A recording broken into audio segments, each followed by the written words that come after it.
FIL Sports, man. We back, man. Look, man, we doing a test live stream right here, y'all. So we're not gonna be live too long. But we're gonna be live long enough to make sure that we got the functionality down, that we got everything cooking, and we're gonna cook it up on some basketball topics. But the main goal is to make sure that everything that we're doing over here on TikTok is working in unison with the live stream over on YouTube as well. We are simulcasting. All right. And it sounds like it's working because I just got the audio coming through. So again, it's working. We live, we kicking. Salute to Black Dynamite. I see you in the chat, man. We about to cook it up. We got a lot of topics in here.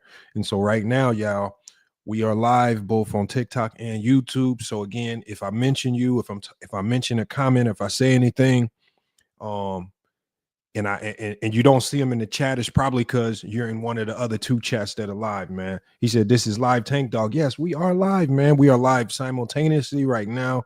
We are live on TikTok and YouTube. Again, now on TikTok, when we start our lives, we do it a little bit different. Right now, I'm letting you guys know what the topic of the show is going to be right now. Today's topic of the show, and this has been a topic that I've been wanting to touch on for a minute because it's going to expand into broader topics, right? And it's not just it's not as narrow as it might sound, but today we're going to be talking about the GOAT of the NBA according to the new generation. There was a recent poll that was released, and it was a vote of NBA players under the age of 30, right?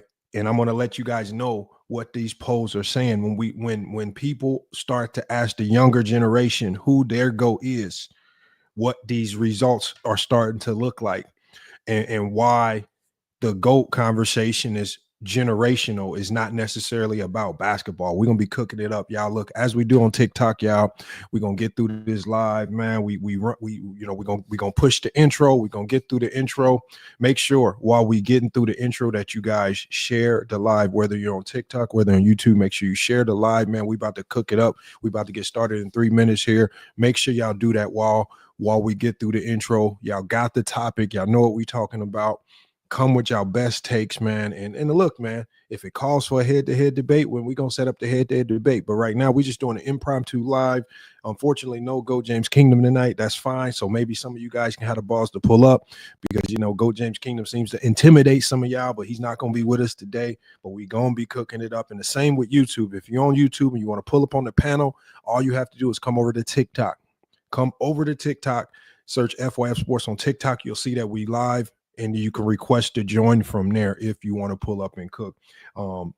Again, we about to push this intro. We about to get started on these topics today. Make sure y'all grab y'all popcorn. Make sure you share the video, man, and we about to get active with it.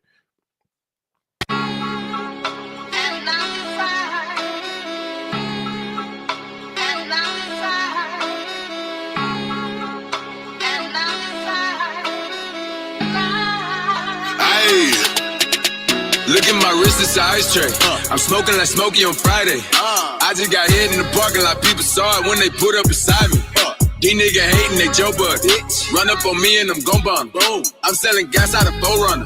She got that ass in the throat on me. I just got back in my rhythm with it. I got the gas in the rental whip. I'm trying to give me some motherfucking money. I can't get it laughing and chilling with you. Using the boy, you a little nigga. It's a motherfucking joke, it's a silly nigga. He blowing smoke like an engineer. I fuck his hoe like a prison nigga. We ain't ducking no action, we know to put on and get bitch niggas missing. If he say that he jacked me lying, he probably just said that to turn on some bitches. When I catch him, I swear I'ma kill him. My partner's gonna knock off whoever that's with him. I'm a stepper, I'm also a dealer. It's time to suit up, then you know I'm a driller. I come from the apartments, bitch, I be in the city. How the fuck can you say you mine by my side and you niggas is yet to come get me? You niggas be hard on the net, but in person you niggas be pussy and friendly. I done ran up this bag in the year, got a mad in the bitch, now they trying to kill me. Can't relate to this real nigga shit, cause these niggas be fake and some of them bitches. I done came a long way from that cell, getting up early as hell to count me rich. OG told me when I was a G to keep one in the head and don't trust any bitch. Nigga trip and reach out for my chain, I put one in his brain, send him out to the fish. Look at my wrist, it's an ice tray. I'm smoking like Smokey on Friday. I just got hit in the parking lot. People saw it when they put up beside me. These niggas hating, they Joe Bud. Run up on me and I'm gon' bum. Boom. I'm selling gas out of Forerunner. She got that ass in the throat on me. I just got back in my rhythm with it. I got the gas in the rental with it. I'm trying to give me some motherfucking money. I can't get it laughing and chilling with you. Using the boy, you a little nigga. It's a motherfucking joke, it's a silly nigga. He blowing smoke like an engineer. I fuck his soul like a prison nigga. I am sipping on that lean. Don't bring me no bottles, ho. I make it rain so hard. Flowers grow, holly grow. 4 baby mamas, no baby mama drama. Bad bitch at home sleep. I go home and sleep behind her. Shout out to my weed man. Shout out to my lean man. Sitting on these motherfucking millions like a beanbag. Fuck you, don't judge me. Drug me, then love me. Eat me some pussy when I got the munchies. I'm tripping, tell Pippin to beam me. Up Scotty, got pounds up. That kush watch me go on a diet. That's no lie, I'm so hot. You puss ass niggas, Massengill. I got them yellow Xanax. I slipped on a banana peel. Truck fit t-shirt, blunt dipped and served. Pass that weed around like some fucking hors d'oeuvres. Man, I'm shit-faced and your bitch face and she high too. Fucking right, my number one F-A-N. You know what that mean? Fuck all Look night. at my wrist, it's an ice tray. I'm smoking like Smokey on Friday. I just got hit in the parking lot. People saw it when they put up beside me. These niggas hating, they Joe Bud. Run up on me and I'm gon' bum. Boom. I'm selling gas out of Forerunner. She got that ass in the throat on me. I just got back in my rhythm with it. I got the gas in the rental with it. I'm trying to give me some motherfucking money. I can't get it laughing and chilling with you. Using the boy, you a little nigga. It's a motherfucking joke, it's a silly nigga. He blowing smoke like an engineer. I fuck his soul like a prison nigga. Nigga.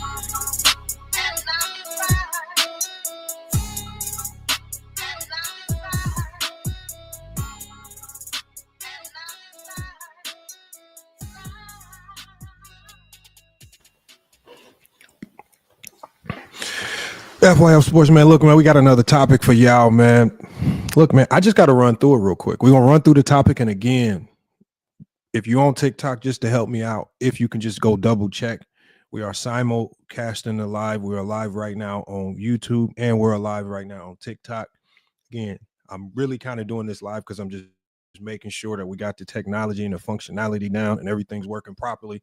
So when we start doing these lives on TikTok, we don't have to always just re-upload them, man. We could just go live and everybody's getting them from all platforms, man. So again, I see y'all comments on YouTube right here. So salute to Politics versus Sports. Salute to Logical Raptors fans, Iron Man, Tank Dog, everybody watching from YouTube. I see y'all in the chat. If you are in the chat over here on YouTube and you want to join the conversation, the way you join the conversation is you come over to TikTok, search FYF Sports in the search bar, follow us, and then request to join the live. And you're going to join from TikTok, right? So normally when we live on YouTube, you join through StreamYard.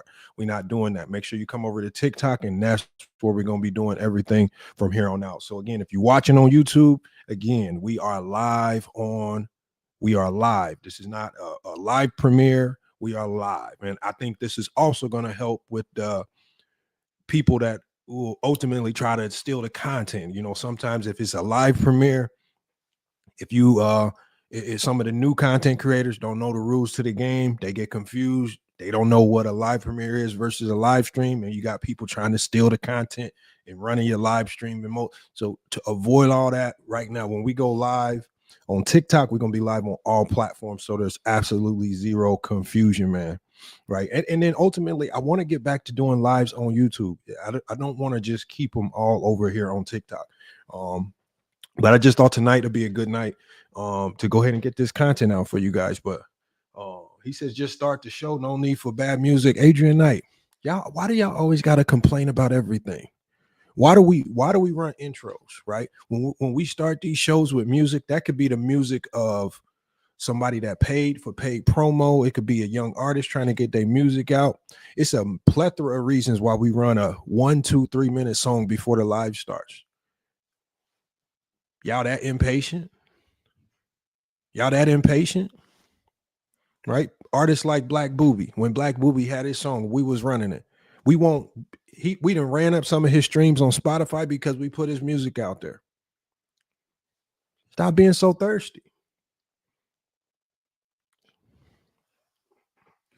Salute to Sam King. Yeah, that's what I'm saying. The track was fire. Salute for all the tracks, man. And salute to everybody, man on fire. Salute to everybody that's been sending us music. Salute to all the artists that have been reaching out, wanting us to play their song, man. We're gonna put all those songs in rotation.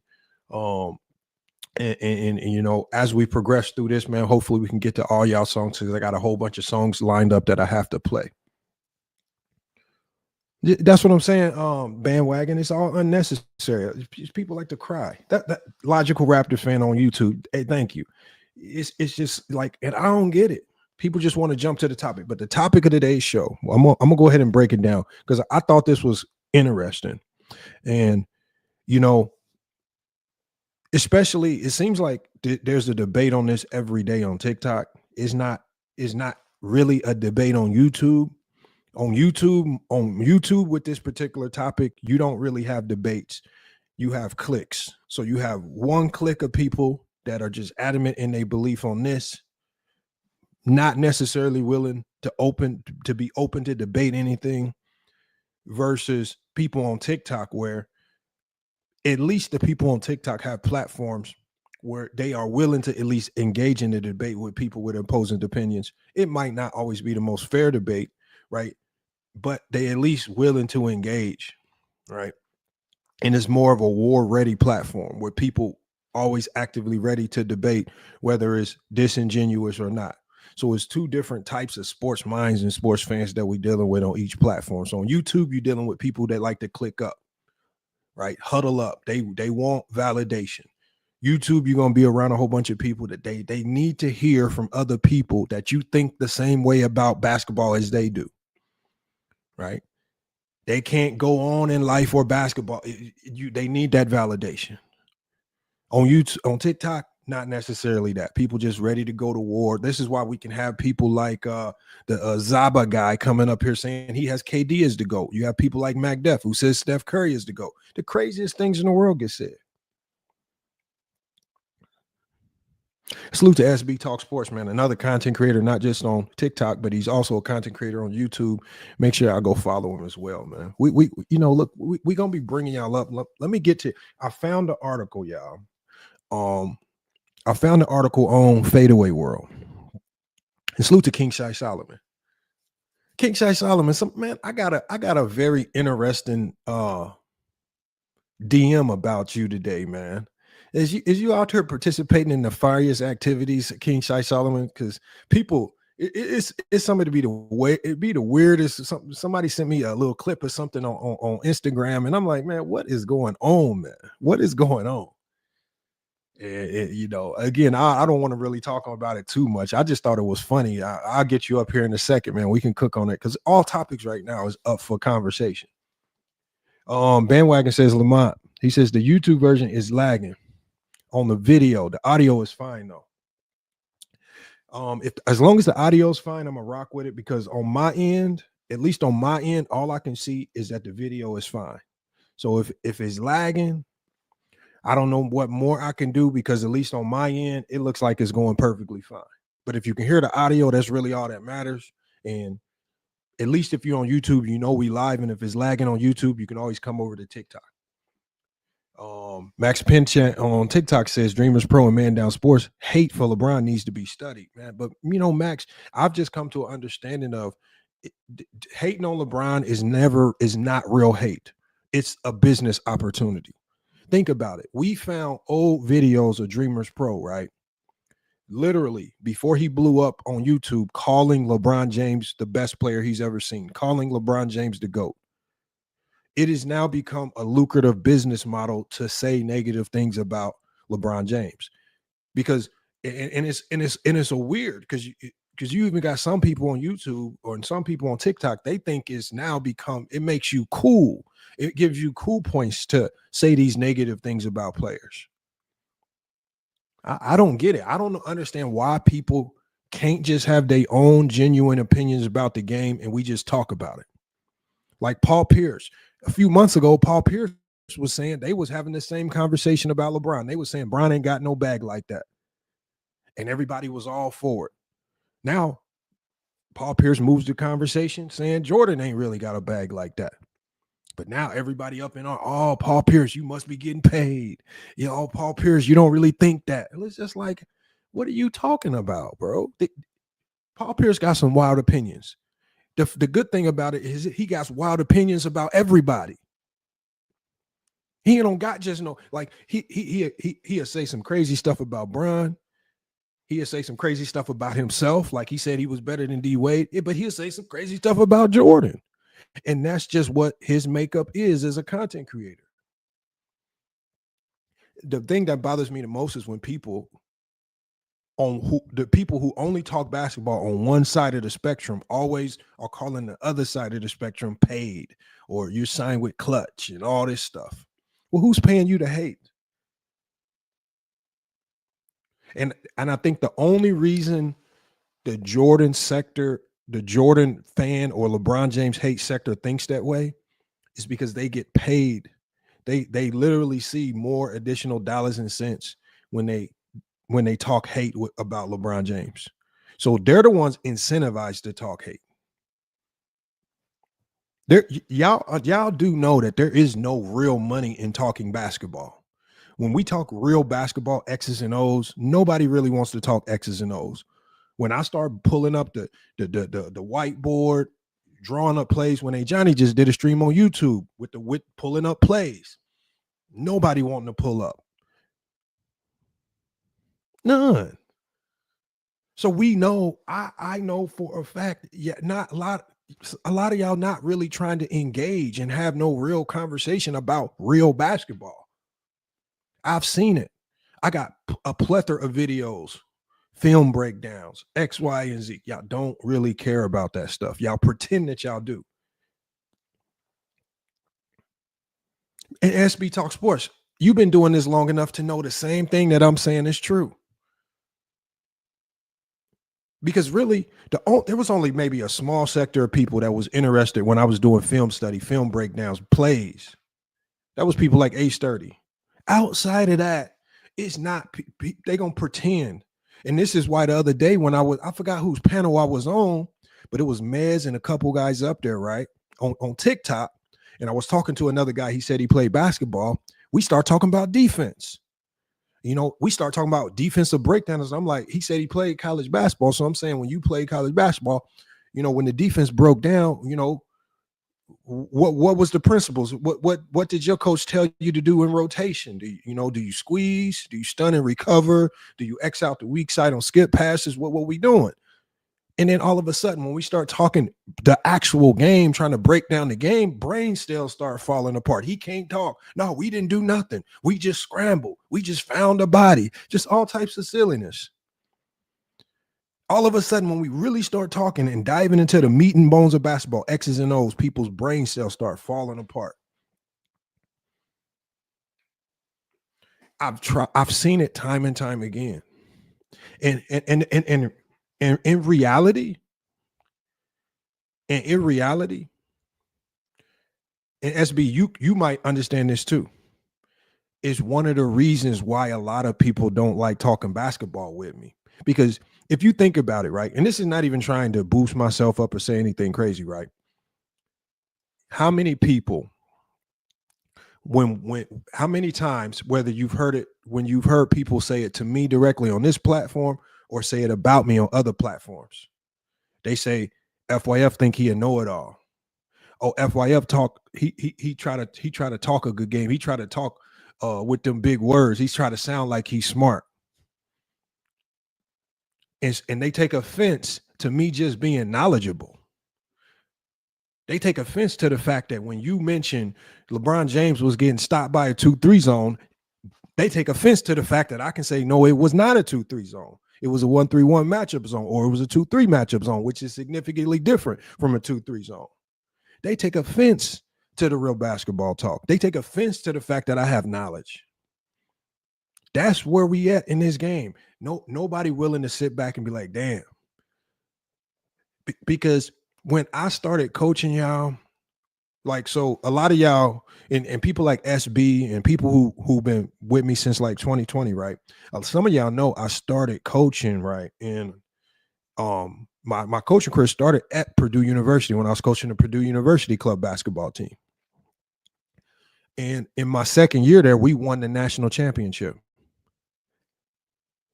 And then I get the opportunity to come to GCU and coach. The one thing that I learned, because when I came to GCU, I was under a guy by the name of Matt Gordon, right? He was probably the number one JUCO college basketball coach in the state of Arizona, right? And he was over the club basketball here at GCU.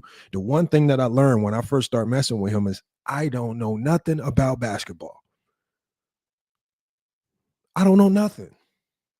I don't know how to coach. I don't know how to organize a practice. I don't know how to organize a team. I had to literally start from scratch. And this is me coming to GCU after I won a national championship. I literally could have easily came in and be like, I know it all.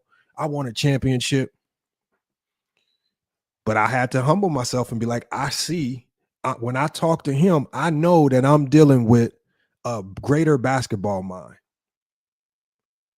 So I had to sit underneath him for a year or two, because now I have to sit back and now I'm just absorbing information. How does he handle players? How does he handle disgruntled players when they're not getting player time?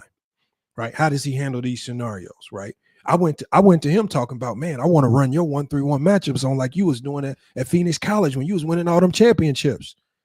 Man, he said, man, you not a zone coach. Don't coach what you don't know. He giving me all types of pointers, man. And then we start having success. And then when he gave me he gave me the reins to the program here, we get to the national championship game. Right? Another national championship game. Then we win the national championship. Now we having success. It's too many people that pretend that they understand the game of basketball, but don't know nothing about basketball. And this is why I be snapping sometimes, like sometimes on TikTok on some of the last shows, because I be having to sit up here listening to people. Like, y'all remember on the last show when I was listening to some dude talking about trying to tell me that standing in a goddamn triple threat is a bag. Throwing a up fake and a jab step is a bag. That's not a bag. I be listening to people say Steph Curry has gravity. No, Steph Curry has no gravity. Gravity is the fakest term in basketball. Zero. Gravity is not a real thing, you guys. There's no coach in basketball history that walks into a huddle saying, hey guys, man, we got to watch out for number 18 because he has a ton of gravity. That is not a real thing. It is not real. It is a made up NBA 2K term. That's it. It's fake. You don't have gravity on a basketball court. You only have what the defense allows you to have. If the defense thinks you trash, or if they don't think you can go left or right, you might get a little bit more gravity because they're going to pull the defense back off of you. And they're going to focus the primary bulk of their attention other places. That's not gravity. That's just the defense. There is no such thing as this, but it's hard for me to listen to low-level, low-budget basketball talk. And for some of y'all, the people that take offense to it, it's not me acting like I'm better than y'all. It's the fact that there's just certain elements of the game that I've studied, and I love to let y'all know about it. And what I can easily tell y'all, and salute to Kingside Solomon in the chat, salute to Big Leo, salute to Adrian Knight. I like to teach the game of basketball, but what I also respect is other people that also know the game. Because if you know something I don't know, I'm gonna sit back and see somebody. I think it was Jamar. Jamar left me a comment on my last video, y'all. Right. And Jamar said something like, yeah, hey, Johnny said this, and how come you didn't get on him about that comment? I've said this a multitude. I've even told A Johnny this. I said, I don't agree with everything that A Johnny says. The one thing I respect with A Johnny, though, is he studies the game. If he don't know something, he's going to go learn it. Right. And when he has a take, he researches information to support his take with information. That's all you can ask. That's all you can ask in this basketball thing. So when I don't give a ton of pushback to Adriani, it's because he's been a person that's shown me he just not gonna blurt some bullshit out just on some humbug. I promise y'all, when Adriani be coming with what y'all call hot takes, like his take about Anthony Davis, it's because he studied defense, he looked at the defense, he looked at numbers, he looked at articles, he read stuff to support it, and he was like, damn, this is my conclusion. It's too many of y'all that don't do that. Y'all, some of y'all, if you've been on YouTube for a minute, y'all know research purposes only. We got Logical Raptor fans on YouTube. He says, Lamont, stop the gap BS. I don't know what gap BS is. What is gap BS? So see, this is a prime example, y'all. We got Logic. His name is listen to his name, y'all. His name is Logical Raptors fan. First of all, he's a Raptors fan. That's not logical. And number two, he uses the word logical. And he says, stop the gap BS, because he doesn't like to hear me talk about gap coverage or stunting the gaps or squeezing in the gaps, because that is real basketball talk. That's too much basketball talk for people like a Logical Raptors fan. He when I start saying stuff like that, I'm telling y'all, they brain cells start to implode. They can't think straight. They start running. Oh, Lamont's trying to sound smarter than me, and I'm not. This is just how I talk basketball. And there was, at one point in time, I didn't understand these terms either.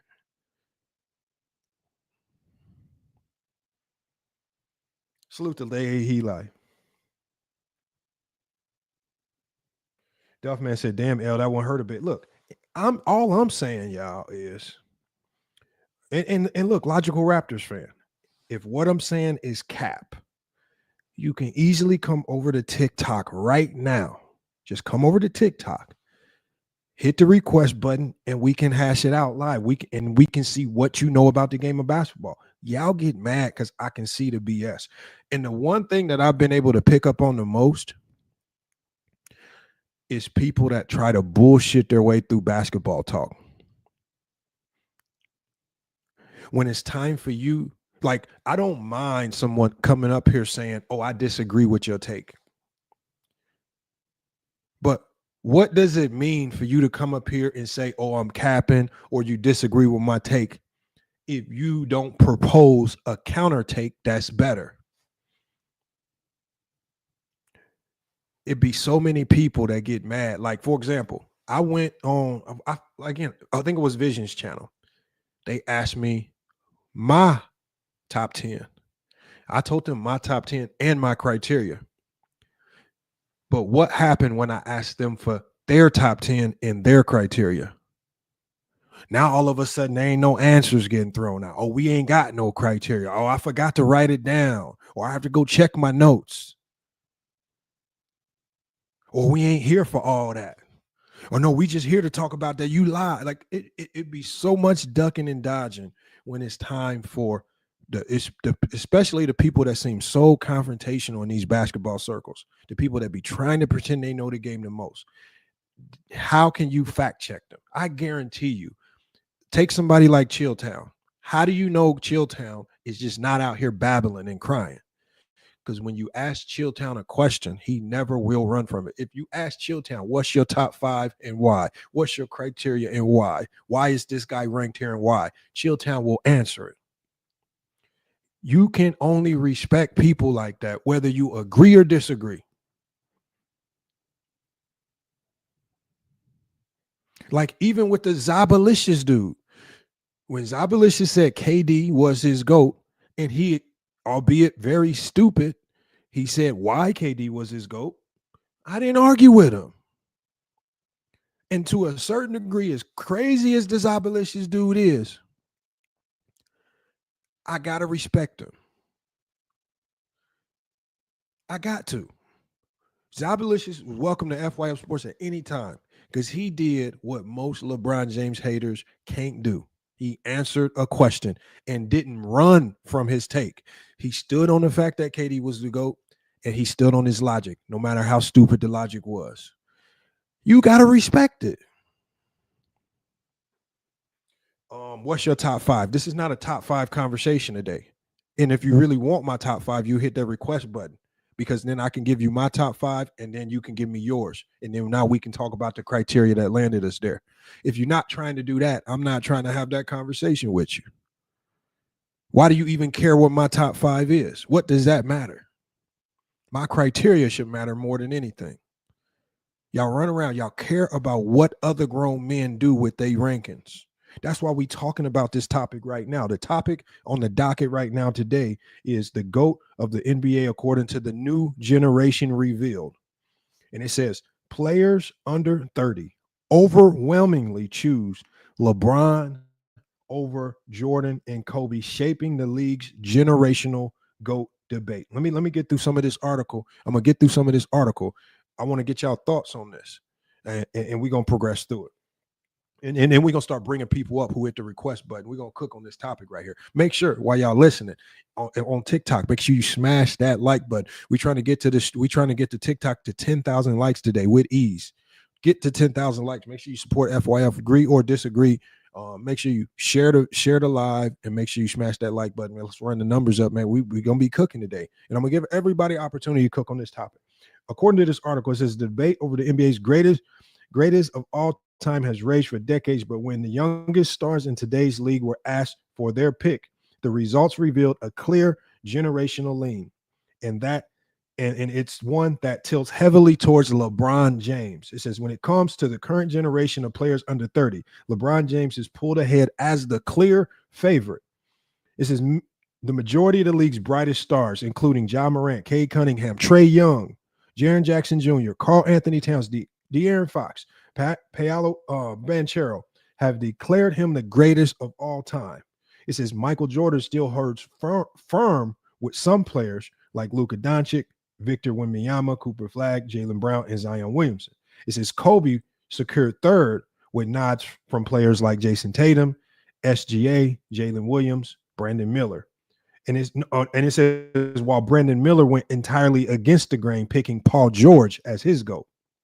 Right. And so when it talks about Ja Morant, it says Ja Morant called LeBron the GOAT after James broke the all-time scoring record. Cade Cunningham crowned him over Jordan, explaining, LeBron is the best player I've seen with my eyes. Trae Young echoed the sentiment on social media, ranking him first in his all-time list, tweeting that LeBron is the GOAT. Karl-Anthony Towns revealed his choice on Club Shay Shay podcast, while Jaren Jackson made his pick after the Lakers eliminated the Grizzlies in the 2023 playoffs. It says De'Aaron Fox sided with LeBron in an interview with Hoop Hype, saying, I didn't watch Michael Jordan play, so I'm not going to pick somebody I didn't watch. I respect that, right? Banchero or the Orlando Magic says had his own fan moment after James posted him on his Instagram story, and he said he wrote, that's my GOAT for real, right? And it talks about Michael Jordan. It says Michael Jordan remains untouchable to fewer stars. To a few stars like Luka Dončić, who said it was MJ. Victor Wembanyama said he leaned toward LeBron, but ultimately said the winning tipped the scales for him to pick Jordan over Bron. Cooper Flagg, he named Jordan without hesitation. Jaylen Brown praised Jordan, Jordan's one-on-one status. And then Zion picked MJ. Jason Tatum called Kobe his GOAT, saying he sees himself in the late legend. All right. SGA took it a step further, saying Kobe is Michael Jordan on steroids and frequently refers to him as his favorite player of all time and also his GOAT. Jalen Williams also picked Kobe Bryant, honoring the Mama's relentless approach to the game. What we starting to see, y'all, is what I've been telling you guys for a while now. It's just a natural progression. It's just a natural progression of these sports or the way sports work. Hold on. We got They Hate Eli on YouTube. He says, Yo, Lamont, you're going to start streaming TikTok lives on YouTube and Twitch. Well, this is streaming on YouTube and Twitch. This is literally streaming live on Twitch right now, and it's streaming on YouTube right now in vertical form and in horizontal form. So there's 2 lives right now on YouTube. And we're live on TikTok, literally live in 4 different ways you can watch us. You can watch us in the horizontal on desktop, and you can watch us on TikTok. I mean, I don't know what more you want me to do, man. That's why you're able to type in the chat. We can cook it up right now. I see you. Also on YouTube, if it's still lagging for you, if it is lagging for you, just come over to TikTok where it's not lagging, because I was told in the chat that the video is lagging, but the audio is fine. So I do apologize for that. I'm going to try to find ways to fix that going forward into the future. As it stands right now, there's not much I can do about it.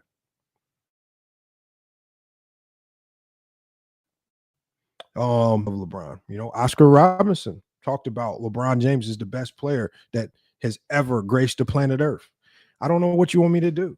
Oscar Robertson is a champion. I mean, there are plenty of players who are champions that say LeBron is the GOAT. And also what I ask you guys is why, like, it doesn't not like I don't even care who these players pick as the GOAT. The point is that this GOAT narrative shifts as generations change. Players typically start to pick players that they watch, and that's just not with players. People typically start to pick their GOATs purely based on who they watched while they were growing up.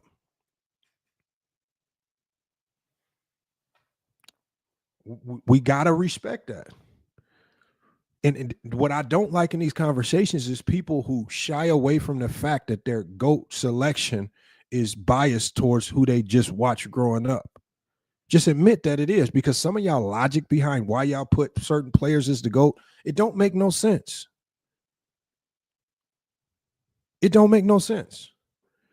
There's been so many people that struggle, that say they have Jordan as the GOAT, but then come up here and struggle to tell us why Jordan is the GOAT. Y'all don't even know why. You just have him as the GOAT because that's who you watch growing up. We get it.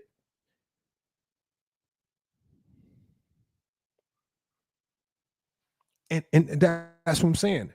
For many of y'all, it's just about just coming to some sense of, look, this is my era. This is what I loved. This is what I have an affinity for, right? This brings me the most nostalgia to me. I'm going to select a player in this era. This is my GOAT because of those reasons. And how do we know that this? All you have to do is look at polls from players today. Why are players today saying that they have the majority of players under 30 in the NBA? Why are they saying that they are all mostly picking LeBron James? This is who they grew up watching. Why are players over 30 and the people in their 40s and 50s, right? Why are they all saying Jordan? That's who they grew up watching. When you talk to all these 90s players, we had Sharon Wright. Sharon Wright was on this panel. He played in the 90s. Who's this GOAT? Jordan. That's who he watched. He said when he was on the basketball court and he saw Michael Jordan, he would start singing the Gatorade song. He was a fan of Jordan. He didn't say, because I even asked Sharon Wright. I said, Sharon Wright. I said, you're big in the 90s. I mean, wasn't it some of the 60s bigs or Bill Russells and any of them? No, it was Jordan. That's who I grew up watching. This is my era.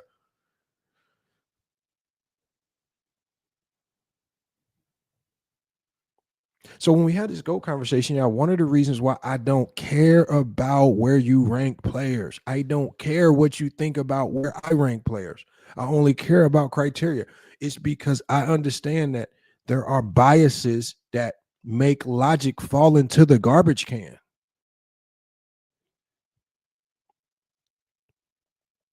It's so funny to me when I hear you guys try to pretend as if it's not biased and you try to give me some weird criteria that makes no sense. And then when I put that criteria into the algorithm, then you get these flip-flop mumble jumbo results. He says, my criteria is that the 90s is wildly overrated. And well, Nick, I've been saying that for a long time. The 90s is overrated to me. And I grew up watching a portion of the 90s. Now, here's the best thing about it. Do I expect everybody, and do I care if anybody disagrees? No. I have my reasons for why I feel the 90s is overrated, and I don't give a damn what you say or think about it. When I tell people about the 90s being watered down, the expansion era, right? All these things, these are my reasons. You can take it however you want it. I don't care if you agree or disagree. Y'all really think I need to huddle up in some Discord or some StreamYard panel with 9 people that agree with me just for me to be confident in my take? My take is going to always be my take. I did before Rasheed Wallace came out and said Michael Jordan really wasn't that good of a defender. Why don't y'all go back and check my catalog? I might have been one of the first people that put it on video that Michael Jordan really wasn't that good of a defender. I said this years before Rasheed Wallace even made that. I said this years before Tom Havlicek came out with his steals thing. I said, man, when I watched the film, I don't know. I don't see this elite defender that y'all talking about. I don't know how he collected all these awards, but this don't look like elite defense to me. I said this years before. Do you really think I need validation from some Rasheed Wallace for me to say that? I just watched the game. That's what I concluded on.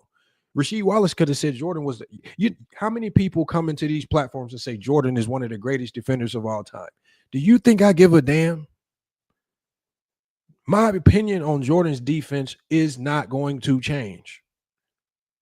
Ball watching and getting steals and getting steals from gambling in passing lanes is not an indicator of a great defender. It never has, it never will. You cannot convince me otherwise.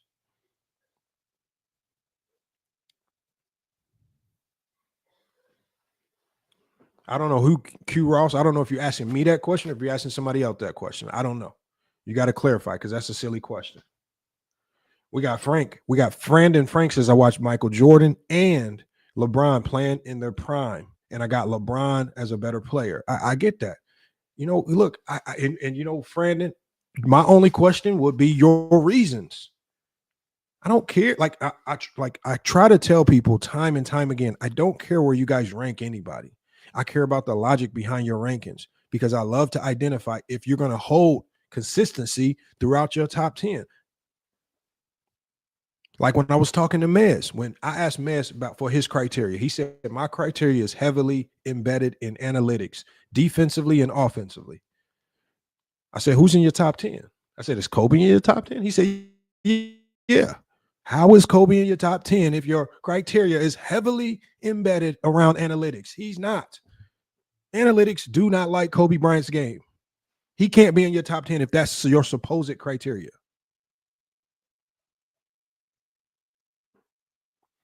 This is how you know you're dealing with fugazi basketball minds. You ask them questions and you start to call out the fugaziness.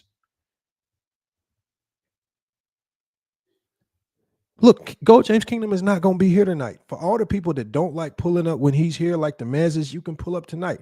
Tell me I'm lying. I wrote down the criteria.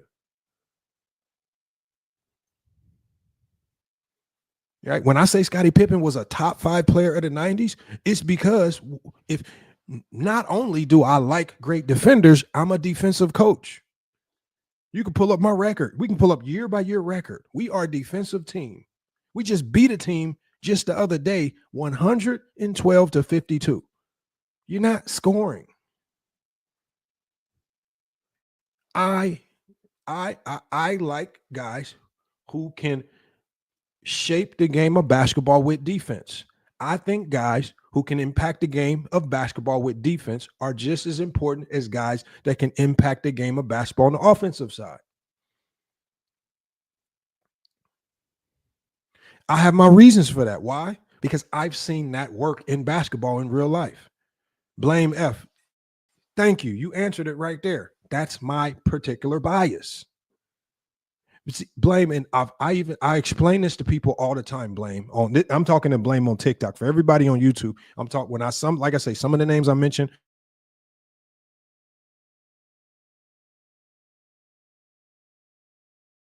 I'm to this Blame if you can. And you can run all 2-3 zone, and you can have completely different principles on offense, and you can go win a championship. I can be a coach. I can be all man to man. I can have completely different principles on offense, and I can win a championship. Who's to say we wrong other than we just hearing each other's takes out?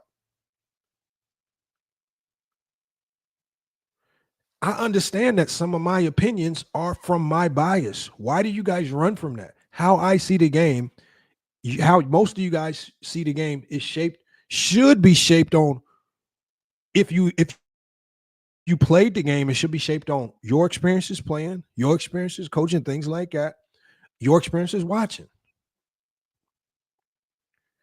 The problem that we're having, Blame, and the people that I'm talking about is there are a plethora of people that don't watch. I remember on Ticket TV, and I forget, there was a guy named James Hayes who would always be on the panel with Tickets. Some of y'all might remember this dude. He's still on Tickets channel today. His name is James Hayes. James Hayes would pull up to the live every night. I'm talking about this is around COVID time when everybody was pulling up to Ticket TV. We would cook. I'm talking about we cooking for hours, 6, 7, 8 hours.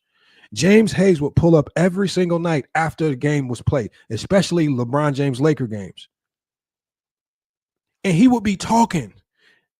He would be giving all these opinions about LeBron. And then we get to talking about the game, trying to get into the specifics. And James Hayes would always say, man, I was at work, man. I missed the game, man. But this is what. But how are you giving us any 2 cents on LeBron James? You pulling up like you got all this information from the game, and every time you pull up, every single game, man, I just got off work, man. I missed the game. Why is you up here talking about LeBron James? And you telling us how he choked and how he's wrong and how he's relying on other stars to carry him, and you ain't even watched the game.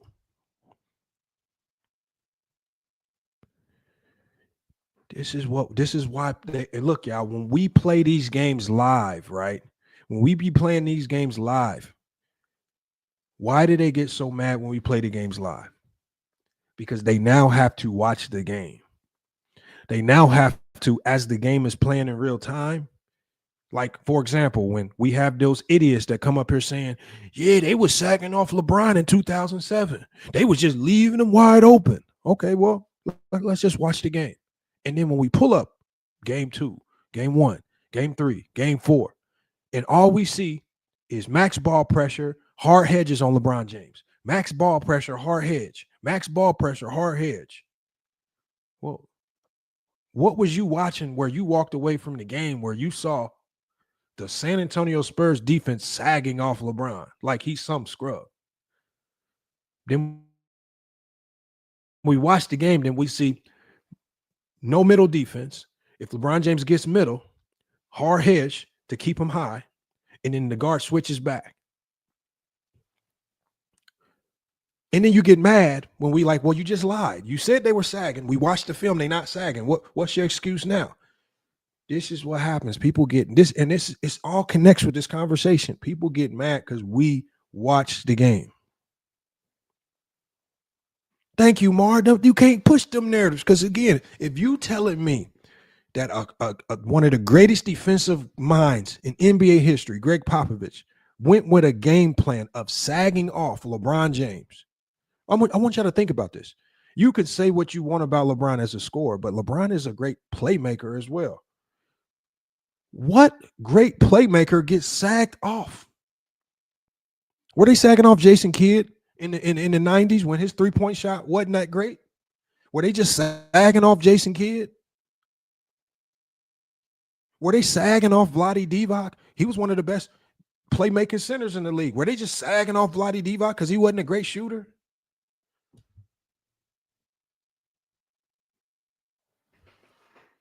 Where do these strategies exist other than y'all brain?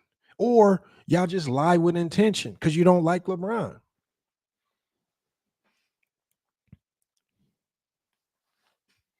We got Logical Raptors fan. He says, Bron is fading. Well, that's Logical Raptors fan. You're fading. You're getting older every day.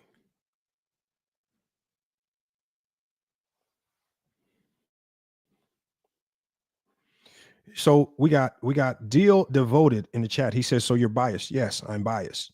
But my biases come from what? Experience. We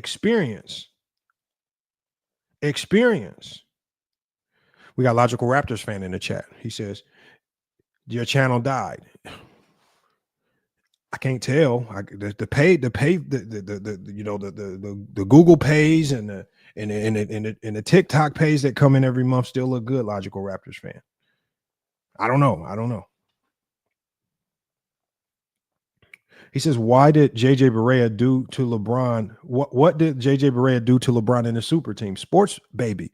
You do know that we played Game 4, 2011, live on TikTok. We played it live. JJ Barea was not playing very good in the NBA Finals. JJ Barea had his best series versus the Lakers that year when he swept Kobe, the defending champions. That's when JJ Barea played his best. JJ Barea had some moments against Miami, but it was really Dirk and Jason Terry and other guys that was causing them problems. And also, the fact that you guys say one name as if one player can stop that Miami Heat team.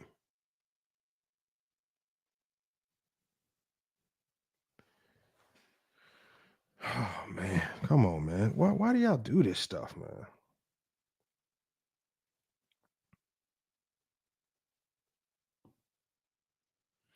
And then we got Ghost on YouTube. He says, somebody said Chris Webber was better than LeBron. Oh, yeah, that was what James Hayes said. This is what I'm saying. And see, the thing is, I don't care that you say that. But when we ask James Hayes why, then he starts struggling with the why. Because if anybody says Chris Webber is better than LeBron, we're going to all ask how? What makes him better? And he can't explain it. You're just saying it to say it. This is what makes you stupid. We got Willie in the chat. Willie on YouTube. Salute to Willie, man. Willie just hate watches. Willie says a whole bunch of crazy stuff in the chat. You know, Willie, again, needs validation from others to have his own take. Willie says, as long as I can see Jordan's logo every day while being a witness of greatness, I'm fine with that. I don't know what that means. You said as long as you can see Jordan's logo every day. What does that mean? That's kind of a weirdo statement right there. Come on, man.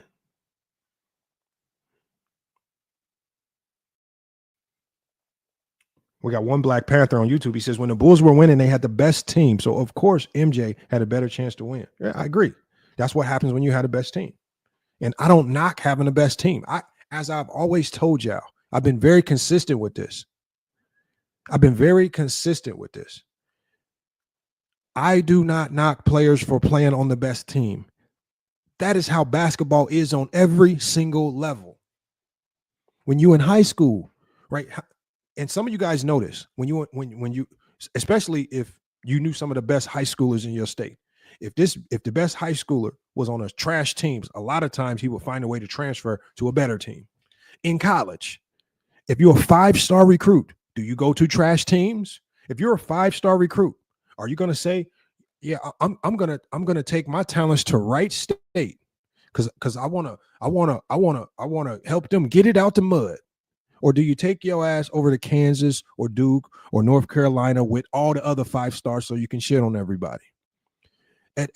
Even when you go to LA Fitness and you in the pickup runs, do you go into LA Fitness and say, yeah, just let's even the teams out. I wanted to, I want one good player on each team and we want to see who can get it out the mud. No. When it's time for me to pick teams, if you a scrub, sit your ass down. I'm gonna go get him. He can play. If you a scrub, sit your ass down. He can play. I'm getting him, and we gonna get on the court with what we think is the best team. We gonna try to win every single game. When Kevin Durant got tired of struggling and striping around with OKC, let me take my ass over here to Golden State. Now we about to crush everybody.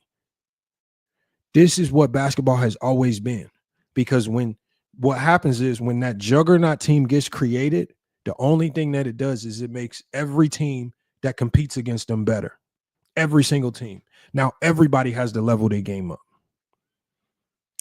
One of my problems with the 90s, y'all, is that while the Bulls were super leveled up, because they did a lot of their work going into the 90s, the rules of the 90s, the expansion, the CBA made it difficult for the teams in the 90s to get better and actually compete with the Bulls.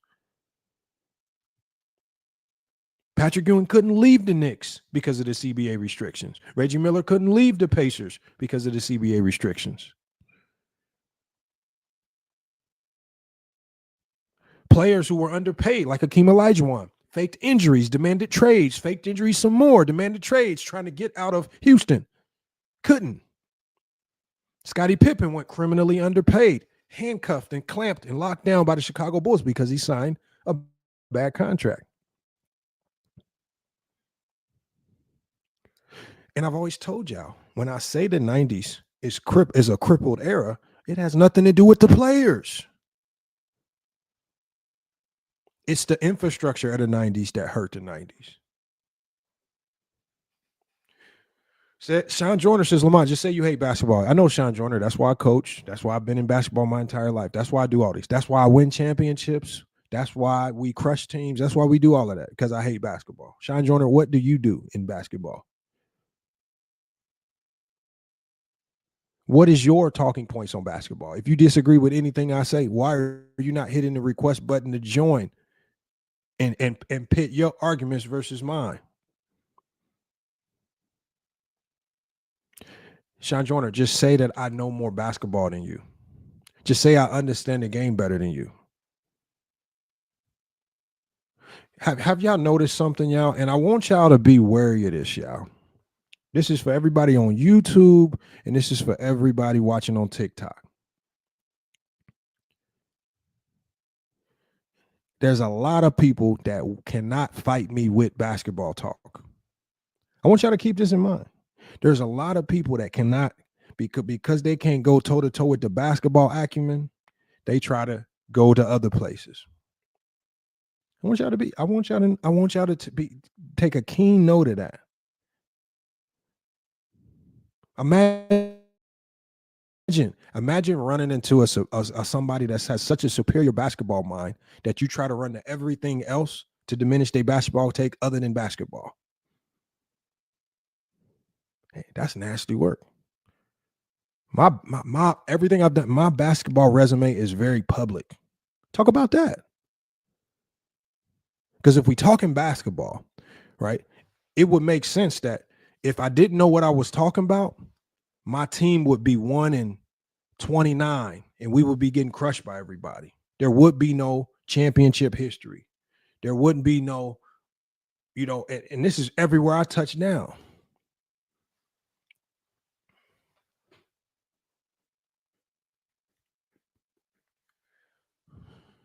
That's what we see now. That's what it is. Hold on, I can send Sean a request. I see Sean in the chat. I can send them a request. We got Zabalicious in here. I see y'all in there. Well, I see y'all in here. Salute.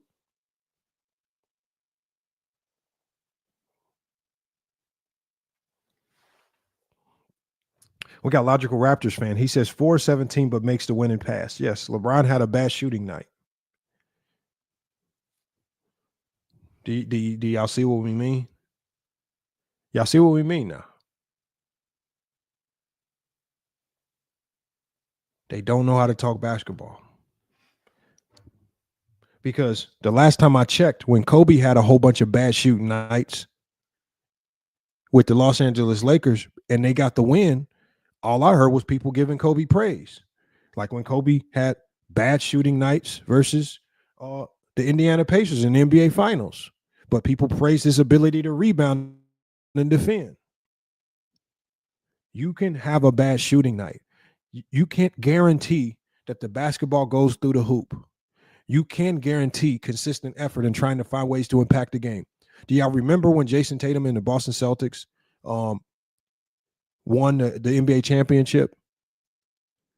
And how everybody said, oh, Jason Tatum choked because Jason Tatum's jumper wasn't falling, but they failed to realize that Jason Tatum still was literally being one of the best defenders on the court, one of the best playmakers on the court, one of the best rebounders on the court. And because Jaylen Brown scored more buckets and was more efficient, he was the better player all of a sudden. People don't know how to talk the game. Did y'all see the narrative that people were pushing where they say Jordan had one of the worst supporting cast in NBA history? Look at their points per game.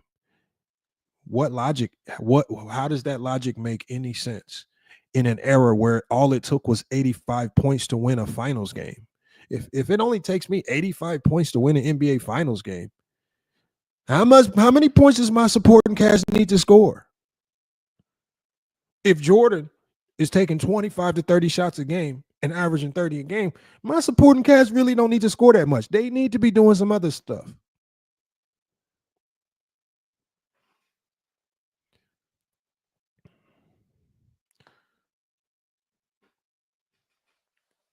It's crazy, man. Let me see the chat over here. My thing is lagging. Let me see what they're saying over here. Salute to Iron Man over here. Logical Raptors fan still is not coming with an actual rebuttal. He says, stop lying for views. Lying about what? And for what views? Logical Raptors fan, how about this? If you leave and go watch something else, I'll lose your viewership. And if I lose your viewership, Logical Raptors fan, then you no longer can say I'm doing this for views. Oh, hold on. Let me give a shout out too, because I just saw this come through. My bad, it's lagging over here. But let me give a shout out because we just got a $50 cash app over on you. I mean, not a cash app. We just got a $50 super chat. Let me give a shout out.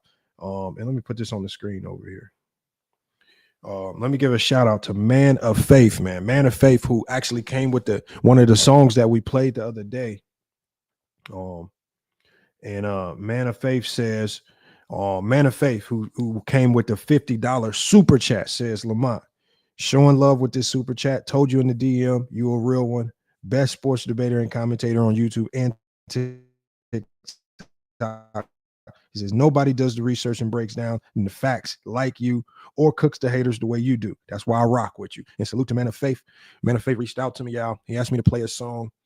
And look, y'all, if y'all got anything y'all want to promote, a song, your channel, I'm not going to charge you to do anything. Like, if you want to donate, if you want to support, that's all on you, right? And Man of Faith reached out. He had a song.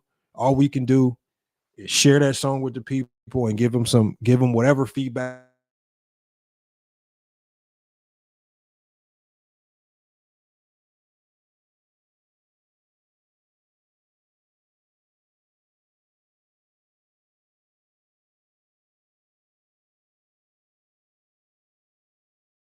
It is good, bad, or indifferent. And he gave us a song. I thought the song was solid. Like I say, every time I get a song from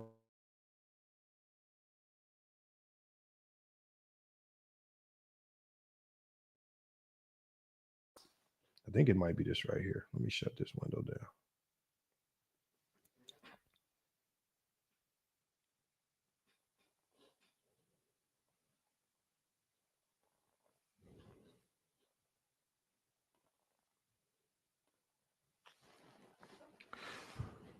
Oh yeah, Man of Faith be over here on TikTok as well. So make sure y'all show him some love if y'all see him over here on TikTok as well. Salute to Man of Faith. Salute to Best Take.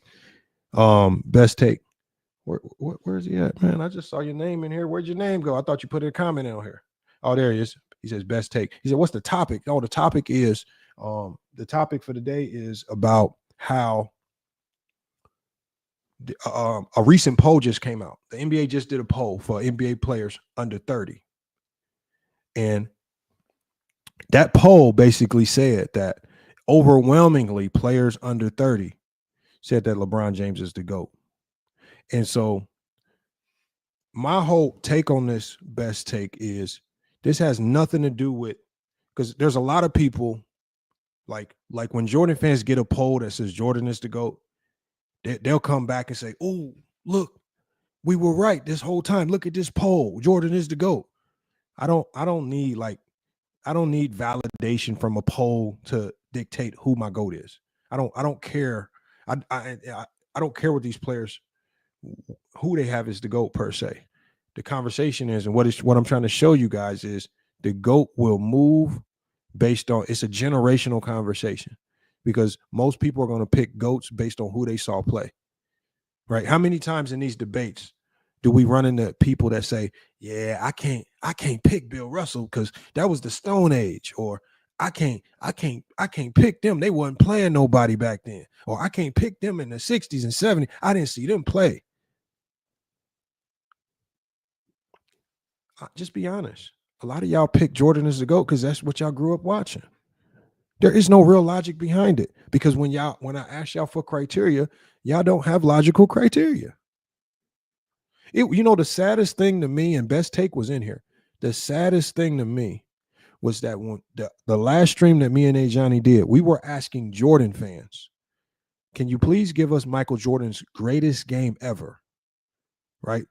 If you had to basically show somebody that's never seen the game of basketball, one Michael Jordan game that proves he's the greatest player ever, what game would that be? And when we asked Jordan fans in the last live stream, that's one question. No Jordan fan could give us a game. They were all giving us 1998 Game 6. And then when we played 1998 Game 6, it was a whole nother wave of Jordan fans came in saying, oh, y'all cherry picking. This ain't his best game. Y'all don't know the game. Y'all didn't even watch Jordan play. Y'all don't know his best games. You know who had to come in here and actually give us Jordan's best games? It was Best Take Podcast. A younger guy that just did research. He had to go do research and actually watch. He came in here telling us about games that none of the Jordan fans even remember. Everybody was saying this, the playoff 63-point game, and Best Take came in here like 63-point game. What about his 69-point game? What are you talking about? Jordan fans is running around like 69. When did Jordan score 69? When did this happen? Y'all don't know nothing. Y'all, this is why it's hard to respect y'all. Y'all don't even watch him. Y'all don't know his best game. Y'all only can name the games that The Last Dance played. Think about it. And Best Take, because Best Take. If I'm capping about this, Best Take has done multiple videos saying that he's called me out for capping. Best Take. If I'm capping about this, tell me I'm capping. And I want you to think about when we ask that question and think about the conversations that you've had with other basketball fans. Tell me. And we talking about generally speaking, do most Jordan fans talk about any games that weren't mentioned in The Last Dance? They don't. They'll tell you about the game versus the Blazers when he hit the threes. They'll tell you about the game versus the Utah Jazz. They'll tell you about the time when Reggie Miller pushed off. They can't talk about Jordan outside of The Last Dance. It's a fact. We got Import AI. He says MJ was plus 31% of Bulls points on 5 of 6 title runs. Import AI. What does this mean? In an era where that was completely different. The 90s was completely different because of the rules. Are you guys, what is wrong with y'all brains? Every star, almost every single great superstar in the 90s took the bulk load of the scoring on their team because of the illegal defense. Do you guys know that they implemented the 5-second dribble rule because of Charles Barkley and how much he would dribble to air out the ball because of the illegal defense? Did we not just watch in 1998 Game 6 of the NBA Finals, the Utah Jazz literally spammed the same exact play over and over and over again, giving the ball to Karl Malone, one player. In that same finals, you know who didn't average double digits? You know who didn't average? John Stockton, Jeff Hornacek, Byron Russell. Karl Malone did all the scoring for them. That's how the era was designed, which is why Rod Thorne took illegal defense out the game. And my bad, I saw y'all. I'm about to bring y'all up. I saw a couple people request. I'm about to go ahead and get y'all in here. I got Zaba in here. I believe that's Zabalicious. I think that's his name. But if it's not Zabalicious, then my bad. Salute to Zaba for pulling up, man. What's good, man? What you got going on, Craig? I'm chilling, man. What's good, man? Hey, Zab, and I'm taking a guess at this, and if I'm wrong, just let me know. You are part of the younger generation, correct? I was born. I'm about to be 40, nephew. I mean, that's probably mid tier as far as age goes with basketball fans, right? All right. Man, I mean, I'm in all around, but you could say I'm in the 2000s. Okay, so yeah, and so I'm gonna ask you based on the basketball conversations, and I want Zaba, and I know you got your beefs with the LeBron James fans and all this stuff, but I want you to try to be honest about this. All right. Okay. Because you part of a fan base, you've seen LeBron James fans. What fan base to you knows the least about the game of basketball? Wait, you there? All right, what you say? You froze up. Oh, hold on, my bad. I said, what fan base to you knows the least about the game of basketball?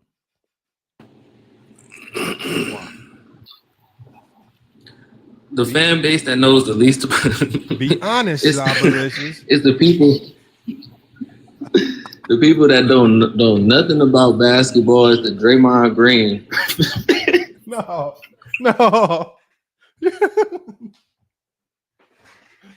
Look, man. You can be honest, man. You can be honest here.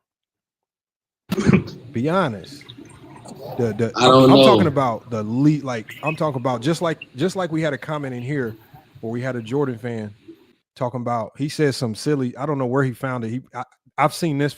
I think he Import AI literally copied this from a Reddit tab because I've seen this in Reddit. He literally copied and pasted this from Reddit because I've seen it in Reddit. He said MJ was plus 31% of the Bulls' points on 5 or 6 title runs. LeBron did this once. What the hell does this shit mean, man? It don't mean nothing, bro. That just means, bro, they just ran a whole bunch of ISOs for Jordan. 5 times. That's little petty shit. But like Zah, yeah. When we sit and talk barbershop basketball, what if somebody in the barbershop? They haven't watched the game. That's what I'm saying. What if somebody in the barbershop? We talking barbershop back, and somebody came in the barbershop and was like, "Hey man, MJ was plus 31% of the Bulls' points on 5 or 6 title runs, man." But they gonna look at you like you a complete buffoon, man. That's why I'm asking you in your like conversations, because you get a wide range of fans, man. I've listened into your streams. I know this. I want you to be honest. The least educated fan base is who, man?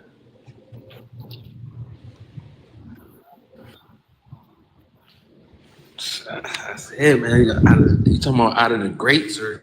No, the fan bases. I'm talking about the fan bases, the Jordan fan bases, the Kobe fan bases. See, Kobe fan bases have to be smart, right? This is what you got to get at Kobe fans, because Kobe got a weird career of like inefficient moments with down moments. And it's like Kobe fans got to know the game. They got to know who he played against, all the 60, 50 win teams. I'm talking about Kobe fans got to go to war. LeBron James fans, you see the battles they got to go through. They got to be on their P's and Q's. What's the least educated fan base? What fan base can literally walk into any debate with the least information and act like they know the game? I feel like out of the people where we talking superstars, and I'm just being honest, because people who know Kobe know Kobe. If you know MJ, we know what MJ was doing. But these uneducated LeBron James fans, it is getting look. Because the thing that I don't get. Hold on, you cutting? Is that just me, or is he cutting in and out, y'all? Bring up shooting for LeBron James. Yeah, it's like he freezing up. He said he was like, "You there, F?" No, I'm here. Am I freezing up or is Zod freezing up? You're freezing up. Who, me? Oh, that's me freezing up. Yeah, to me it sounds like it's like your screen was freezing up. Is that my screen? Yeah, they saying in the chat. They saying you're freezing up. Zod, hop out and just hop right back in. Sometimes that'll fix it. All right. But we got Benjamin Arnold, man. What's good, man? Appreciate y'all pulling up. We got Benjamin Arnold, Jaylen, and then we got I don't even want to butcher your name, so I'm not even gonna try to pronounce it, man. But you know, But at least you hooping on the basketball court in your profile pic. So I respect that, man. Hold on. Oh, we got 3 more people trying to get in. Hold on, y'all. Let me get these people up here to cook. You mind if I answer this one? Yep, go ahead and cook, man. What you got on this? So, I think both fan bases can get really toxic simply because we live in a social media era, and also it's so toxic that it's almost like you can't even be a fan of both.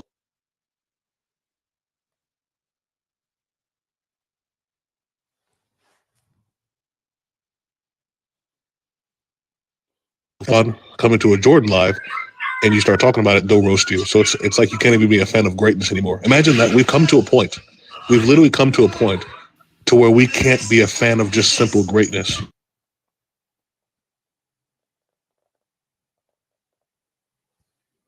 It's insane. So I think Jordan fans may have more of a toxic maybe least ball knowledge, and I put Jordan as my GOAT. But the reason why I say that is because Jordan was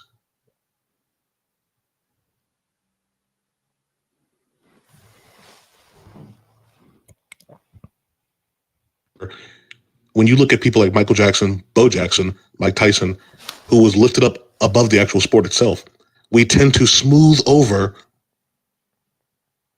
the nuances that they have. That we kind of smooth them over, and you kind of overlook them. When it's another player that you do not like, that you tend to see all that. You tend to see all the problems now. You tend to pick out every bad part. So Michael Jordan, he was literally lifted up as a god, especially when it got to around 90, 91.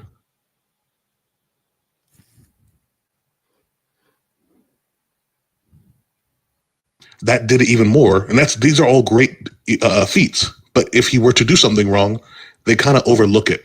And if LeBron were to do the same thing, they'll pick that out. And by the way, Vice do this.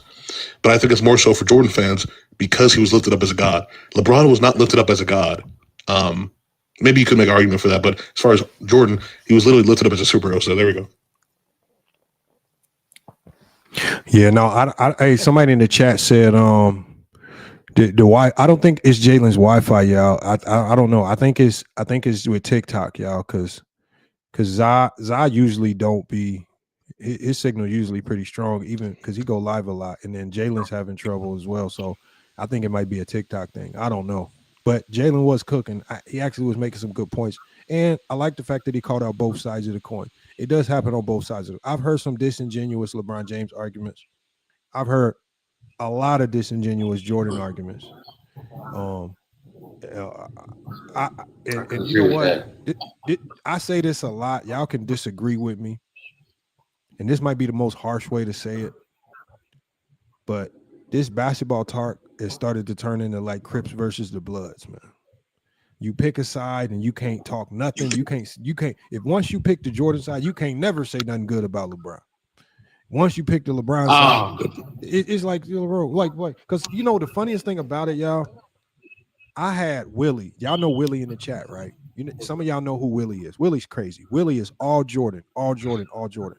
Willie came into my comments and he said, "FYF, man, back in 2023, man, we found a stream where you was criticizing LeBron in 2023." He said, "You hypocritical." I said, it's just the facts. I said, so when I criticized Bron, because I was criticizing Bron in 2023 because I felt like his laziness on defense was disrupting the team. He was walking back on defense. He was doing a whole bunch of stupid shit. And I called him out. I thought when you play winning basketball, you can't do these things. I called him out for what I thought was losing basketball. It doesn't matter what I think about him as an overall player. In that moment, I'm going to call out the bullshit. Wouldn't that make me a non-biased fan if I'm able to call out the good and the bad? Willie looked at it Willie literally looked at it as if, oh, you flip sides. You switch sides. You was a Jordan fan and you then turned into a LeBron fan. I said, no, I'm a basketball fan. That's all it is. I'm a basketball fan. But we got I mean, it's nice to hear unbiased takes though, for real. And you know what, New World? The beauty of it is I was saying it on a dude's platform. It was a Laker channel. I don't say it to get no. I didn't see. The thing is, I didn't go to no Jordan panel to say something negative about LeBron. I went to a Laker LeBron James channel and said this about LeBron. I didn't need to go around a whole bunch of Jordan fans to say something negative about LeBron. I stayed right where I was at. I said the same thing on FYL Sports, my channel, and I said the same thing on his channel. I didn't need to go get around a whole bunch of other Jordan fans just to say something negative about LeBron. And you just saying the facts, FY. You ain't lying. Because anybody, if you think back to 2023, how can you not say that about LeBron in the playoffs? Motherfucker walking back on defense. Motherfucker doing all this extra shit. Every time you miss a shot, you pouting. Every time somebody else turn the ball over your head down, you getting on D'Angelo Russell for turnovers. Yeah, you turning it over. I'm just calling it like it is. And you know what he did that next year? He improved that shit. He fixed it.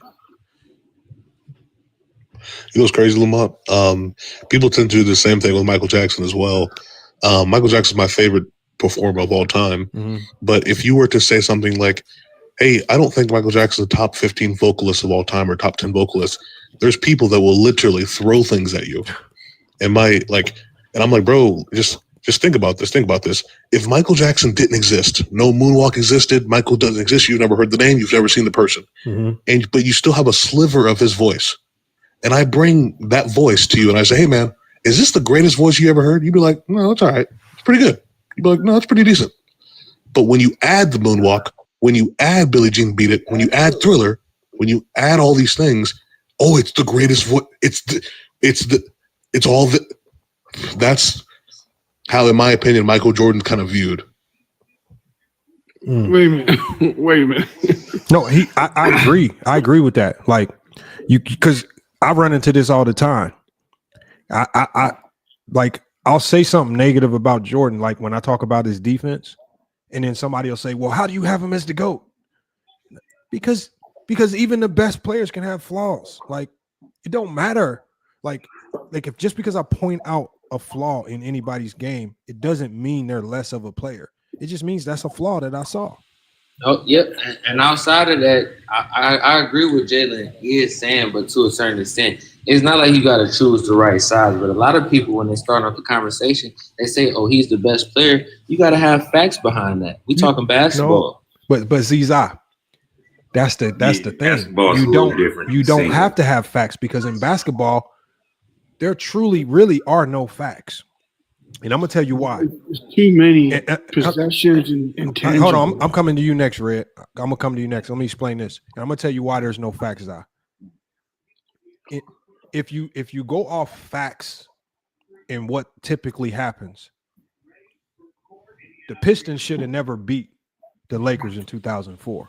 Wait, where that's coming from? No, hold on, just listen to what I'm saying. A team, think about it like this: a team with no real offensively gifted superstars, a team that was just embedded in team basketball, kind of a boring style of play that wasn't really popularized, right? They didn't have the flashy names. They didn't have no superstar names. I mean, they had a whole bunch of guys that were fringe all-stars at that. But they were able to beat the thing is, this is how crazy the game of basketball is that things that we can't foresee happening can happen because basketball is so unpredictable, and greatness can look great a plethora of ways, like the Heat in 2011. I mean, not the Heat, but the Mavs in 2011. All the great players that they beat on their run, all the great teams they beat on their run. What the Rockets did. I mean, basketball is a crazy game, and when you say there's facts attached to a player, there are no facts, because in basketball has shown us you can literally do everything perfect and still lose. And we've seen players. Hold on one second, Red, because I'm not trying to argue with y'all. I'm saying, and you can't deny this, I've seen players play as close to a perfect series as possible and still lose.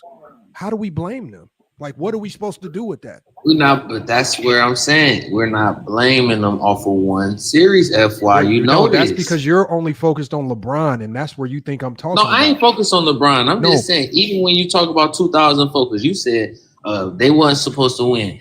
Defense wins games. When you have Shaquille O'Neal and Kobe Bryant playing 35 minutes, that's a fact. You do have facts in basketball for sure.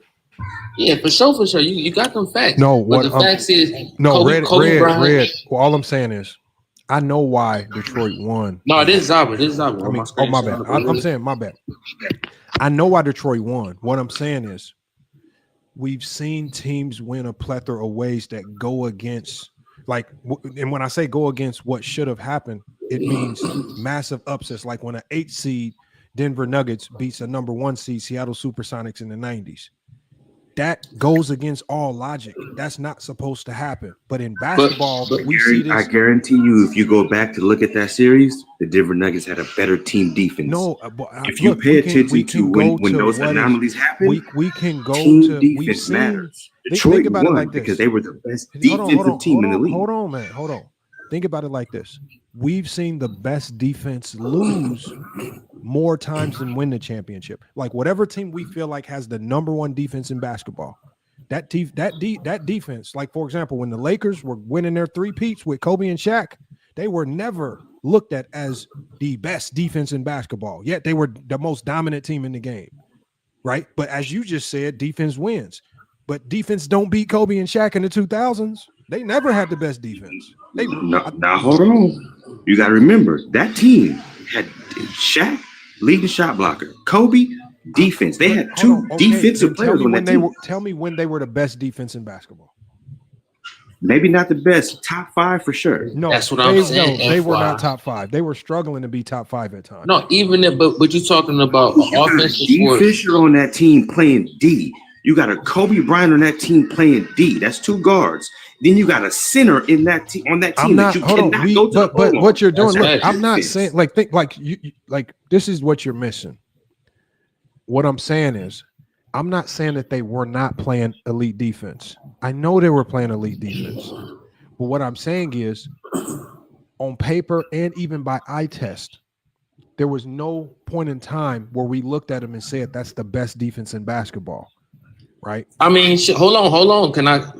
You can say when you are obtained. I mean, you're keeping Kobe Bryant and Shaquille O'Neal down to 75 points out of 48 minutes. FY, we cannot look past. Yeah, but Zaba, think about it like this: they weren't stopping Shaq. Kobe was stopping Shaq. Hold on, Zaba. Shaq was shooting like 60% from the field. And Kobe was shooting 0% from 3. What I'm saying with Kobe was, what I'm saying is, think about it. There's so many wrenches. There are so many monkey wrenches that can get thrown into the game of basketball. Like, for example, we all know if Kobe didn't sell in 2004, they win. Kobe sold. Let's just be honest. If he doesn't sell, they win another championship. That happened. And the thing is, that's how crazy basketball is, because small monkey wrenches like that can thwart one of the greatest teams of that decade and give us a result that nobody could predict. That's all I'm saying. That's why I say when y'all say that when people have to use facts, no, there's no such thing as facts. You might have your reasons as to why you might think X, Y, or Z in basketball. That doesn't mean it's facts. No, I mean, the facts is, even with Kobe Bryant, we know he's a great player, but the facts is he was shooting terrible in that series. But the fact is, Kobe was overshooting. And he wasn't. And he only. I mean, he was put him on the bench. Hold on. For him to take. Robert, this is not. He low key was overshooting. Hold on. I see what you're saying, low key. Hold on. Kobe Bryant went against the game plan. The game plan that will win against that Detroit team was go to Shaq every time, because they were not doubling Shaq. They were trying to defend him with one player. He was shooting 60% from the field on Ben Wallace. He was dominating every time he touched the ball.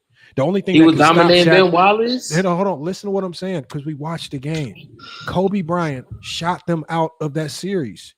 That just happened. And this is no diss to Kobe. It just happened. And this is what I'm saying about basketball. Like, for example, Kobe shot bad against the Pacers in the finals, but they still won because what Kobe did was he found ways to impact the game outside of just scoring. So the thing is, what I'm saying is I've seen players, not just LeBron, I've seen players in the NBA play close to perfect and still lose. And when I see that happen, I ask myself, how do I fairly judge these players if I know a player can play next to perfect and still win? Like they can win sometimes or lose, or I can watch. But who's been playing? Hold on 1 second, Zai. Hold on 1 second, Zai. Or I can watch a player play horribly and still win. We've seen that too. We've watched players play horribly and still get the dub. Like Tim Duncan in 2007 played horribly against the Cavs in the finals, but they still won. Can I ask you a question? Did they not have more offensive talent? Listen to what I'm saying. You're just saying you got to put context behind that. You're not putting no context behind that though. You saying you're individualized one player. Yeah, you've seen one player play terribly and lose a game, but you'll never see them lose a series. There's a difference between losing the game and losing a series. Not true. Right? You've seen LeBron score 51 points, right? And J.R. Smith lose that game. The rest of the series, you've never seen LeBron play like that again. So that's the difference. That's facts. What he just said was facts. Hold on, but hold on, but I think where you get this confused is all LeBron fire away. And I think where y'all I mentioned J.R. Smith actually. Hold on, that's where the y'all context messed up. Hold on 1 second, y'all. I think where y'all messed up with that statement is again, we went back to LeBron, which is what I didn't want to do, but we can go there. When LeBron, hold on, y'all. Hold on, Zai. When LeBron dropped that 51 points, that is basically a near perfect game. And the fact that you want him to replicate another near perfect game 4 more times to win the finals is ridiculous. That's what I'm saying, bro. It's ridiculous. And all I'm saying is because y'all just said you want him to keep playing like that. Who the hell can replicate 4 more games like that? Who in NBA history has played that perfectly in that and with all the injuries that they had and with all this crazy stuff going on with their rosters, you're mad at LeBron because he couldn't replicate that 51-point game 4 or 5 more times.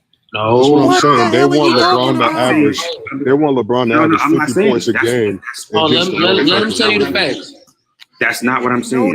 Right now, you're saying in a that a 7-game series, perfect game. Hold on, and we know that in a 7-game series, all it takes is one game, one home loss, and it can put you at a disadvantage for the rest of the series. In the playoffs, that's all it takes. Sometimes is one loss at the right and at home or at the wrong time. I mean, people say it about the 2016 finals. Nick, please hold on, because we're not trying to talk over each other. I'm the host when I'm talking. I'm gonna let y'all cook when I come to y'all. We know that in the playoffs, the away team, it's almost an essential that you need to steal a game. You need to steal a game.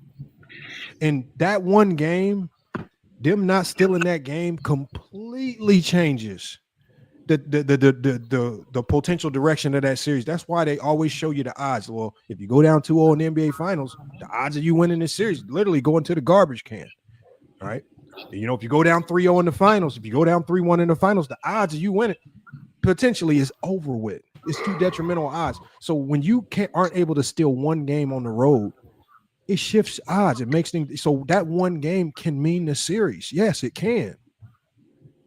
But the fact that y'all want LeBron, and again, I hate that we're talking about LeBron because there are a plethora of other players we can use so that people don't say we're only talking about LeBron.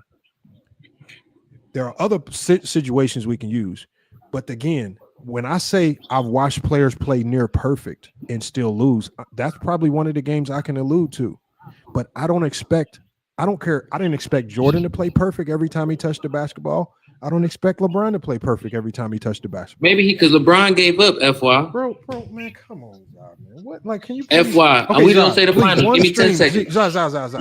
One stream where we don't talk narratives. Please, one stream where we don't talk feelings. Oh, I watched LeBron give up. No, you didn't watch no motherfucker give up. You didn't watch that. That's for He's the about to Mark field. Cuban. He's about to Mark Cuban. Give me 10 seconds, FY. Bro, you cannot explain to me how another grown man gave up. Give And me 10 We're not trying to hear that bullshit, man. 10 Why y'all always seconds. just come up here and just start you gotta lying? save it for Nigga? your 10 stream. seconds. There's no narratives Nigga, today. go save that 10 please. seconds for your fucking 10 podcast. seconds. Yeah, Lamont, he just didn't have it in him, man. He went from shooting 32 the field hold on, goals. Bro, ain't nobody I trying gotta to go hear to that somebody shit. else. If you're gonna do narratives, we gotta at least hear from everybody else before you do narratives. All right, I ain't doing no narrative. Yes, you are. Hold on. Let me go to New World, and then I'm gonna go to. I didn't even hear Reddington's full take. We didn't hear Ochi's. Hopefully, I'm saying his name right. We didn't hear his whole take. I want to hear Nick's take, and I want to hear Deontay Hunter's take as well. At least let's hear them out before we hear your narratives, because I know you're about to get into some nasty. I think he gave up, and bro. Bro, come on, man, bro. Anybody that's playing in an organized game of basketball, bro, ain't nobody just out there giving up, man. Ain't bro. You get defeated, you get beat down, you get tired. Motherfuckers ain't giving up, man. Come on, man, stop it. Hold on, New World, what you got on this? All right, so sticking to the original topic, it's always going to be a change. Like, you pretty much hit the nail on the head. Every generation is going to have somebody that's viewed as the greatest of all time, or at least the greatest of that era.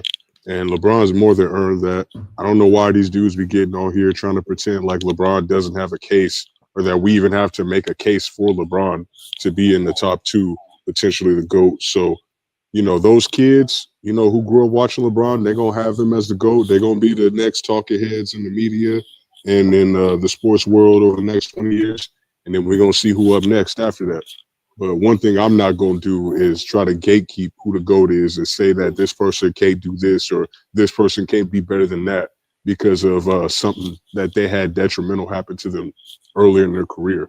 Like, y'all niggas be trying to disqualify LeBron off of one final series, and y'all be trying to lie about how y'all do that too. So, Three. It is what it is. Three finals. What finals? Tell me what 3 finals first.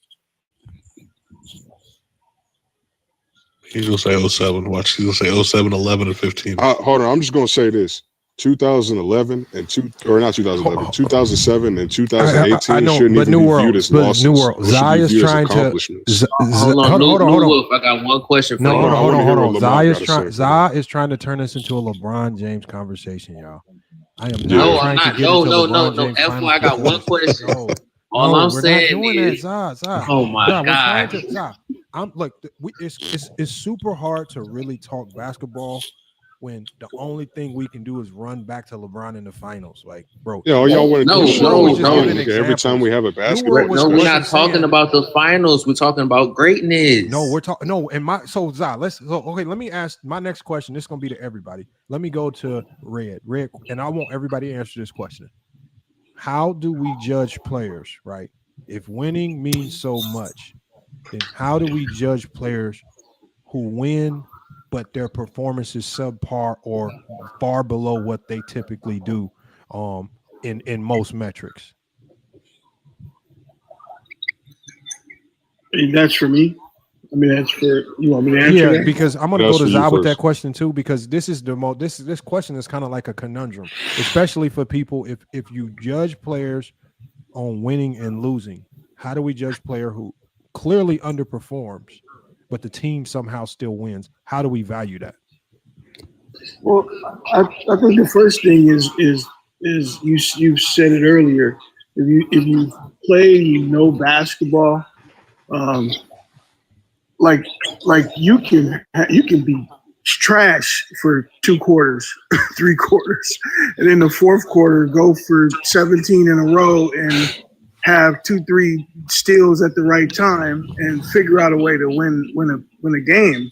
And I think that's not taken into accountability. Like it's you playing 4 quarters or 2 halves in college, and at times you could be a little off. At times somebody can be getting the best of you because they just making buckets, and you could be guarding the shit out of them with your hand in their face. The last live, I remember you saying shit. You was guarding some cat in the pro-am game, and you had your hand in the face, and he just is knocking down baskets. Like it could just be bad for you at that time.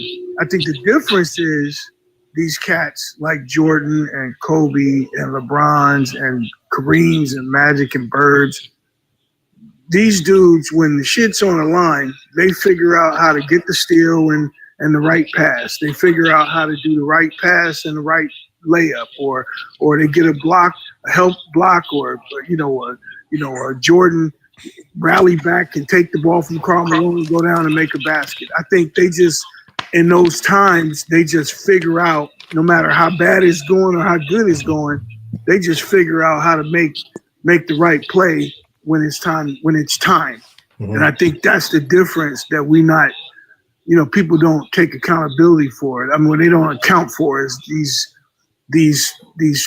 hustle plays and Dennis Rodman having 10 offensive rebounds. You don't notice that until you look like, damn, they got 10 extra shots and they made, 8 of them. Well, that's the difference. That could be the difference in the basketball game. And let me ask you a question, because I like that you brought that up, right? And somebody has background noise. If you got background noise, mute it. So I'm gonna ask you a question. So in 1995, when Jordan versus the Orlando Magic, averaged 31, 6 and 3. I mean, he played great. I mean, he for a guy coming back from retirement, the Bulls needed his scoring badly. Jordan played great. But the Bulls 1996? No, I'm saying in 95, like when Jordan came back in 95 versus the Orlando Magic, right? Remember, Horace Grant went to the other side. He's on Orlando Magic now. It's just Jordan and Pippen. But Jordan played great.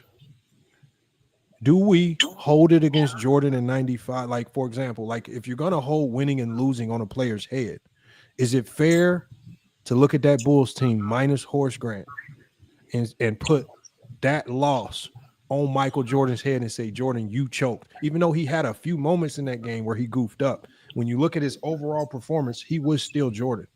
He was Jordan. He played great. From Jordan's own mouth, or do Jordan's mouth? No, listen to what I'm saying. Listen to what I'm saying. So we don't. What are you talking about when they won? Hold on. Listen to what I'm saying. Let the brother Red talk, man. When they lost to the Bulls, when they lost to the Orlando Magic in '95, when Jordan came back that year, Jordan was cooking them, right? I think the only thing that we remember is the Nick Anderson moment, right?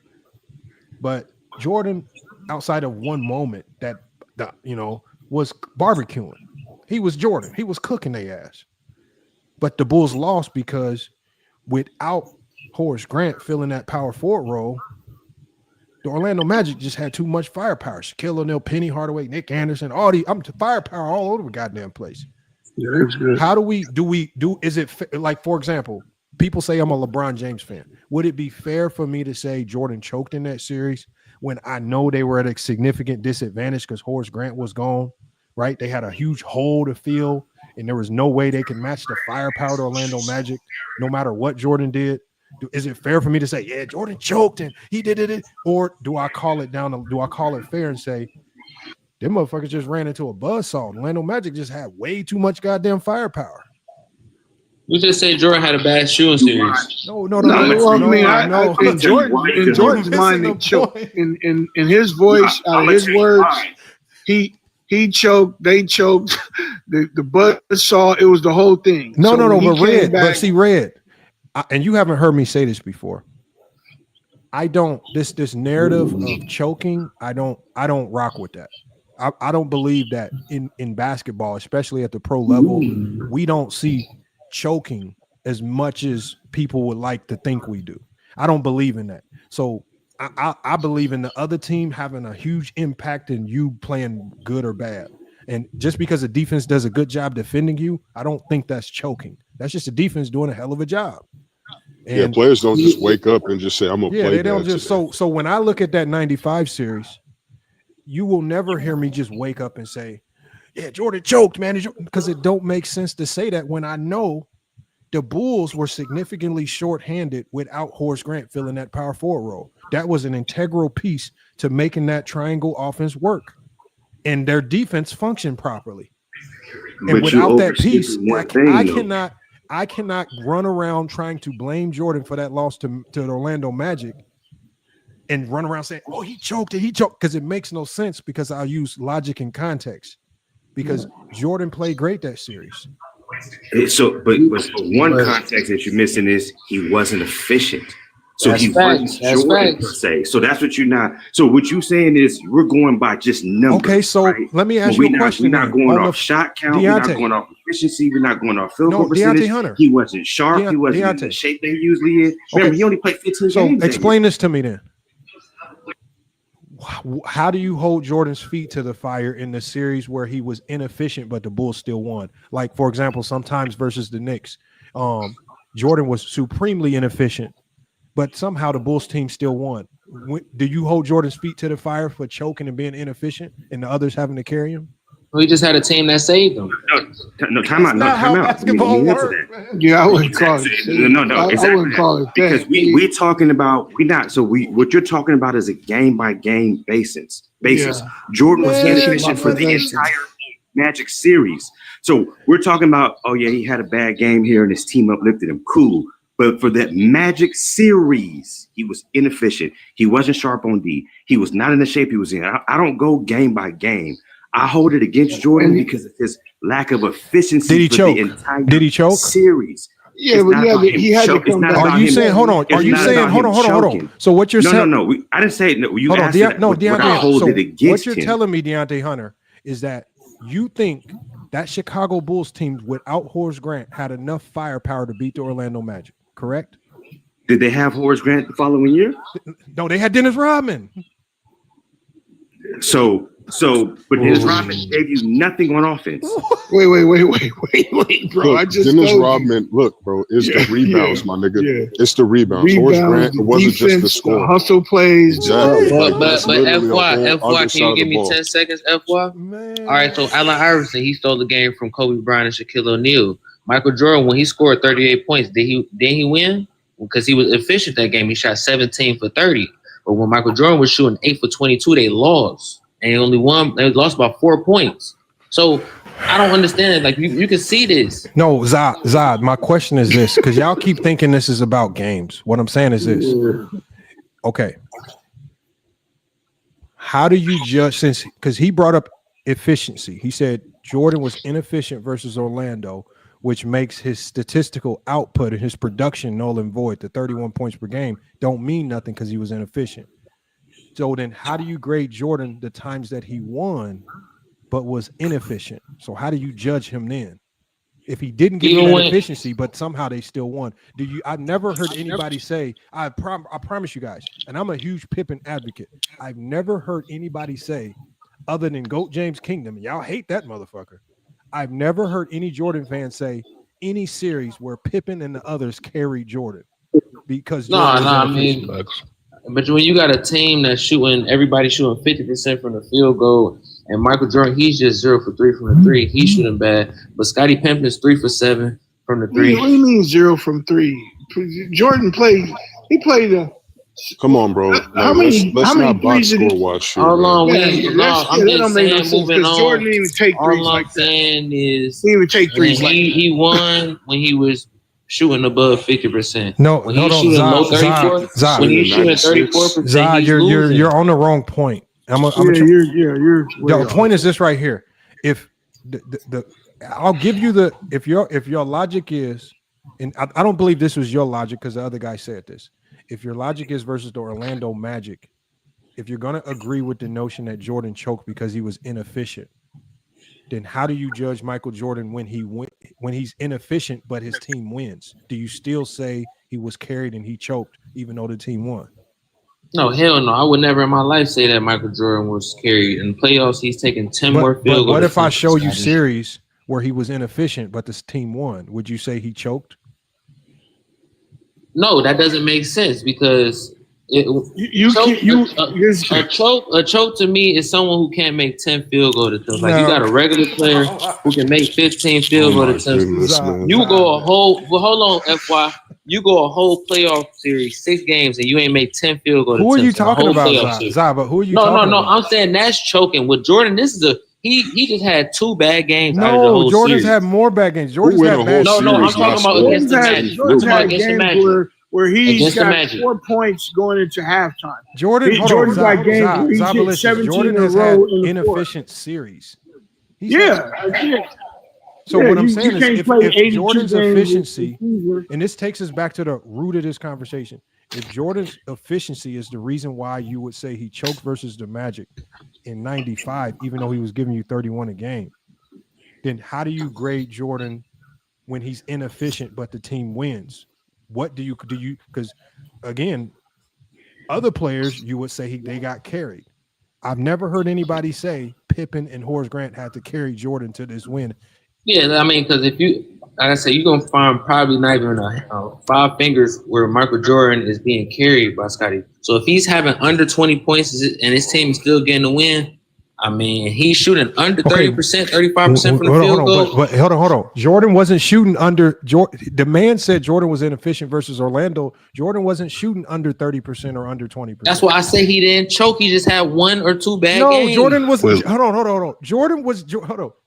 It's correct to say that Jordan was inefficient versus Orlando. He was not in 2 games. In 2 games. No, the entire series.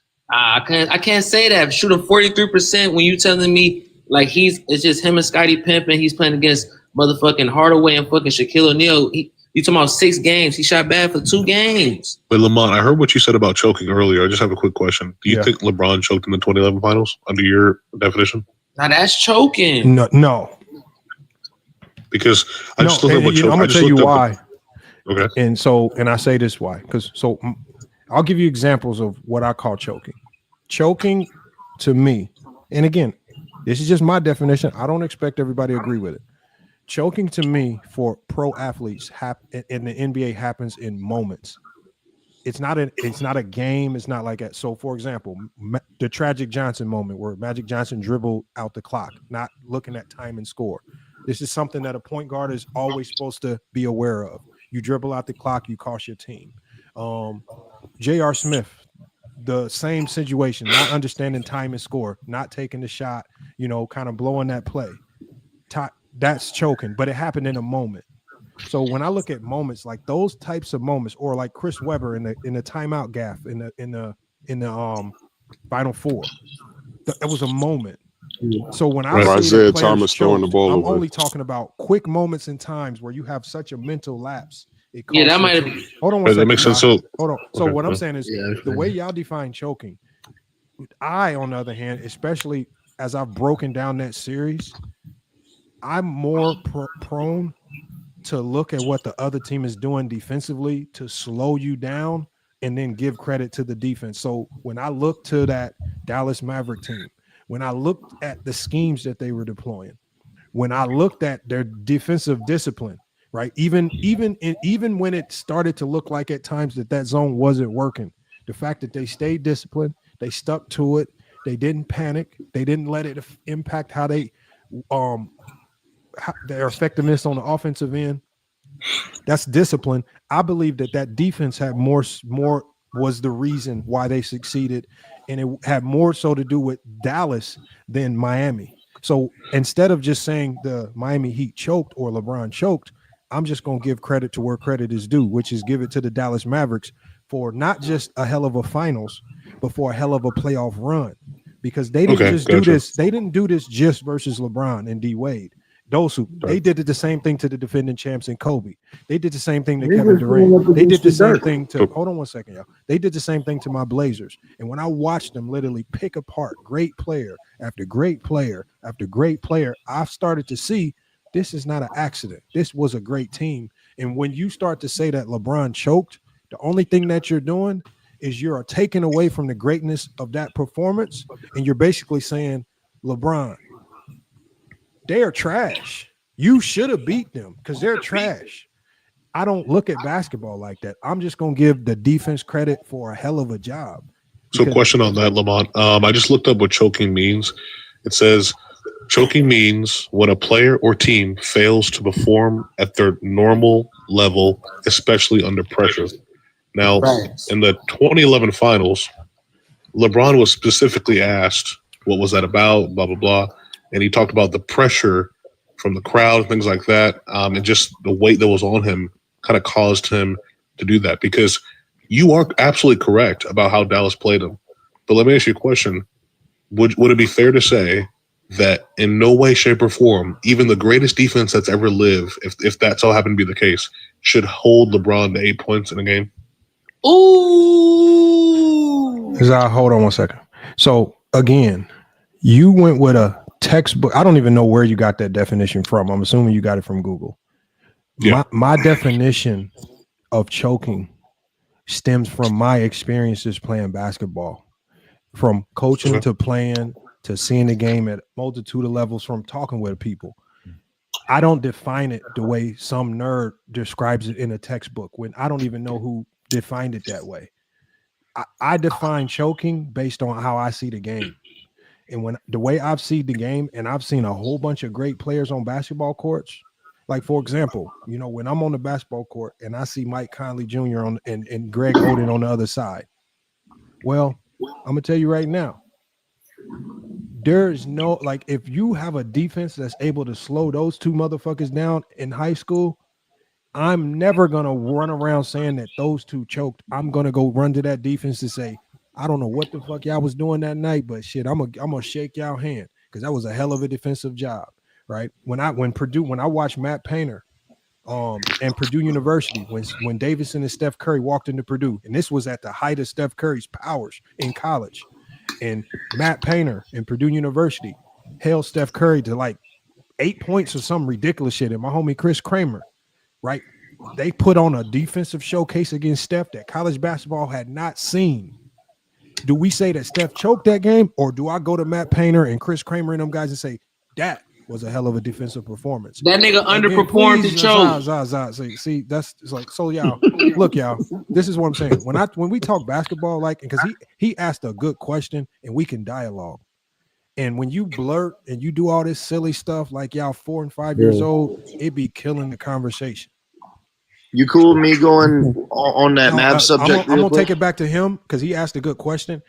So my answer is, I get that there's a textbook definition of what choking is that some nerd wrote down, but if you really just look at the way the game of basketball is played and you understand how great these players are on both sides of the basketball, the one thing that I understand when I go into these gyms and I watch players knock down 99 of 150 threes, I watch players knock down 85 of 100 threes. These guys don't just walk in gyms missing shots because they choking. Man, these guys are elite at what they do, and the only way they don't do what they typically do is when a defense does their job to an elite level. Understood. So I agree with maybe 60% of what you said. The only thing I'm still on is my question about, do you think any defense in the world in history, if you form the best defense in the world, could hold a prime LeBron James to 8 points? Like, do you think that's actually possible? Yeah, any defense. Well, I'm sorry. I mean, not just possible, but possible. Okay, so without. So Jaylen, this is where basketball gets tricky, right?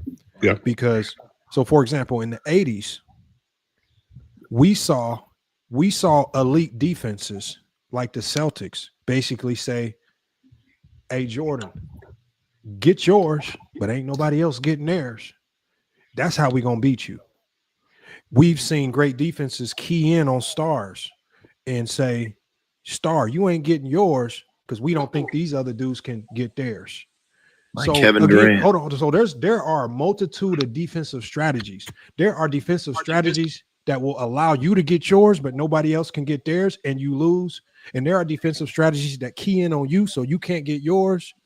And the hope is that nobody else around you can get theirs, and you lose. So again, just because a player gets to their numbers, it doesn't mean the defense isn't doing their job. Because sometimes you can only be scoring by design, right? By design, a coach can say, "You're going to get yours, but ain't nobody."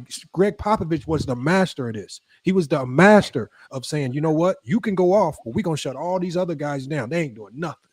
Yeah. You can't score 99 points. You can't score 101 points by yourself. And so sometimes it's by design. And when you look at that defensive scheme from the Dallas Mavericks, they had a defensive scheme that was predicated towards making LeBron James play in areas of the court where he had extremely low field goal percentages. And and the only way you can do that is with execution and discipline. You give credit to the defense, because if they have a breakdown, if they miss an assignment or rotation, they're getting barbecued. But they didn't. That's why, like, the flip side of that, give credit to the defense, man. This is not an easy game to play. It's hard to play defense. Well, they played college defense against LeBron. They did a three-side defense against LeBron, because you can't tell me what the defense they played against them. They played a three-sided defense, which is something. Okay, so Nick, I know what the defense they play. The only reason why I know what defense they played is because I went to a coaching clinic and one of the assistant coaches on that team basically drew it up for us. So since you know what it is, explain it, and we'll see if you're accurate. So when I was watching it, maybe you're more accurate than me, but I'm actually giving LeBron credit on this one, because when I was watching it, it looked like something that Bill Self talks about a lot at Kansas, where you play either there's three sides to the court. So he plays a three-side offense and a three-side defense. They were playing basically a moving either box and 1 or 2-3 the entire time on LeBron James, so that there was always someone there to help side defense no matter where he moved. It's similar to when in 2010 when they went against the Orlando Magic. There was always someone there to move. No matter where he went, the defense sided where he moved. And so what Bill Self talks about at Kansas is that's a three-sided defense. You make sure that their best player, there's always someone there to help. If that's the case, when you play against these great teams like Duke, North Carolina, et cetera, right? So maybe there's a very accurate explanation of the defense that you're going to talk about. I just watched that, and everything that I've learned from watching Bill Self, which is how I coach basketball, it was pretty much similar to that. Kind of like what the Spurs did in their zone defense as well. Make sure that there's always a 2-3 or a 4-1, or I guess it'd be a 1-4 box and 1, but make sure that there's always some sort of help side to that, no matter where he moves. Okay, so to simplify, you guys, they ran what is called a 1-3-1 matchup zone. So the reason why you said 2-3 is because every time the ball shades to the corner or the wing in a 1-3-1, the 1-3-1 on wings and corners turns into a 2-3.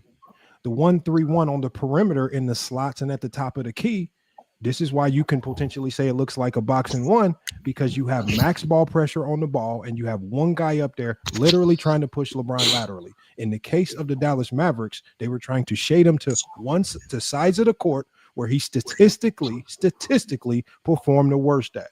So they had a particular side of the court that they wanted him to operate on. And even according to Mark Cuban went on live TV talking to Skip Bayless and said what? He said specifically, it was crazy because he said like 95, and I'll play the video if you want to see it. But Mark Cuban said the crazy part about it is that LeBron James made the right play like 99% of the time. He said the others were screwing it up. Now, you can take that for whatever is worth. You can say he's glazing LeBron, but he got on Skip Bayless because Skip Bayless pushed this narrative that, oh, it wasn't you guys being great on defense. It was LeBron who was choking. And Mark Cuban pushed back against it and said, actually, I thought LeBron was playing it perfect because he was making the right reads whenever we had a breakdown, and it was the others screwing it up. And it was amazing to hear that from somebody who was on the inside of those huddles, on the inside of those locker rooms, in those meetings with the coaches, in those film study rooms, talking about what was actually going on the court. And I'll play the video for you if you want me to play it. I can play it right now. We can all see it. But it was curious to hear Mark Cuban talk about it. And he didn't talk about it now. This was back right after it happened. This was years ago. He had no reason to glaze LeBron, right? And so he's talking about it. He's basically saying Brown was cooking us. He was low-key making the right reads. Well, he was playmaking at a high level. Hold on, Nick. Hold on. So when somebody says that, like, so for example, when Mark Cuban says that, what do I do? Do I push against the grain and say, Mark Cuban is lying? My eyes were right. Or do I reanalyze what I just watched and try to come with a different approach. But let me ask you, Lamont. Because hold on one second. Because maybe it's something that I missed, and this is what I mean this is what I said in the beginning of this show. Sometimes when you hear from somebody that's more informed, and Jaylen, you got background noise. Sometimes when you hear from somebody that's more informed, it's not always wise to try to push back and fight against that. Sometimes it's smarter to maybe reanalyze your approach. Maybe you were wrong before you jump the gun and try to say, oh, no. No. I had to reanalyze my thoughts on 2011 after I heard Mark Cuban say that. Now I have a different, now I have a new respect for what the Dallas Mavericks were doing, right? And so again, nothing's going to change my approach, the way I see the game of basketball. If I see a great player getting stopped, I'm always going to give credit to the defense. You do not stop great players for an entire series on accident. That happens because your team was great on defense. And I'm not going to be the idiot that runs around saying that every single player, because y'all definition of choking, as I exposed, and New World was there, as I exposed on another show, the way y'all define choking means that every player in NBA history that's touched a basketball has choked. The way you guys define it. That makes absolutely no sense. Wait a minute. So the way that I just explained it is not crazy then. Like they iced him out to the baseline, try to push him into a trap. I didn't say it was crazy. No, I know. I'm not saying that you did. I'm just saying that's the way that I viewed it when I watched the game when it was happening. Like that's what was going through my head. Wait, so FYF though. So I'll play it. Y'all want me to play the video what Mark Cuban said? I think we've all seen it. I'm not saying Mark Cuban's wrong. What I'm saying is that's what went through my head when I was watching it. That's all. Hold on. See, this is the thing right here. Hold on. Think about it like this, y'all. Think about it like this. If we rewind the clock back, and I don't know how old you were in 2011, but most of us were much younger. I was 21. Think about it. And this is how I know. When we watch these series live as fans, none of us are watching it as a scout or a coach would watch it. We're not watching it with that type of analytical lens. When we're watching these games in the moment, we are watching as fans first. And for us to catch certain things, if you want to really have a true breakdown, you have to rewatch to really get a true breakdown. And you have to do it without a biased lens.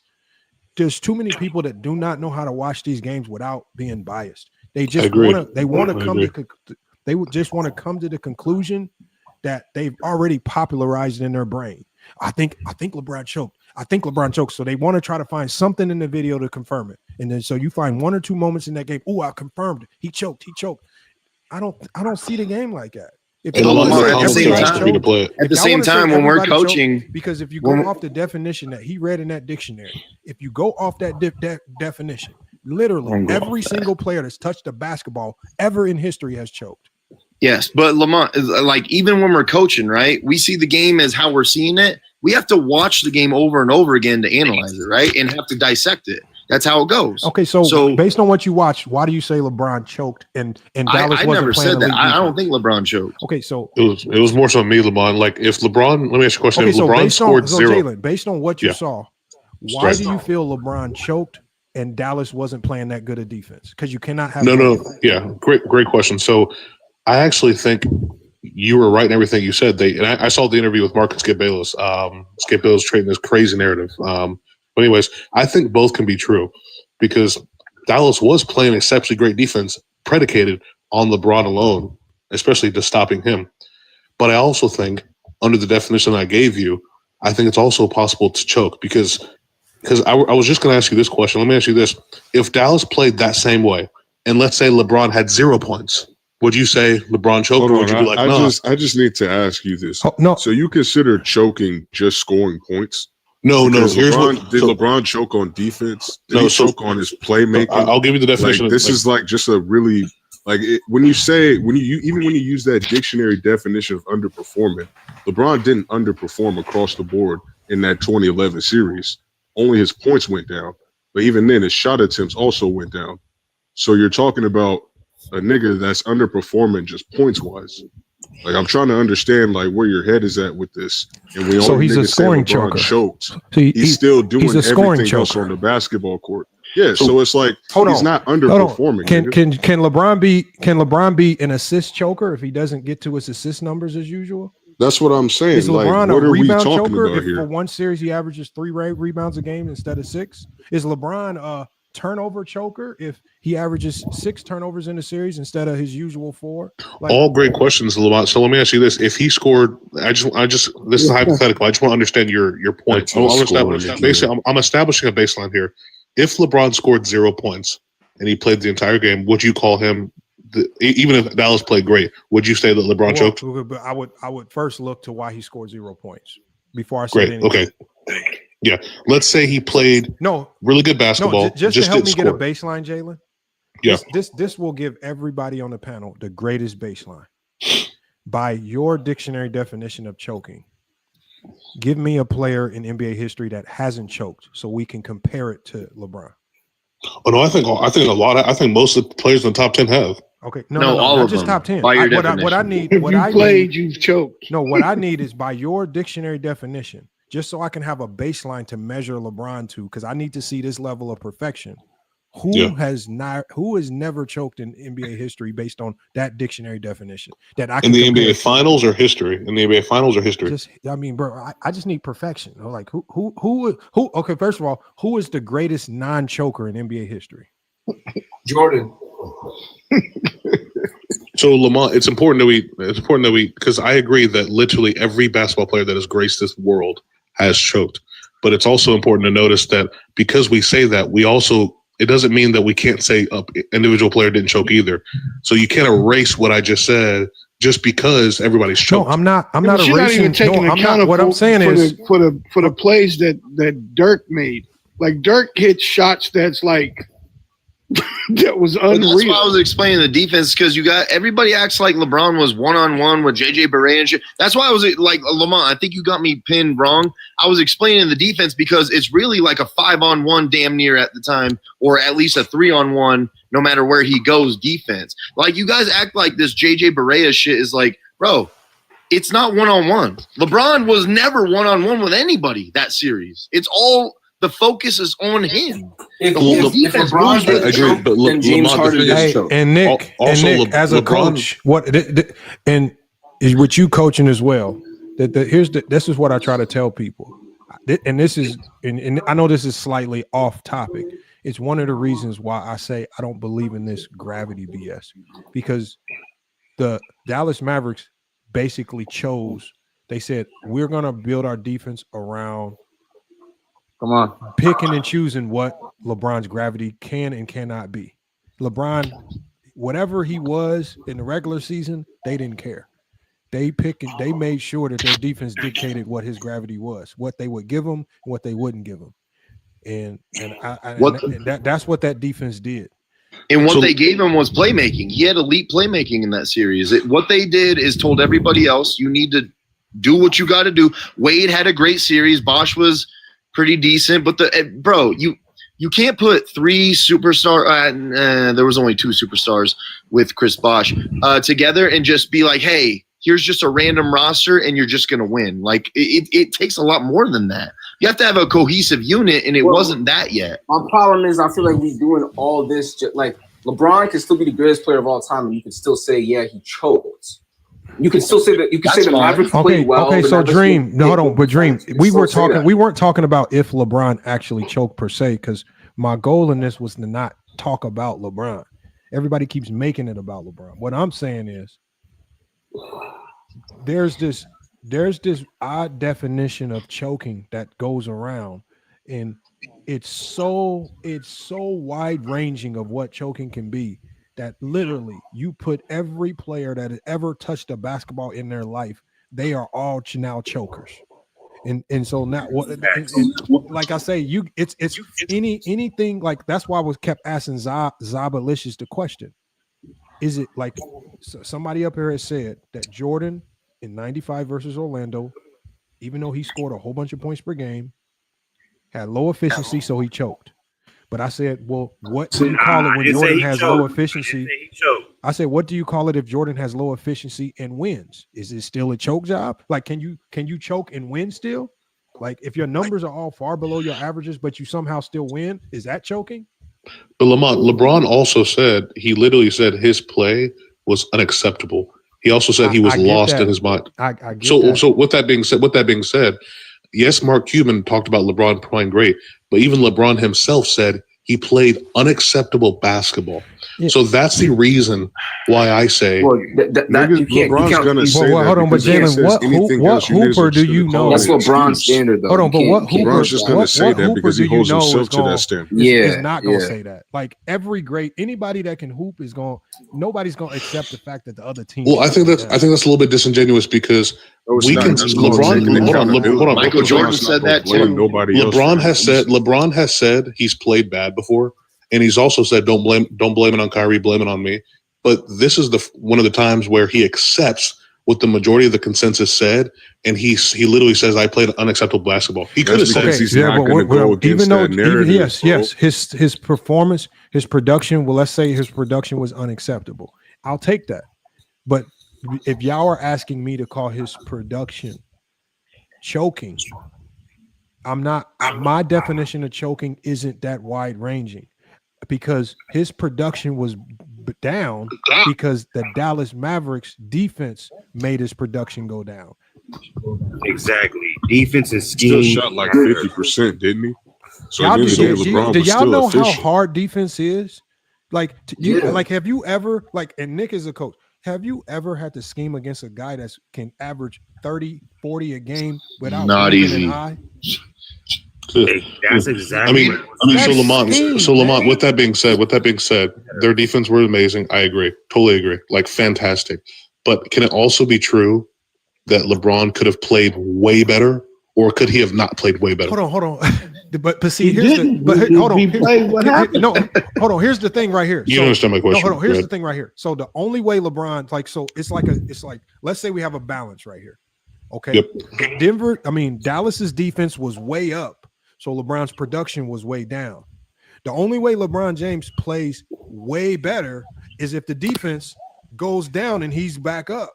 Like, you can't have both. You can't have great defense and he played great. Oh, they had great contests every single time, but LeBron James made a great historic shot every single time. No, typically in basketball is one or the other. When the production is down for a star, the defense is way up. So Lamont, I understand what you're saying, but we've also you said something, Lamont. So you either got to you said something earlier, Lamont, that actually struck me, which you were saying, like, it's not every time that the best defense wins and things like that. Like, look, in 2001, the Lakers were the 22nd ranked defense in the league, and they gave up that defense to give the ball to Shaq and dominate the living shit out of the league and the playoffs and the finals. And you know what happened in 2004? The Lakers had a great defense, and Kobe Bryant. Why is Kobe Bryant shooting 30 more shots than Shaquille O'Neal? And Shaquille O'Neal is averaging 4 more points a game on 63%. See, you sacrifice things. There is an actual balance in basketball. Yeah. You have to find that balance. It's like the Thunder this year. They gave up a lot of. Well, I'm not going to say a lot of offense, but their defense is immaculate this year, and they gave up certain parts of their offense in the very first quarter of the season for that. Like, it is a balancing act, bro. So Nick, hold on. So Lamont, have you ever seen in a game, like you're watching the game and the announcer says, because the two players are going at it, and the announcer says, "Man, that was great defense, but that's just, you can't stop it. That was great defense, but you can't stop it." So I understand. I do that about once a game. Well, no. Hold on. I don't do it 19 plays. No, that's an individual point in the game. They don't say that overall because their job is to literally announce every single section of the game. But when we look at it in totality, you're telling me it's impossible to say a defense played great, but also offense was unstoppable. You think that's just cancel that's impossible. Out? Yes. Hold on. I'm telling you right now. Well, hold on. If how can I go into like if there's, I don't know if I've ever been in a game where we've lost a game, but I went into the locker room and I told my team, man, hey team, we lost that game, but that was some hellified defense we played, man. We got smacked, but that was some great defense, bro. They don't go together. That just don't work because it's almost like doing your job. It's almost like, hey, we did our job, but the other team was just better. That's possible. That's literally possible. No, hold on. They just making tough shots. Hold on. Defense is like this, y'all. The way defense works is the better team knows how to break your defense down. That's what beats you. You're consistently scrambling. You're doing a whole bunch of stuff that was not entailed your like, for example, if you're a no middle team, but these motherfuckers are quick enough to keep getting middle and they keep breaking you down. Yeah, okay, well, they're messing you up. Like they keep getting to the middle of the floor. You're over rotating. Now you're just scrambling all over the place half the time. So that's why you need a good coach. Because if I'm playing a 21 trap full court defense and they're just breaking us, well, you know what? Maybe I need to play a 1-2-2 half court then. Like maybe I need to stop with bro. Hold on. So there's no scenario in which you could play great defense and you lost because in moments. But you're talking great player just broke. That's not what he's saying. That's not. Hold on. Hey, it's a thing right here. Here's the thing right here. I always tell my players this. There might be a play where there's a great contest and the guy knocks down the three. And I'll always tell my player, don't even worry about that because if you keep contest, there's no way they're going to make tough shots like that all night. They can't. It's almost a statistical improbability in basketball. Like if you are consistent on defense, you will typically win out. The teams that suffer on defense, the teams that get beat are the teams that have breakdowns. OKC is a great defense because they are consistent at what they do. They do not give up a ton. They can communicate. They don't have a million breakdowns. They are not scrambling a ton. They have great point of attack defense. They always are locked in on the plan 1 through 10. Whoever's in the game. You know what comes with breakdowns though? You know what comes with breakdowns too? You're giving up fast break opportunities when there's break. Like your fast break opportunities are limited when you're getting broken down on defense. It's not going to work like that, bro. There's so many facets to the game. There are so much more than just a set offense and a set defense. You can't game plan for that all the time. Yeah, because the ball be moving a lot. That's why I'm saying, like, you're talking about a great defense in the Oklahoma City Thunder. I could tell you about a not great defense that has offensive players that make tough shots and hit open threes and create more possessions. That's the Pacers. They took the Thunder 7 games.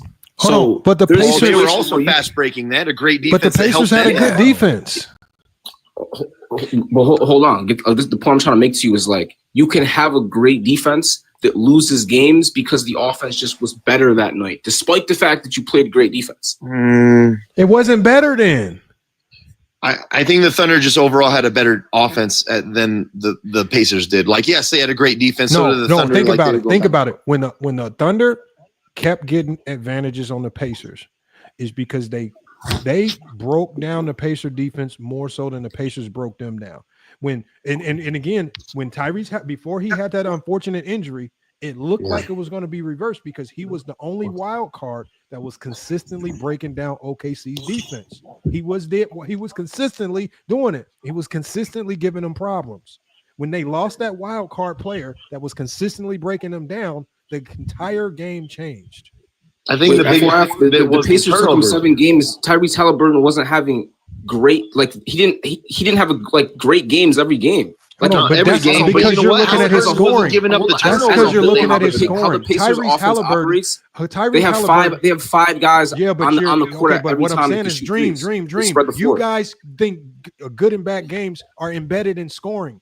Tyrese Halliburton was great all 7 games because he impacted that. He was impacting the game whether he was making or missing shots. He found ways to impact the game with his passing. He found games to impact the game with his rebounding. He found ways to impact the game with his defense. He did not have to score 40 to have an impact. I get that. Impact into scoring only. This is why I'm not doing that though. This is why when a player has a bad scoring game, you say he choked because you don't see anything else that goes on the basketball. No, that's not what I'm saying. I'm saying that the personnel and the schematics of the Pacers, despite the fact that OKC has a great defense, maybe the best defense in the NBA, the offense and the style of play that creates more possessions at a higher pace that the Pacers operate in, it didn't matter necessarily if the Pacers with Halliburton are creating transitions that even when nobody can guard, bro. When he was out of the game, the style of play that the Pacers were playing with did not change. We saw the difference with TJ McConnell. We saw the difference. There was a huge difference when Tyrese Halliburton was not in the game. They are no longer playing full court with TJ. So Nick, hold on. They're playing 5-out motion in the NBA Finals like they're an AAU basketball team,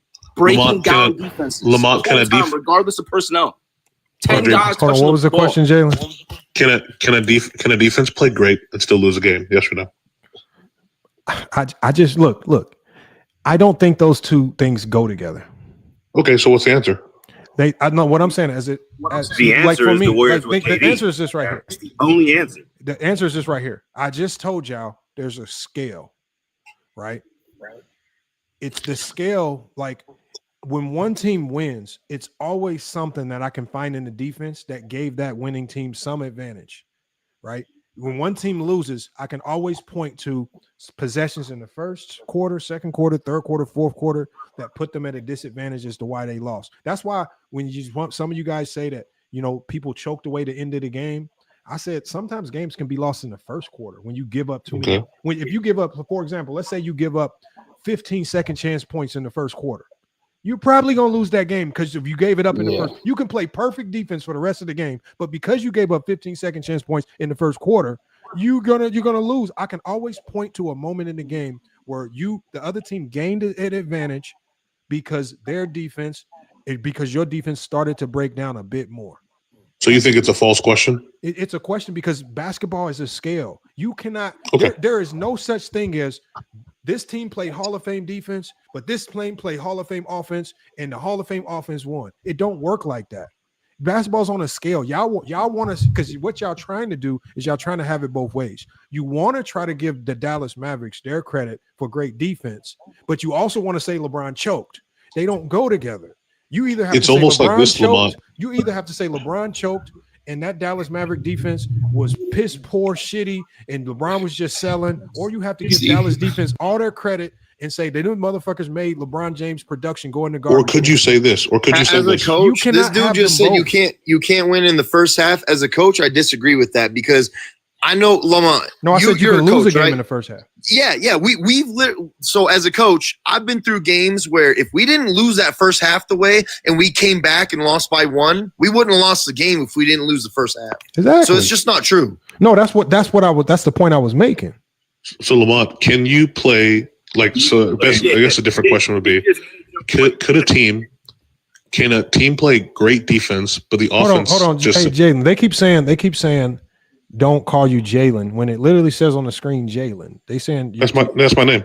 Okay, first half, first quarter, bro. You can lose. I mean, I knew the voice was familiar, but all I'm saying is his name is Jaylen. Y'all, I don't know why y'all getting mad at me for calling him his name. Yeah, that's my name, bro. That's my name. So, anyways, would it be fair to say that it's possible for both teams to play great offense and defense, but one team plays greater, but both are great? No, because you're making it. Bro, all I'm saying is, if you like, you gotta stop trying to simplify basketball like that, Jaylen. That's not how it works. To me, y'all basketball look like, and as much as y'all want to say, like, unless it can, in a theoretical sense, if a game is, for example, if a game is 100 to 101.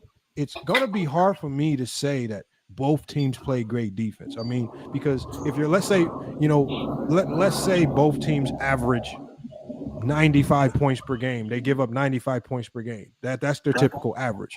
But you allow this other team, like, the thing is everything is on a scale. Like, something can give you the edge. To me, defense is always the one separator that gives you the greatest edge. But to use your analogy with the scale, Lamont, it's almost like this. I tell my team I don't really care about offense that much. I like it, but I said if we get more stops, we're going to find a way to score 80 points. I totally agree. With your analogy, more stops is more possessions. Yeah, so with your analogy with the scale, stops, you're going to win. Let's put it this way: the math is math, and if we get more shots up than the other team, the chances are we're going to win that game. And it don't. And that's what I'm saying. Like, that's defense. This is why I say. This is why I say the Dallas Mavericks defense was king in that series more so than LeBron choking, primarily because that defense, right, killing opportunities, turning LeBron James into a playmaker, making him funnel the ball to guys who didn't want the ball late shot clock, right? They're winning these possessions. That's giving them more opportunities to score. That's why they had the ability to come back in games where they were down because they relied on. Did they never in that series try to outgun the Miami Heat? They always used defense. They did not try to go out there and go toe-to-toe with it offensively. They would have lost with that strategy. The only winning strategy was to come with elite defense. That's the only winning strategy. So in that specific game, did LeBron play great, good, or bad? I don't know why this is argument. LeBron James in that nobody series, ever said I don't think LeBron had a hold on, New World, let him answer. I don't think LeBron had a great game in that series. But just because you don't have a great game does not mean you choked. So did he have a good game then? That's what good defenses do. They make you have not great games. So Jaylen, hold on, Jaylen, can I ask you this? I want to answer to my question first. That's the answer. You want to hear LeBron defense, play bad? It's the defense's job to make you not have a But great let me game. ask Jaylen. Jaylen, was Dwayne Wade great that year? That year? Yes, he was. Was he not? Was he not like top three shooting guard easily, top 2 shooting guard easily in the league? Top 3, yeah, not top 2. So was he great that year? Yeah. Was he great in that series? He was very good in that series. Did he choke? No. They lost. Why not? Well, he played up to his par. do you not see the contradiction? Okay. So Nick, why didn't Dwayne Wade carry them listen, to hold on, a Nick, real quick. finals So win? hold on. My definition. How do of you choking know is that's different not than part of the Dallas Maverick game plan to So hold let on. My D-Wade definition, eat? my definition of choking, Nick, is different than Lamont's. That's why we disagree. No, So Do my you think question that is, Bosch choked? so real quick, my question is, no, but hold on, T Perfect. This is what I'm telling you. What? This right here. My name's not T Perfect. What? Hold on. He's talking to someone in the comments. Jaylen, my bad. My bad. Jaylen. Who is T Perfect, Hold on, bro? hold on, I don't know. Jaylen. Is that Hold on, T Perfect? Hold on 1 second. Hold on 1 second. Jaylen, this is what I'm saying. And maybe Nick can understand what I'm saying, but this is what I'm telling you right here. D-Wade playing great that series, that can be strategically by design for defense, right? And so the fact that just because D-Wade got to his numbers and he didn't choke and LeBron's production went down and he did choke, the problem with basketball is that as a coach, I can make you not get to your numbers, and because of my defense, and if somebody else does better, Hey, you gotta get rid of him. Who is that? Oh yeah, we got Camilla. Get rid of that. Okay, so all I'm saying is by design, a coach can make it that way. The coach can make it so the second option or the third option has to take all the shots. Which I agree with you. So I've literally won games doing that. That's a Kevin Durant design. Back in OKC, they used to do that to Kevin Durant. By that design, how can I say? And if you don't know, like, and with we all saw the strategy. The strategy was heavily focused on LeBron. So the strategy was to funnel the ball to others so that others could beat them. Okay. By design, because the defense's game plan was designed that way, and the defense forced that. How is it that D-Wade didn't choke, but LeBron did? They both lost. They didn't get the great question. So yeah, but their great defense question. dictated and got everything that they wanted. Understood. Now, great question.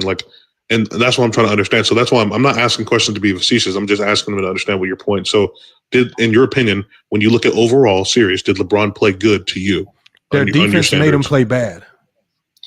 So he played bad then? Is that what you're saying? Yes, overall? I don't think LeBron James played good. I don't think he played good either. I think he was elite at playmaking still, but other than that, like his defense was still consistent with how the year went. He just wasn't a great scorer, and he didn't look like an aggressive scorer. Okay, but cool. One thing I want to ask you real quick is like, what is one of the greatest things that people attribute to Jordan? His failures. He succeeds after his failures, right?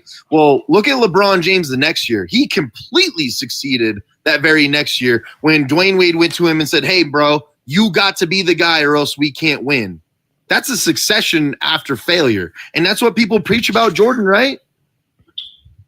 Well, yeah, they preach that. They only preach 6-0 with Jordan. They don't talk about it. So all I'm saying is like that's a great season the next season. LeBron. No one talks. Yeah. Well, you're right. Lamont, so I've Nobody heard talks about Jordan's failures. All they care about is 6-0. Yeah, that's talk true. about his failures. I lived through his failures. I lived through the whole thing. Nick, you're not. Nick, in general, that's not true. Generality speaking, it's a whole commercial about his. Look, generally speaking, his fan base. It's a whole commercial. His fan base does not care. All I'm saying is when LeBron has the successions after the failures, it seems to be lost art for some reason. No, like they like to end LeBron's career at 2011. That's correct. They like to pretend that the greatest championship ever in 2016 didn't happen. They like to pretend LeBron didn't carry a bunch of bums to the finals. Bro, it started. His playoff runs ever. Bro, his rookie year it started. His rookie year. So Lamont, real quick question. Lamont, you niggas like to pretend like he didn't have. Hold on, let's go one at a time. Let New World go, and then I'm gonna come back to you. Let me respond New World real quick. Where I'm just gonna say it started his rookie year, right? LeBron and the Cavs won way more games than anybody expected when he was a rookie, and then they go, well, Michael Jordan didn't miss the playoffs when he was a rookie. Well, they won 38 games and then 30 games and made the playoffs. So it's like it started in LeBron's rookie year, where they immediately wanted to make sure that he was never gonna hold that succession that anybody else. That's not true. It is true. What it is Jordan was killing as a rookie, and so was LeBron. If you know basketball, you listen to people who just. I'm not talking about real basketball heads. I'm talking about let's talk about real the basketball heads, casuals. not people just watching and guess and be. Well, there's guessing. not a many real basketball heads. That's the problem. Like y'all act like it's big congregations of great basketball minds. Smart basketball. Like at the end of the day, there's an agenda being pushed. Like you guys literally lose your shit every time we say LeBron didn't choke. There's no Nobody agenda up being here pushed said for that Jordan. LeBron didn't play bad Because his Nobody peers, up here said the that top LeBron 75 played great guys, in 2011. But you says guys lose Jordan your shit is every the time guy. we say the So- nigga didn't choke. Wait, Any what? breakdown of the game Y'all that go we one at a make time? is an excuse. You know what I'm saying? That's why it's just, it's facetious. It's disingenuous, and we can't have real basketball discussions with people like that. But wait, Red, casually saying the Red, word you just said the top especially when it only applies The top to one side 75 of the doesn't all basketball. agree that Jordan is. Yeah, Red. The Scoring top the 75 basketball, players do and that's not all literally say all that. you're talking Bro, tell me who don't. Tell me who. Isaiah Thomas. Here, I can give you a list. Are you kidding me? I'm not kidding you. Isaiah Thomas. Larry Bird just recently said that LeBron Larry was the Bird greatest. called him Jesus. He named him Jesus. What? That are you was at the talking about? time. Now Larry Bird is saying that LeBron's the greatest. Just stop, bro. You guys. That's where. Bro, That's where you we go just wrong. saying that just people lied. can't change You their just mind. lied. Go You can't watch. just It's lie 100 like that. Come interviews. on now. Hey, Lamont. You just hey, said the top He 75 said that said. 40 Yeah. years ago. Hey, Lamont, to light. When that Hey, dude Lamont, walks in the room, You're just the wrong. room Hey, changes, real quick, Lamont, to lighten That's a fact. real quick to lighten the mood a little bit, Lamont. I have a question for. It's a fun fact question before we move on. I don't know if you know this, Lamont, but it's no one on ESPN has ever asked this question ever, and I think it's a really good question. There is one player in history that's played a prime Michael Jordan and a prime LeBron James. Not 35-year-old LeBron and 18. I'm talking about prime both. You know who that is? I don't know who played him prime. Vince Carter. No, not Vince Carter. He came in '99. He played prime. He played against prime Michael Jordan Gary and Payton? prime LeBron James. Was it AI? Talking about Kobe. No, not Kobe. Gary AI Payton. played against That's the him. closest I can think. No. Hold on. There's I mean, been Kobe about, did. There's been about 25 players that have played both Shaq. of them, but there's I won't only call one it prime. player. Never mind. I won't call it prime. You said what? Question is probably Kevin Garnett. No, you're close. No, but it's Shaq. Shaquille O'Neal. It's Shaq. Played against Shaquille him O'Neal the came in the series, league and he when played against LeBron. Jordan's first game versus Shaquille O'Neal was at 29 years old. Shaquille O'Neal's last game versus LeBron, he was 28 years old. He's turning 28 years old that year. It's just interesting to me how there's only one player in history that could see both at their best. So Do you think that Aaron Rodgers is the GOAT in football? no, I think Tom Brady is. Tom Brady thinks so though. Hey, you know what's funny about that? Shaq said LeBron's the GOAT. So it's like irrelevant. Nah, no, Shaq ain't never Really seen that. Shaq doesn't did think say that. Tom Brady said Aaron Rodgers is the GOAT. Do you think he's the GOAT? Hold on, let me Wait, give when y'all did Tom a Brady list. say Hold that? on. Just That's why you can't. That's why you can't just be Hold on. That's why you New Let's World. not even talk Hold on, about a Ray, guy New with World. 7 Hold on Super one Bowls. second, y'all. Hold on 1 second. Like, come on, bro. So look, He knows he's the GOAT. So I'm gonna give you a list of all the players in the top 75, and I'll give you their quote to go with it that all said LeBron is the GOAT, because we all know that not all of them said it. So we'll go with one, Kareem Abdul-Jabbar. His quote is LeBron is the greatest to ever play. He checks every box. Magic Johnson said it. Magic Johnson said Magic ain't said it. Just let me get through it. He I didn't got say his that, quote bro. with it. He says LeBron He is said he's gonna read the quote. his Nigga, be quote quiet. is LeBron is the greatest all-around player. Nigga, you quit talking to me like I'm Okay, Ray, hey, we don't need crash outs, y'all. Come on, y'all, the crash outs, man. Come on, please. I might want to mute people. So Shaquille O'Neal said it after the 2020 championship. Allen Iverson said in 2020, he publicly ranked LeBron as his GOAT. His quote is LeBron is the one. Can you quote Shaq one more time? Kevin Durant said Bron is the GOAT. Nobody has ever been better. Isaiah Thomas, he says LeBron is the GOAT. He says his quote is LeBron James is the greatest player of all time. That's his quote. Giannis Antetokounmpo, he says LeBron is the best to ever play basketball. Nikola Jokic said the same thing. Jason Kidd says the same thing. D Wade says the same thing. Tracy McGrady says the same thing. Bob McAdoo said it. Ray Allen has said it, but then it says he changed it to Jordan. So I don't know what that's worth. Paul Pierce has said you could take it for what it's worth, but he says LeBron James has the greatest resume in NBA history, but he didn't officially say he was the GOAT. Take it for what it's worth. So again, the people that verified said LeBron was the GOAT are Kareem, Magic, Shaq, Allen Iverson, Kevin Durant, Isaiah Thomas, Giannis Antetokounmpo, Nikola There's Jokic, two of those Jason that are wrong, Kidd. Lamont. Huh? Yeah. There's two of those that are wrong. Honestly, Okay, hold on 1 second, y'all. I'm just reading the names. I'm just saying, I'm just going over the list again. So all the players that explicitly said it. Also D Wade, Barkley, Bob McAdoo, Oscar Robinson, Reggie Miller, Ray Allen at one time, Paul Pierce, Dr. J also said it as well. So again, my thing is, you said all top 75 players, and that's wildly I don't know what he's reading from, but you can YouTube interviews. Yeah, 75% of them were. So with Shaq, but this also goes. Look, y'all, this goes into the topic of the show. Like, who cares what other people say?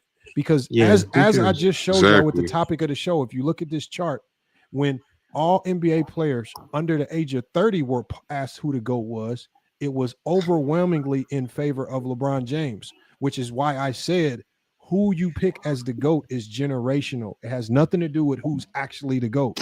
It's a generational, because when all NBA players under 30 were polled, LeBron was overwhelmingly the GOAT. Jordan was second, and Kobe got a few votes. And Paul Pierce is the only one that got one vote from Brandon, what's his name, on the Charlotte Hornets. Brandon Miller on the Charlotte Hornets. So again, it's about who you ask and what era they grew up watching. You know, I know that's true. You know my dad. You know who my dad says is the GOAT? Wilt Chamberlain. None of y'all would say Wilt Chamberlain is the GOAT, would you? No, because they're going to say he's too important in the finals, and they're probably going to say he's a playoff dropper with all these other crazy narratives. But my dad's seen him live, and he swears he's the GOAT. But nobody's going to agree with that right now in this panel. So it's all subjective, bro. It's all generational, and it's okay. And Red Reddington, I'm almost positive that you grew up watching 90s basketball, and it's okay that you have Jordan as the GOAT, because that's who popularized basketball for you, right? But you got to understand that times change. I'm open-minded. I'm open-minded to things too. I'm not narrow-minded. I don't know. Like it's hard for me to believe that. You can't measure that. Well, the reason why I'm saying it is because there's several interviews of their peers of Barkley and Iverson and Kevin Garnett and guys literally. But what does that mean? Well, that's just his peers. If Jordan, like you can't tell me, like, for example, with me, you can't tell me that Mike Conley and Greg Oden ain't two of the greatest Indiana basketball high school players ever in history, because the way they dominated us on the basketball court. Like, you can't tell me no different, right? So what I'm saying, but other people might say Damon Bailey and a whole bunch of other people. So all I'm saying is your experiences and who you saw and what you experienced play a large role in who you pick, right? Have you heard the story that KG had about Jordan? How people walking up to him say, you can't talk to him like that, and he dropped 30 on me in the second half and all this crazy. Bro, your experiences getting barbecued by these players will shape that. Sharon Wright, we had an NBA player on the panel. Sharon Wright came up here. He literally said, when I saw Jordan on the court, I started humming the Gatorade song in my head. Wait, he was on the panel? Yes. He comes on all the time. I try to get him on today. He comes on because remember, he was on one of the only teams that beat the Bulls in '96. Wait, what years did he play? Sharon Wright played towards like mid '90s going into the 2000s. So he played LeBron, Kobe, and Michael? Yeah, Sharon Wright did. Oh, bro, you got to get some stories. Come on now. We did. Hold on. We had him on for like 4 hours interviewing him. We already dropped. Dang, I gotta just go on the. He was just on the show a couple of days ago. He popped up and gave us some gems about Rodney Rogers, who passed. Yeah, I'm hitting you a follow right now. I'm making sure I'm there. Hold on. Yeah, go. If you go to YouTube, you can. We re-upload all of our TikToks on YouTube.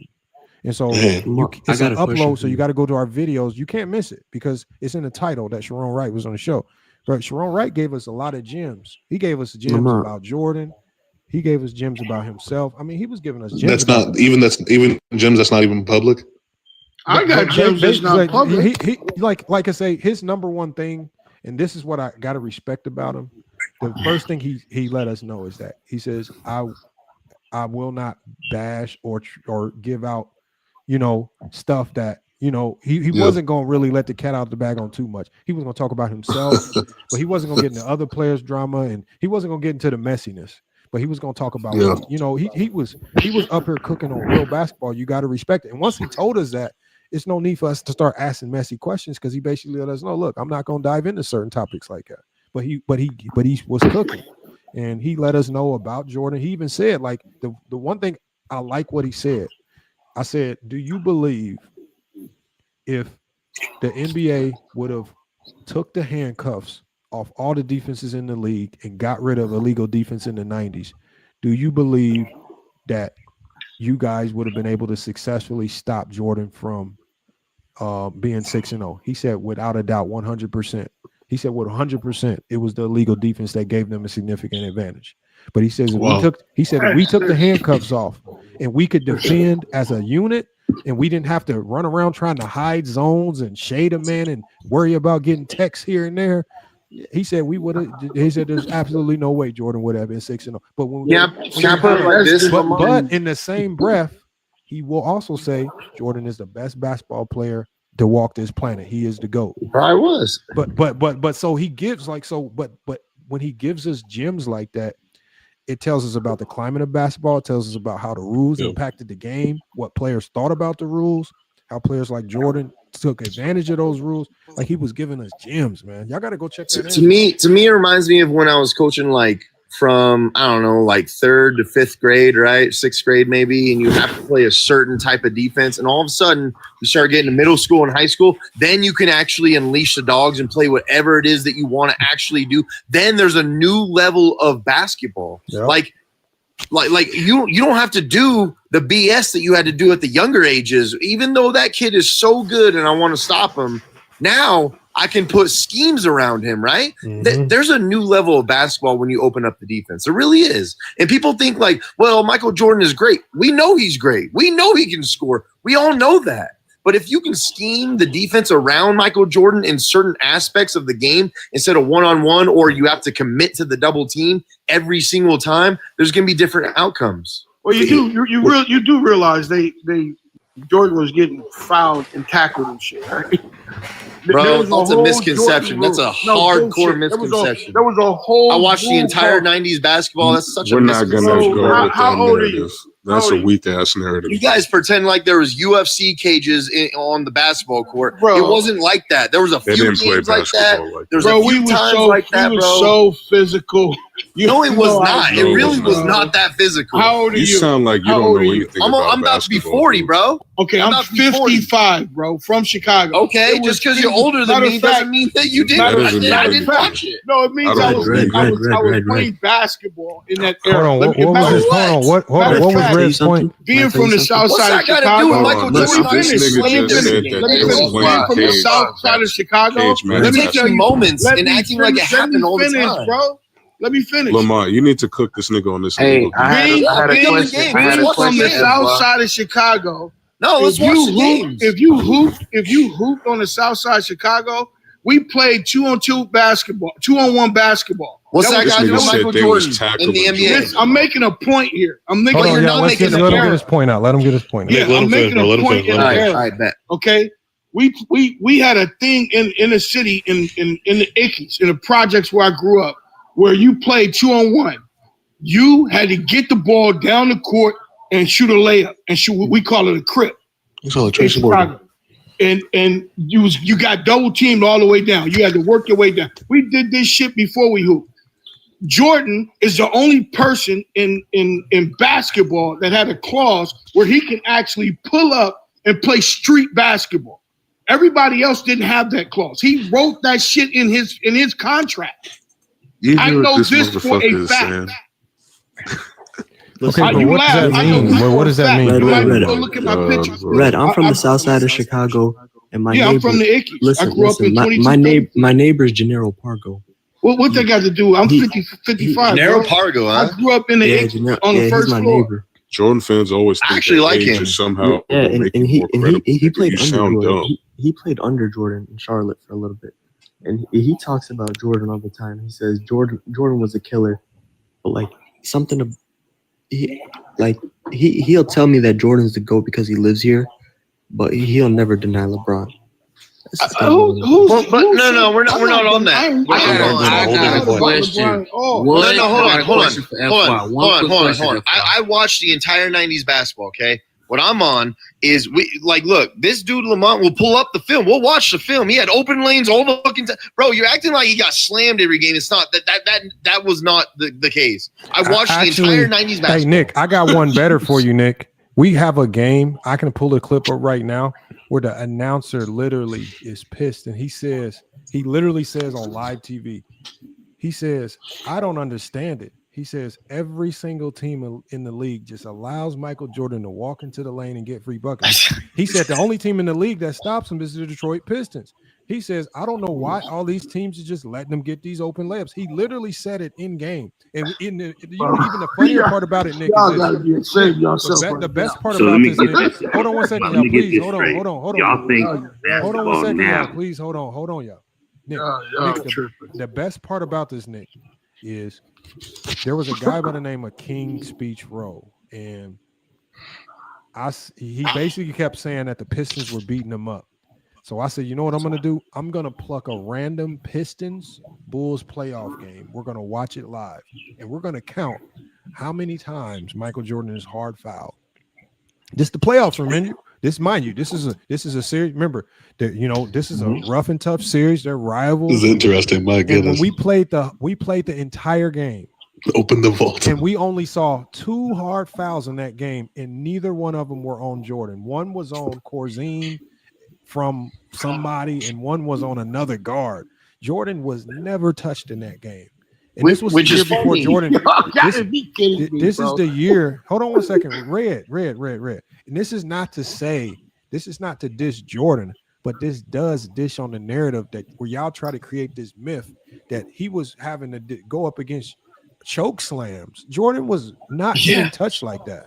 He wasn't. Okay. Well, it's multiple. No, it wasn't. No, bro, it was not. First of all, you're nostalgic on the 80s. All we saying is great players don't score 8 points in the finals. If you hold on, if you talked about the 80s, there were so many more hard fouls in the 80s. Go watch it than the 90s. It wasn't even like that when Jordan was in the 90s. You guys pretend like you pretend like there was these baseball bats with steel chairs on the court. Bro? It's crazy, dog. Like you guys pretend like Jordan. No. You guys pretend like Jordan got slammed every game. Dude, basketball was not like that in the 90s. I watched the whole thing. Basketball. And you know what? No, hold on. Let me finish. I'm almost done. If you watch this last playoffs, just in 2024-25, there was a lot of hard fouls, bro. There was a lot of contact, a lot of physicality. Today's basketball is very physical. You guys just don't want to acknowledge it for some reason, bro. Coming from an old head. Hey, Red, I have a question for you, sir. Do you think LeBron could have played in the 90s, Red? LeBron would have destroyed the 90s. 6'8", 6'9", with the illegal defense, LeBron would have shit on the 90s. Yo, Lamont, the reason why I asked that is because every person that says LeBron couldn't, I'm like, okay, let me ask you a question. Could he play in 02? Yeah, he can play in any era. LeBron, I'm like, how about 2000? Oh, but 99 is when they just say LeBron can. I'm just like 99 is the cutoff. LeBron can play tight end. I'm a sports guy. Like the fact is, any of these dudes that are really, really good, Charles Barkley, Patrick, all these dudes would in their era, if they switch eras, it would be not whatever true. They have in this era, it would make them as good as whatever is in this era. Not true. Because it's about mentality and it's about dedication to the game. A lot of those guys. I'm talking about guys who were dedicated to the game. Listen to what I'm saying. Hey, I want to get to Zai's question because I know Zai had a question, and we got King Jai Solomon. But my thing is this, and my take on moving players across eras, and I said that I only believe it works retroactively. I think you can play. I think you can take players from the eras ahead of it. Like, for example, you can take players from the 2000s. I think they would all do well in the 90s and below. I think players in the 2010s and 2020s would do well in all of the eras behind it. I don't believe that you can take a player from the 90s and then drop him into 2025 and think that he's going to be successful. I don't think it works like that. Like, I can't imagine if you take a Jeff Hornacek, who was actually a borderline all-star in the 90s, and you drop him in today's game and he gets better, or he's still a borderline all-star, absolutely not. No fucking way. He be That's what I'm saying. LeBron would not make it in 1990. If you took guys today to like the LeBron would not make it in 1990. Christian Laettner would never sniff an all-star game in today's game, bro. You have to go to the extremes with that. Yeah, LeBron probably be a free agent. If you took guys today into the 70s and the 60s, they would destroy them. Zabah. Hold on, what'd you say? Question, LeBron. Could LeBron play? Really? Could he play in 2002? Yes or no, Zabah? In 2002? Yep. Jalen, you already know what this nigga's gonna say, bro. Come on. Without Eric Snow or someone feeding him the ball? What? No. Why y'all ask Zach questions, y'all? He's not going to get logical answers. So if you why do y'all ask him Not questions? getting help offensively, no. If Eric Snow is not setting screens for him to make jump shots, no. No.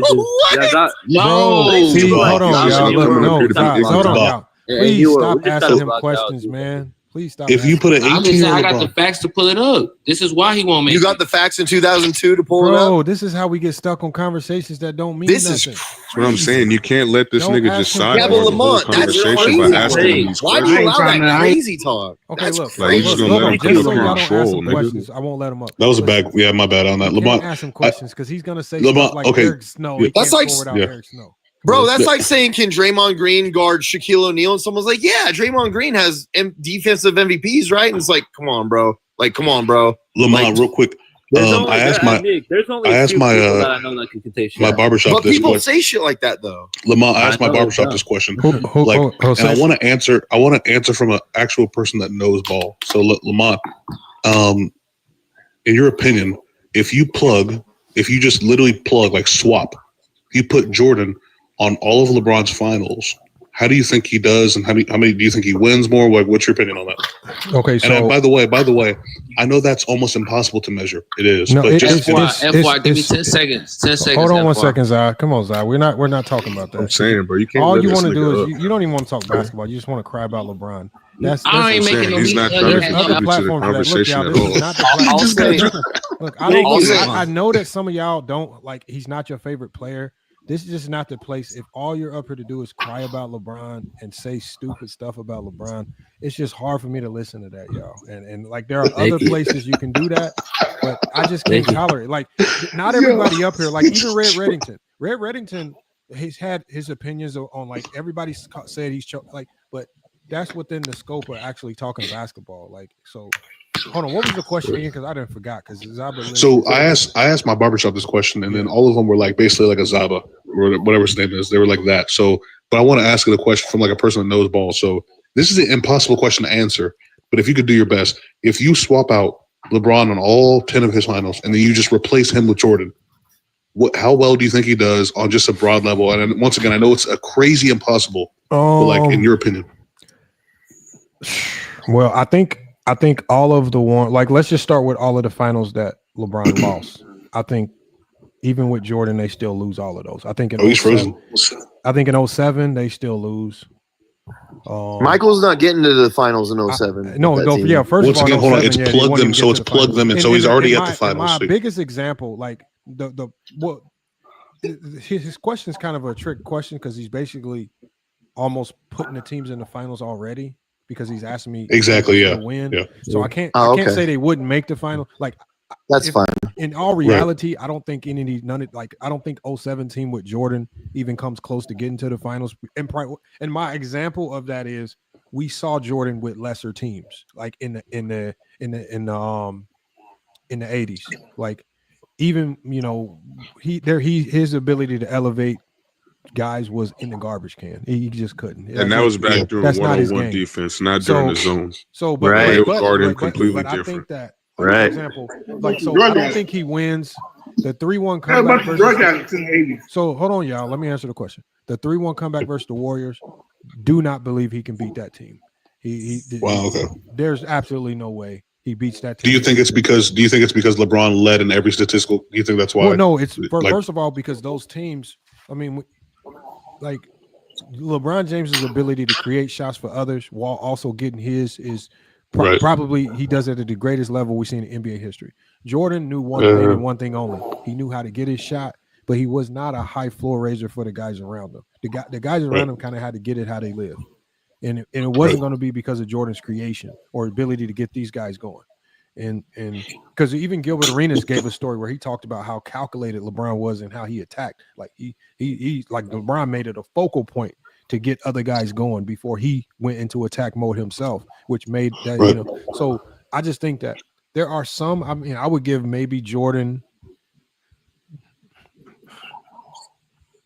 Yeah, I would give him maybe. I think Jordan the two in Miami that they won. He at least gets 2. I think the 2 in Miami, Jordan could win. But I think for killer instinct, he at least I think the only 2 championships Jordan could win is the 2 in Miami. So he goes 2. He goes 2 and 8. And I believe. Hold on. Actually, I'll give him 3 because I believe if you put Jordan on that 2011 team, I believe they win in 2011. So I would give him 3 of the 10. Oh, really? So you believe his final record of all time will be 3-7, right? Yes. Oh. Okay. Because I don't think they win in 2020. I actually think I don't think Jordan could win in the bubble in 2020. You really think? I think Michael would win 4, and I think LeBron would win 8. Actually, I like that take. I like that take. I think if you put Bron in the 90s, if you put Bron on that Bulls team in the 90s, well, here's the problem is like Nick said is I don't think LeBron retires 1, and I think LeBron plays all 10 years. I think LeBron is not going to run Pippen off. LeBron is going to keep that team. They're going to win 10 rings. I believe they win 10. I don't. I'll give him 8. I don't know about 10, but that's just like Rodman would run him off. To be honest, like look, the only reason, hey Jaylen, the only reason why I say that Michael wouldn't win 5 because I think Michael could win 5 in LeBron's shoes, but the only reason why I don't think he'd win 5, I don't know if I'm on the fence on this one. I don't know if Michael's coming back 3-1 in 2016. I don't know. He's definitely not winning against because Nick Warriors. also, and the thing is, actually argue like that LeBron, Michael Jordan wouldn't win in 2013. I'd actually argue. Remember when Scottie Pippen? Remember when he said LeBron is statistically the greatest player ever? He said that to Stephen A. Smith, and he said because he fills up the stats all around. And Stephen A. Smith was like, "No, Scottie, like Michael could have averaged a triple double." You know how Stephen A. is. Yeah. He was like, he could have averaged a triple double. He's like, no, but he wasn't asked to do that. I was doing that. So LeBron was asked, like, in order to win that finals, he had to do that. Sorry. He had to in order to win those finals in 2016, he literally had to lead all teams in points, rebounds, blocks, assists, steals. He literally had to do that. So this also comes back to like that when Lamont was saying like moments is kind of what defines these players. Like, look, when you go back, like, look, when you talk about, he also said a game in the finals or the playoffs can dictate so much. So when Warriors fans like to say like, oh, that one game where, Draymond Green got suspended, right? Like the reason why I don't think about that as much as Lamont is right about like one game can change shit is because LeBron put 40 on him the next game when he was back. So, like, I don't 41. age that type of shit. Well, Nick, you also got to remember, a lot of people like to overlook the fact that Kevin Love had missed game 2 and 3 in that series, and the Cavs still managed to win. Well, it's the same thing as when they didn't have him. But New World, it's the same thing as when people want to say, like, Kawhi was the best in the world when they beat the Warriors, and then everybody forgets that the Warriors were completely hurt. They would have dominated the Raptors in that series. Like, we all know that. That's a fact. Yeah, that's a fact. So, like, I kind of think that being KD came back and scored 12 points. Hey, hold on, New World. Let me let Red get his take off, and we haven't heard from King Shai Solomon, but let me get Red. This is real quick. I kind of think like part of the whole thing, I think it's like chess. Like if your durability is part of it, You don't get to say, "Oh, if I wasn't hurt or if I wasn't this." You got to prepare yourself to play the 82 games if needed, and then whatever it takes in the playoffs to win a title. Like that's just a part of it. You don't get. So then, Red, just so longevity matters, right? I know, but that's to LeBron played 22 years.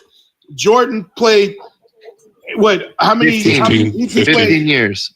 Right. He played, but 9 of those years, he played 6 years. He played a minimum of 80 games, right?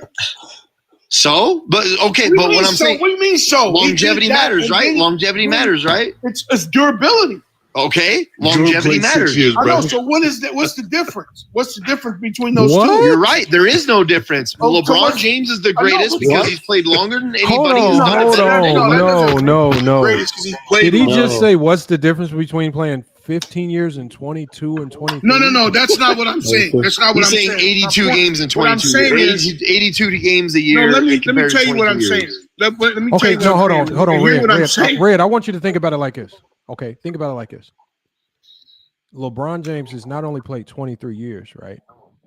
But in 10 of those seasons, he played way more games because his team got to the finals. So you're thinking, there's been times where Jordan played 82 games, but he played above 80. Red, hold on one second. Hold on. Think about it like this. If you're talking about longevity and durability in games played, LeBron James in 10 seasons has not just played the majority of the game in the regular season, but he's also has LeBron even missed a playoff game in his career? I don't think he's ever missed a playoff game. Not one. So not the thing is, LeBron is not only is he playing all of these regular season games, but he is also playing every single playoff game. In 10 of those seasons, his team is getting all the way to the finals. That means his game count is going well beyond 82 games. 6-0. But for 10 years. 6-0, man. 6-0. That sounds like 6-0 is the only thing that matters to these guys, man. bro, 80 games, like y'all act like when LeBron plays 77 games in a season, it's that big of a difference from Jordan's 80. Bro, I swear, bro, they always said they're like he's only played 82 once. LeBron low managed. He played 79 games, y'all. Yeah. How many games did Jordan play in his career? We all know that LeBron has played the most playoff games ever. We all know that. Yeah. Guess who's he's logged the most? He's logged the most minutes. Is it Kareem? No, it's someone bro. It's not an all-time great. It's not an all-time great. Oh, is it shoot? Is it not top 10 or 15? Bro, this is gonna trip you up. The second most playoff games ever played, which is well behind LeBron at this point, is Derek Fisher. Wow. That's crazy, ain't it? It is. That's and Jordan. But you have to understand, like three-pointers made in the playoffs for a while too. So they kind but let's be honest about it. Look, LeBron is right well beyond the second place. LeBron is greatly beyond. He's number one by a long shot. So what Lamont is saying actually holds a lot of weight. So when you're playing the most games, the most playoff games, the most finals, all that. Yeah. All the time. I'll be honest, the only player I could see in today's game come close to LeBron is maybe SGA because they're going to be in the championship for a long time. But even he's probably not going to. He's still going to. I don't agree with that. I think Luka's going to challenge him. Bro, you know how hard it is to get to NBA Finals one time? Playoff game, bro, get LeBron went to 10. How many players in their career? Finals is ridiculous. How many players in their career get lucky enough to get to the finals one time? Think about that. So that's what I'm saying. Yeah. And this nigga went to 8 straight finals, bro. So I hate to bring up like an NFL reference again, but I use it in certain instances. Do you know how many quarterbacks have gone to a Super Bowl? It's not 50. Like, you know what I mean? Like, you're so lucky to even get to the NBA Finals to begin with, let alone go to 10 in your career. That's insane. Now, Lamont, here's where it gets me. It's crazy because, like, after hearing all that, Lamont, you still have LeBron number 2. I'm just curious as to why. Hold on, say that one more time. After hearing all that, you still have LeBron as number 2. I'm just curious as to why. Oh, so I have LeBron number 2 because per my criteria, LeBron is 1 and Jordan is 2. But I've always said that I'm not going to do Jordan a disservice that Jordan fans did to Kareem So I'm going to keep Jordan at the top until LeBron officially retires. Because remember, they threw Jordan to the top of the mantle in 92, 93 before he even had a resume close to Kareem's. And I felt it was disingenuous to Kareem. It was disingenuous to basketball. And I said, that number one spot is sacred. I'll let Jordan hold it down till LeBron retires. But even because I don't choose who my number one guy is. My criteria does. And per my criteria, LeBron is number one, but Jordan got to hold the spot down until Bron is officially done. So I actually remember that growing up when people were like, well, Michael's now the GOAT. And people were like, nah, it's still Kareem. Go look at what Kareem did. It really was like a serious argument back in the day that people forget about because everyone's not as old enough now that talks basketball to remember that kind of shit. But it really was like Kareem was the GOAT, like not just NBA GOAT. If you go back to UCLA and everything that he did in high school, et cetera, Michael Jordan couldn't compare to this dude. So there was this big, long debate until Michael finally got out of 1998 when he finally, I would actually say, what was it, 1996?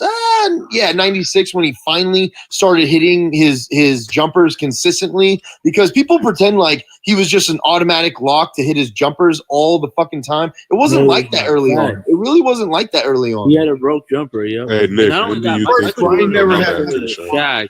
He's kind of similar to Shaq in the sense. I know people are going to argue that, but if you go look at the stats, it really wasn't like that. Hey, look, wait a minute. Hold on, y'all gotta go. Hey, we need one mic, y'all. Later on. Yeah, we need one mic. Plus, we got JB up here. We got Dean. I want to get to a couple of new people. Let me go to King Shy because he ain't got his take in. And then I'm gonna go some of the new guys. We got JB and we got Dean. Hey, man. Dina. Hold on, my bad. I said it wrong. Is it Dina or Dean? It's Dean. Okay, my bad. Okay, I just want to make sure I had it right. Go ahead, King Shot. Hey, we gotta be real, man. Like, if you put LeBron in Michael Jordan's scenario, they're not only gonna win 10 championships, but they might win a lot of them in dominant fashion, man. Because think about it, LeBron is almost he's better than Michael Jordan in pretty much everything, right? Besides what? Besides mid-range shooting. Hold on, y'all gotta let him get his take. Hey, y'all gotta let him get his take. Let him finish. Some of y'all Jesse Jeffries don't like to hear that. He's a better passer. He's a better playmaker. He's a better transition player. He's better at getting downhill. He's better at finishing at the rim. He's a better rebounder. This guy clearly hasn't never watched Jordan. I'll just say real quick, hey, Shy, don't you think that Jordan is a better shot creator? I think Jordan's a better shot creator, at least. Definitely not. But he's not. I think he is. I truly do. Definitely not. Hey, we might disagree, y'all, but we still got to be one mic, y'all. We got to be one mic. I just disagree with that. LeBron could do way more than that nigga Jordan. Yeah, that's true, but I think that Jordan is a better on-ball shot creator. I really do think he is. Fuck no. LeBron's better overall. Agree to disagree. I think I've been watching this nigga's games for the last several weeks.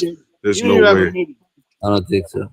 So look, I say this, right? LeBron don't got a mini. Go watch LeBron, nigga. Go watch 2018, that series against Toronto, and tell me LeBron don't got a mini. One series. Go watch it, nigga. Go tell me a series Jordan did the same thing. So look, we'll have a conversation. So look, I say this. Go tell me a series where Jordan did what LeBron did to Toronto, nigga, and then we'll have a conversation. He did it 3 different times. Tell me. Twice. Wait a minute. I just want to say this real quick. New World. Can I say this? I guess I say that in the sense of like relative to era, like Jordan's shot creating in the 90s is just so off the fucking charts. It's still not better than LeBron, nigga. Like, you gotta look at who Jordan is up against but and look at who's LeBron. If you can show me like, so when you say relative to era, the numbers are going to be inflated for Jordan because of the competition that he had versus the competition LeBron has in an evolved and more skilled era. So I think LeBron is better than Michael. I think he's greater than Michael, et cetera, et cetera. I think the only thing that hurts. If you think that LeBron is truly an on-ball better shot creator than LeBron. It's apparent. But hold on, New World. See, this is why I say you cannot. If you feel that way, then you can show me, and I'll bet you what. Like, hold on, Nick. Hold on, y'all. I think here's the tricky part, y'all.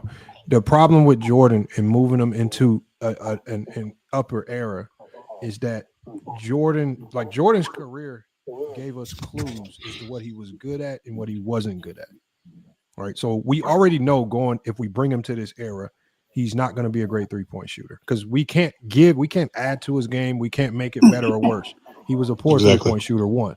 Secondly, we have a plethora of examples that Michael Jordan struggled against true zone defenses, from college to the 92 Olympics to the NBA, where teams were quick enough to disguise it. He struggled with zones so much so. He also doesn't have a top bag. Hold on, so much so that Jordan went to the league and said, if you allow zones into the game, it's going to take away from my individual scoring. You don't want that because I'm the only thing selling the league right now. So Jordan asked the league to not bring zones back. Every time he saw a zone, even against automotive workers in the Olympics in '92, he struggled. If you go look at his numbers, automotive. Yeah, I'm just true. Go look at the 3 Mexican teams that played zone on him, and then come back and talk to me. I got the feeling. So they were grease monkeys.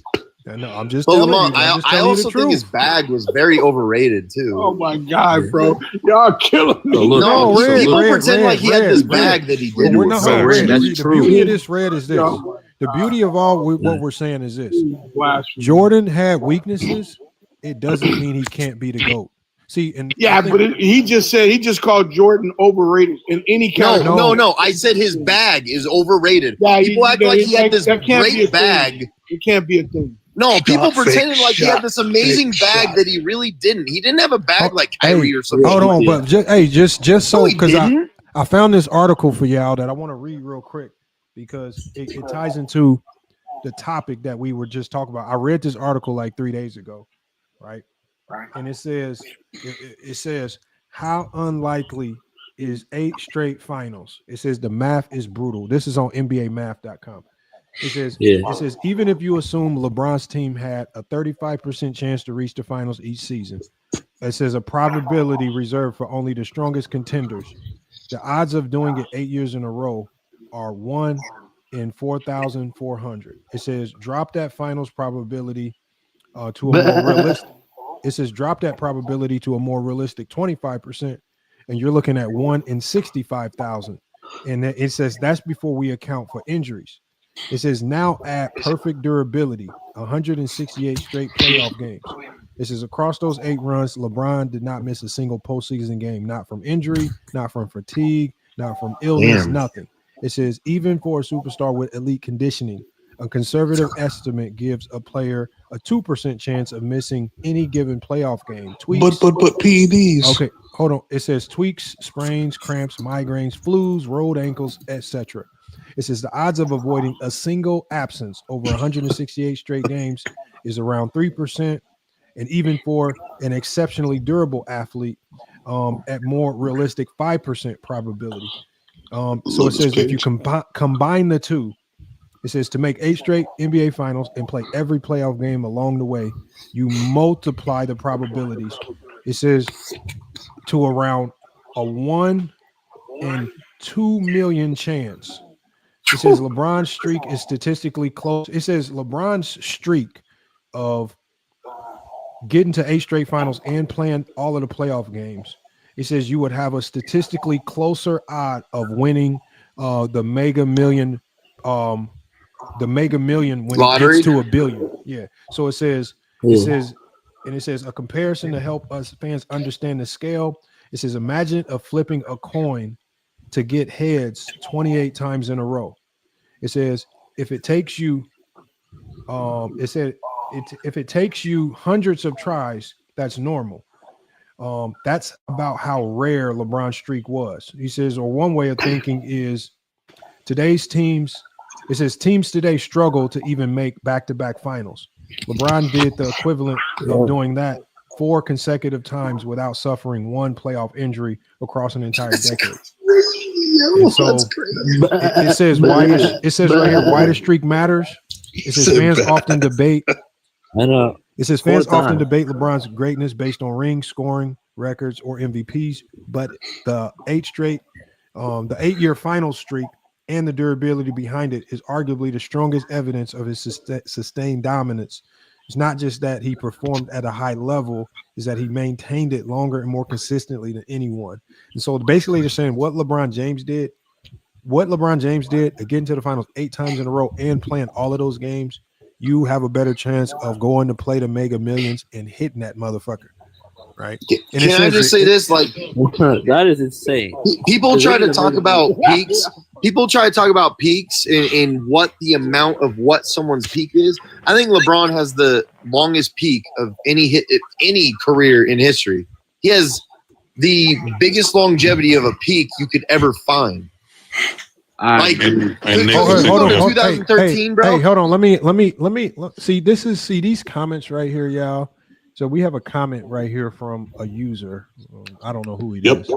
He says LeBron is a stat packer, not a winner. Not a winner. Let me ask you a question. First of all, no, Micah Parsons is a packer. You gotta bring him up here. You gotta bring him up here. My question: if LeBron was a stat packer, he wouldn't have broken the streak. 4807. I want you to come on the panel because I want you to answer this question.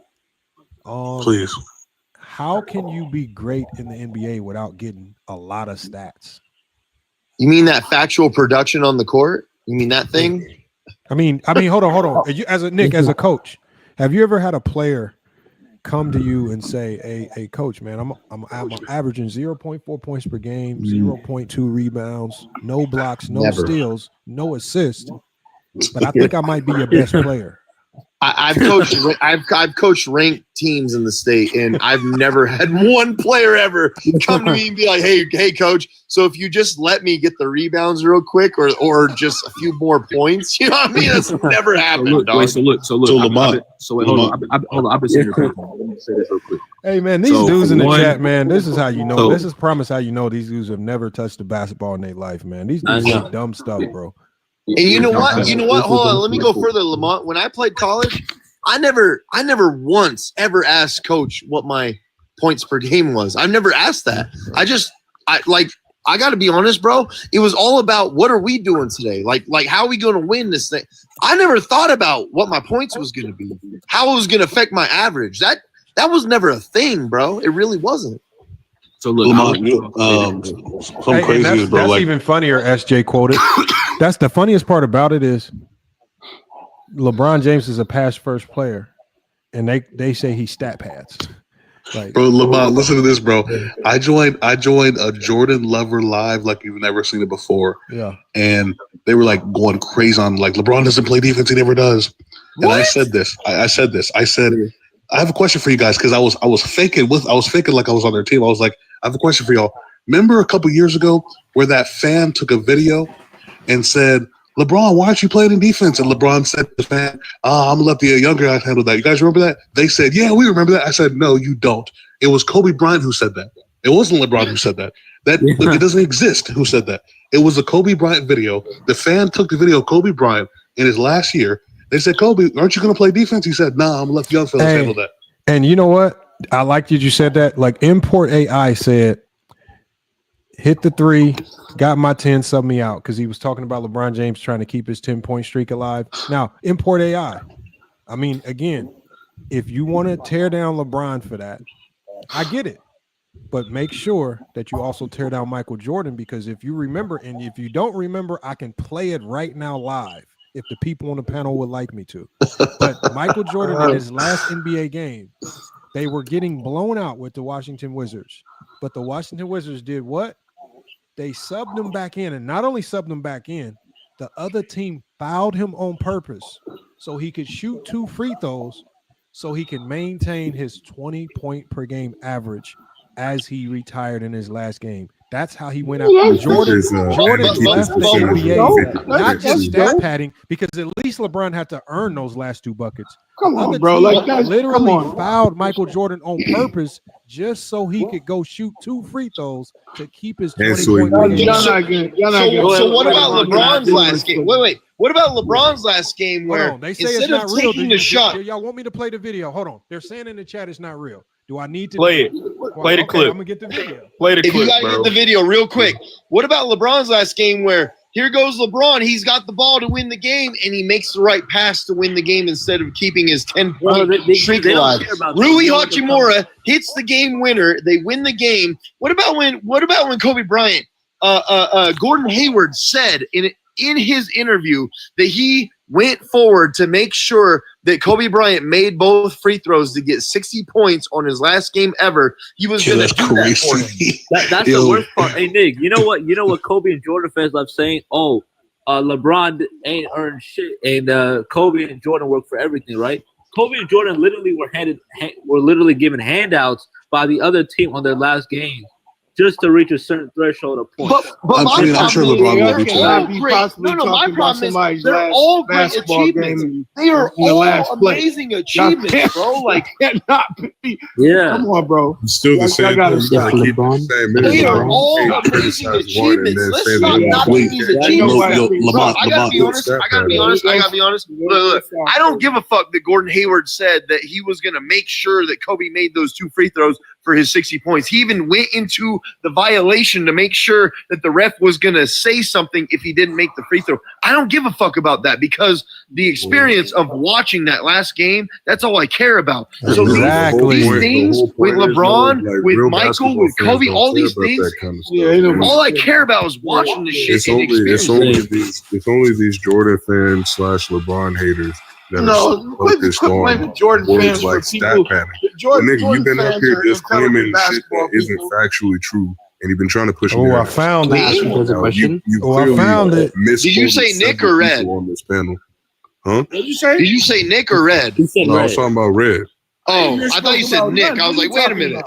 What are you talking about? Wait, Lamont, what's the percentage of the Lakers winning championship this year? You started by It's about. Hold on, y'all. We got to go one mic, y'all. Hold on, Remember, I we got on this, I multiple got this. I'm a platforms, y'all. Lakers We got to fan. go. I've looked at this. Nigga, you don't know what you're I've looked at this. They give them a 18% chance right now. 18% chance? Yeah, they give them an Hold 18% on, chance. oh, yeah, look, we got to be one mic. It's too, like, I know it's crazy, but we got to be one mic. So I'm a hardcore Lakers fan. The last time I checked, they give the Lakers an 18% chance to win the finals this year. I think that's a little bit too high, and I love LeBron and the Lakers, but I think that's too high. They actually dropped it down from 20. A lot of sense. They actually dropped it down from 23 to 18 because LeBron hasn't been playing that good lately. I think to win the championship, we need Jokic to get hurt, SGA to get hurt, J-Dub to get hurt. SGA to get in the car right there. Well, no. What you need though is hold on. This is the great thing about the playoffs, right? Because I think there's only one team in the West that can just definitively beat the Lakers, and there's nothing the Lakers can do about it. It's OKC. That's OKC. And what we've seen over the last couple of years is your odd, like it's just like what we talked about. The Celtics was the overwhelming favorite last year, and what happened? All of a sudden, in the blink of an eye, you're no longer the favorite, and now you're out. So yeah, but you know what? Can I just say before? But the reality is this right here. The onus is now on OKC because especially if they keep pushing to get to these win totals, right? If they push for the record, right, it doesn't look like they're going to lose anytime soon. Maybe they can hit that burnout factor. Maybe have they unfortunate. You don't hope these things can happen, but the NBA playoffs over the last 5 to 10 years has shown us that the best team, staying healthy and being healthy at the right time, is the most important thing. That is. I just want to say real quick, the whole Celtics thing. The brother JB hasn't gotten his takeoff yet, man. My bad.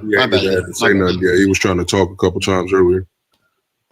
I was just gonna say earlier when y'all was talking about Michael Jordan, I was gonna say the mystique that comes with Michael Jordan is not from him winning these championships. What people with old heads and the mystique for Michael Jordan is from his time in the late 80s when he came in and he was Air Jordan and he was doing shit that was out of this world. That's where the mystique from Michael Jordan comes from. Because Jordan came in, he was way more athletic than everybody, and he was doing shit that people hadn't really seen, and he had all the swag in the world. His greatness comes from him winning the championships, but the mystique from Jordan comes from when Larry said that was God disguised as Michael Jordan, and that's where the mystique for Jordan comes. I agree. And then on the LeBron thing, LeBron is I feel like this goes for all new age superstars. They all suffer more from social media than it will ever help them in their careers.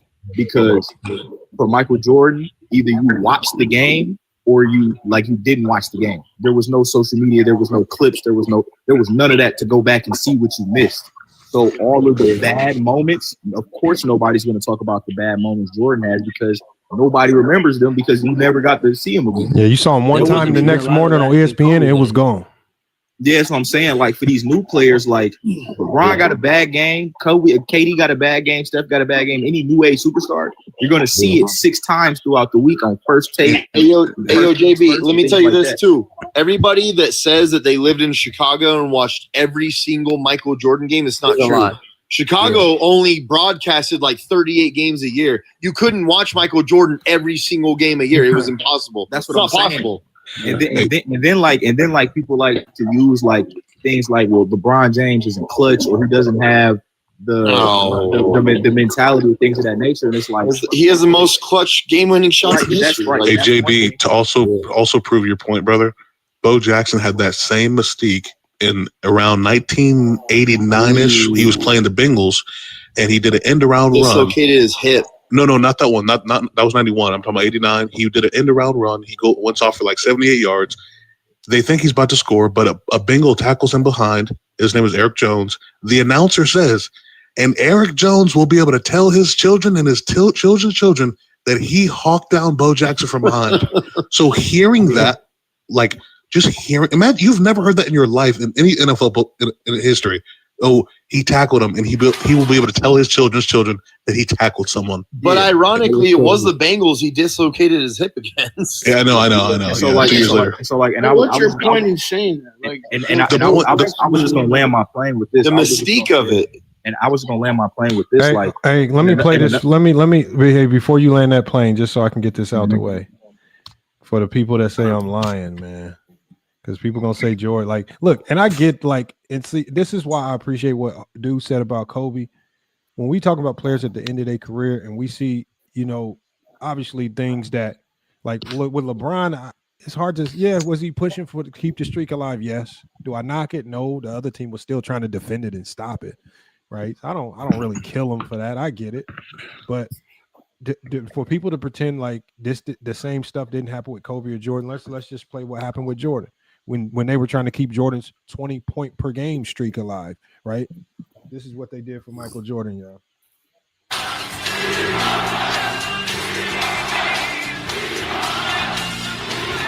Well, Allen Iverson was there then. I remember that. Average 20 points. Hold on, y'all talking, and we not hearing the audio, y'all. All right, make sure we want to hear the audio because they are telling exactly what Jordan is coming to game for. Because remember, Jordan came in this game. The crowd called for him back in, and the announcer specifically said it's so he can keep his 20-point per game streak alive. Right?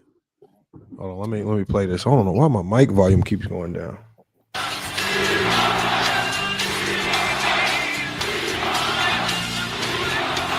He needed 2 more points to average 20 points for the season, 40. And Michael Jordan is scoring career ends with a pair of free throws. And Jay says goodbye. Now, let me ask y'all a question. Hold on, let me ask y'all a question, right? Was any player on the opposing team, was the crowd thinking about saying anything about stat padding, or was they more fixated on appreciating Jordan's greatness on his way out? I do agree with that, Lamont. If I was And just like the Kobe 60-point game, I don't hate it. I'm a basketball fan. I love it. I really do. They should do it. They should here's do my that thing, with though. LeBron, Lamont, the thing is, I agree with you on this. Once again, I agree with you. If I was forced to argue against this, I would say it was his last game. So to be a better argument, you would probably have to find something. Which there probably is. I don't know, but you probably. No, what I'm saying is this was a more egregious stat padding. Because the opposing team, they not only the coach not only subbed Jordan back in, but the opposing team had to participate in the stat padding. They had to foul him intentionally just to send him to the free throw line. It's not like Jordan had to go work to score on somebody playing defense. LeBron at least had to shoot a 3 over defense or shoot a shot over defense, and it had to go in with skill. Jordan literally had to do nothing other than come in the game. Right. The other team intentionally fouls him so he can go to the free throw line and shoot 2 free shots to get 2 points to keep a 20-point per game average. That is, and even though I brought up the this Kobe is thing, more. All I'm saying is I use this example because it's even more egregious. Yet, as we saw in that moment, not a single person, and we're talking about in Philadelphia, this is the most hideous, gruesome state to be an athlete in because they got the worst fans in the world. And yet they They were applauding Cleveland, Jordan. dude. The other team was applauding Jordan. Nobody was add talking on about something. stat padding. They were applauding greatness, even though it was intentional stat padding. Nobody takes this Let me moment. add To, on to- nobody let me takes add on to moments that. like this to tear Jordan down. Nobody takes. Let Like, me add on to that. So, no, Willie. Again, all Oh, I I'm not ask y'all fighting. is, I just said let me add on. I know, no, there's no need to add on to it. It is what it is because Willie, we don't use this moment to tear Jordan down. As I said, we look at this moment as this is a graceful bow out the game. The fact that the fans can applaud him and treat him that way on his way out, I applaud that from the Philly fans. We don't use this. Y'all take moments, right? Yeah. Yes, Willie, you're one of them. Why are you going to pretend like you're not one of them all of a sudden? I don't care about that 10 point streak. No. You don't have to care, but you don't have to be disruptive either while I'm talking. Like, you don't have to hide the fact that you say insidious things about LeBron and you want to come up here and play nice. You don't like him for whatever reason. I don't know if he took your baby mama. I don't know what he did to you, but you don't like him. Damn. So again, I don't know why. Because remember, you are part of this TikTok GD Vice Lord clique where you feel like you have to hate on LeBron or somebody gonna jump you out the game. You're grown. 6-0. So you're part of that by the crew. You're part of the childish crew that runs around pretending as if you're the one that came to me and said, "Didn't you say something negative about LeBron in 2023? You're a hypocrite." No, because I'm non-biased. So again, if you're gonna be a TikTok GD Vice Lord, you just need to be up here listening. That's all. Son.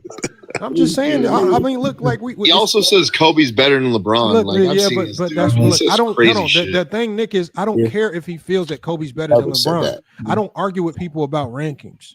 But if you have intentional hate, if you can't call it fair when something's good, if you can't come up with a consistent if you want to criteria. pretend that if you're going to call what LeBron did as stat padding, then call all the moments of stat padding out. Don't be selective with it. Tear Jordan down for his stat padding. Tear Kobe down for his stat padding. Tear them all down. But we don't hear that. We only hear one. We hear this lopsided, one-sided approach. Tear everything that LeBron James down. Don't say nothing about nobody else, and pretend that we don't go look up and research it. Act like it never happened. LeBron, see the comments. It And then says when we do research and play the video, just still run on other platforms and say they lied. Yeah, They I know what lying. Jalen's referring to. Willie listens like a good boy. he says Willie listens like a good boy. No, Willie, Like a y'all, good Willie boy. is a TikTok GD Vice Lord. He don't know what he want to be, but he's a TikTok GD Vice Lord. He gang banging on these YouTube streams. And if Willie says anything positive about LeBron, like watch this. Here's my test. Watch this, Willie. Say something positive about LeBron right now. I bet they jump you out that game. I bet you get your ass beat. Say something positive. Great. It's been great for 20 years. Yeah. You better. You look good. He says he has a nice haircut. Hey, what that nigga LeBron James Really about to get jumped out that game. He's been with the same woman for his whole career. He's a billionaire. He's a billionaire while still Wait. Hey, check this out, y'all. Willie is so caught up in this. Willie will go. There's a YouTube channel with a known KKK member. Willie will go to this man's channel and talk about LeBron with a known Ku Klux Klan member. It's documented. What? Yes. This is how much he hates LeBron. Is this for real? Yes. This is a fact. I swear. Bro, he's a documented Ku Klux Klan member. Not only that, Lamont. This man Willie follows me to every time I'm commenting on one of your videos, Lamont, or one of Johnny's posts. This dude be following everywhere with 4 and 6 man. LeBron stat padding bullshit like that, Lamont. I'm like, what the fuck you following me for? Look, we don't have to beat up on Willie. Let Willie cook, man. This man checking out his groceries. Lady's like, "Hey, how's your day doing, sir?" He's like, "Nah, LeBron's still playing. My day sucks." That's really how he doing. He said LeBron is 4 and 6. Bro, he fell off his bike and went, Hey, Willie, Willie, just all jokes. What you got on the topic, Willie? All jokes, Willie. What you got on the topic? I'm glad I'm the only mature person on this panel, but what I was going to say is Michael Jordan also had a 10-point streak that Doug Collins didn't even know about, and they took him out the game. So Michael Jordan wasn't known for stat pad. The only thing Michael Jordan was known for was trying to win the damn game. That's it. So This Willie, nigga lying, bro. hold on, y'all. Where am I lying at? Hold on one No, second. that is y'all. true. Hold It on, is hold true. on. It is true. Hold on. So if Jordan Willie's a wasn't known fucking for, pathological if liar. Jordan wasn't known for stat padding, Did I just lie? if yes, Hold you on, did let lie. Hold Lamont on, y'all. talk. Hold on, please. Hold on, y'all. Willie, if Jordan wasn't known for stat padding, then why is it documented and also verified by statisticians that Jordan would check his stats at halftime and every quarter to make sure he got to his number? Jordan ain't checking no stats in no want- flu now, game. Willie, would He you ain't bet checking no money on stats that? in How much money were 1998 you willing to finals. bet on that? He ain't checking no stats. So Willie, how much the only money are you stats willing to bet Jordan on that? is checking is We winning. have proof. The statistician The only said stats it. Jordan is checking is winning. No, okay, Willie. How much do you want to That's bet? the only stats he want. Okay, Willie. So would you like me to show you proof right now? Bro, he would walk up to the board and ask him. I don't. He would I literally don't walk need up to hear the your board. proof. I don't need to hear your proof. He would walk up to the stats board and actually ask them, I what don't are my need to hear stats? your proof. Jordan's a scorer. I don't need. It's nothing that you could tell me. I mean, I can verify that that Jordan is going to, if he say I'm gonna hit 45 and he don't do it, he's gonna be pissed. So yeah, he's gonna know. Yes. He's The gonna Go to the motherfucker other is locker gambling on room his and say, games. "Yo, Of course he has to know tonight what I'm his getting stats 50." Jordan could fly. Jordan could breathe underwater. So Jordan, Willie, I like what JB Yeah, said. they Jalen, exactly. These motherfuckers, what bro, they was be it so that far LeBron Jordan's did? ass, bro. It's What crazy. was it that LeBron did against Toronto then? Was that not winning the game instead of stat padding? That was great. Toronto, yes, that was great. That's what, 2018? Got swept that So year. then, right? what? Wait, Willie, Is that why did he get 2018? swept? What are you Willie, talking why- about? I'm talking about the other night, motherfucker. Willie, I'm just curious. Why did he get swept in the finals 2018? No. So is that not giving up your stat padding, so-called stat padding to win the game then? What LeBron just did the other night? He was 3 for 17, so it wasn't like he wasn't trying to get 10 points. He was 4 for 17, but okay, No, so he was was he trying to win the game. No, Was Willie, he he was trying? trying to win the game. So with his if shot he's making. stat padding, he takes a shot, right? Yeah, I'm about to say. It's Nah, not he don't want to take that shot. He was already shooting. Why like not? that. He could have dunked the ball, to be honest. If you go watch the hey, replay, he Nick, probably could have dunked the I ball. realized something. You know what they do? If LeBron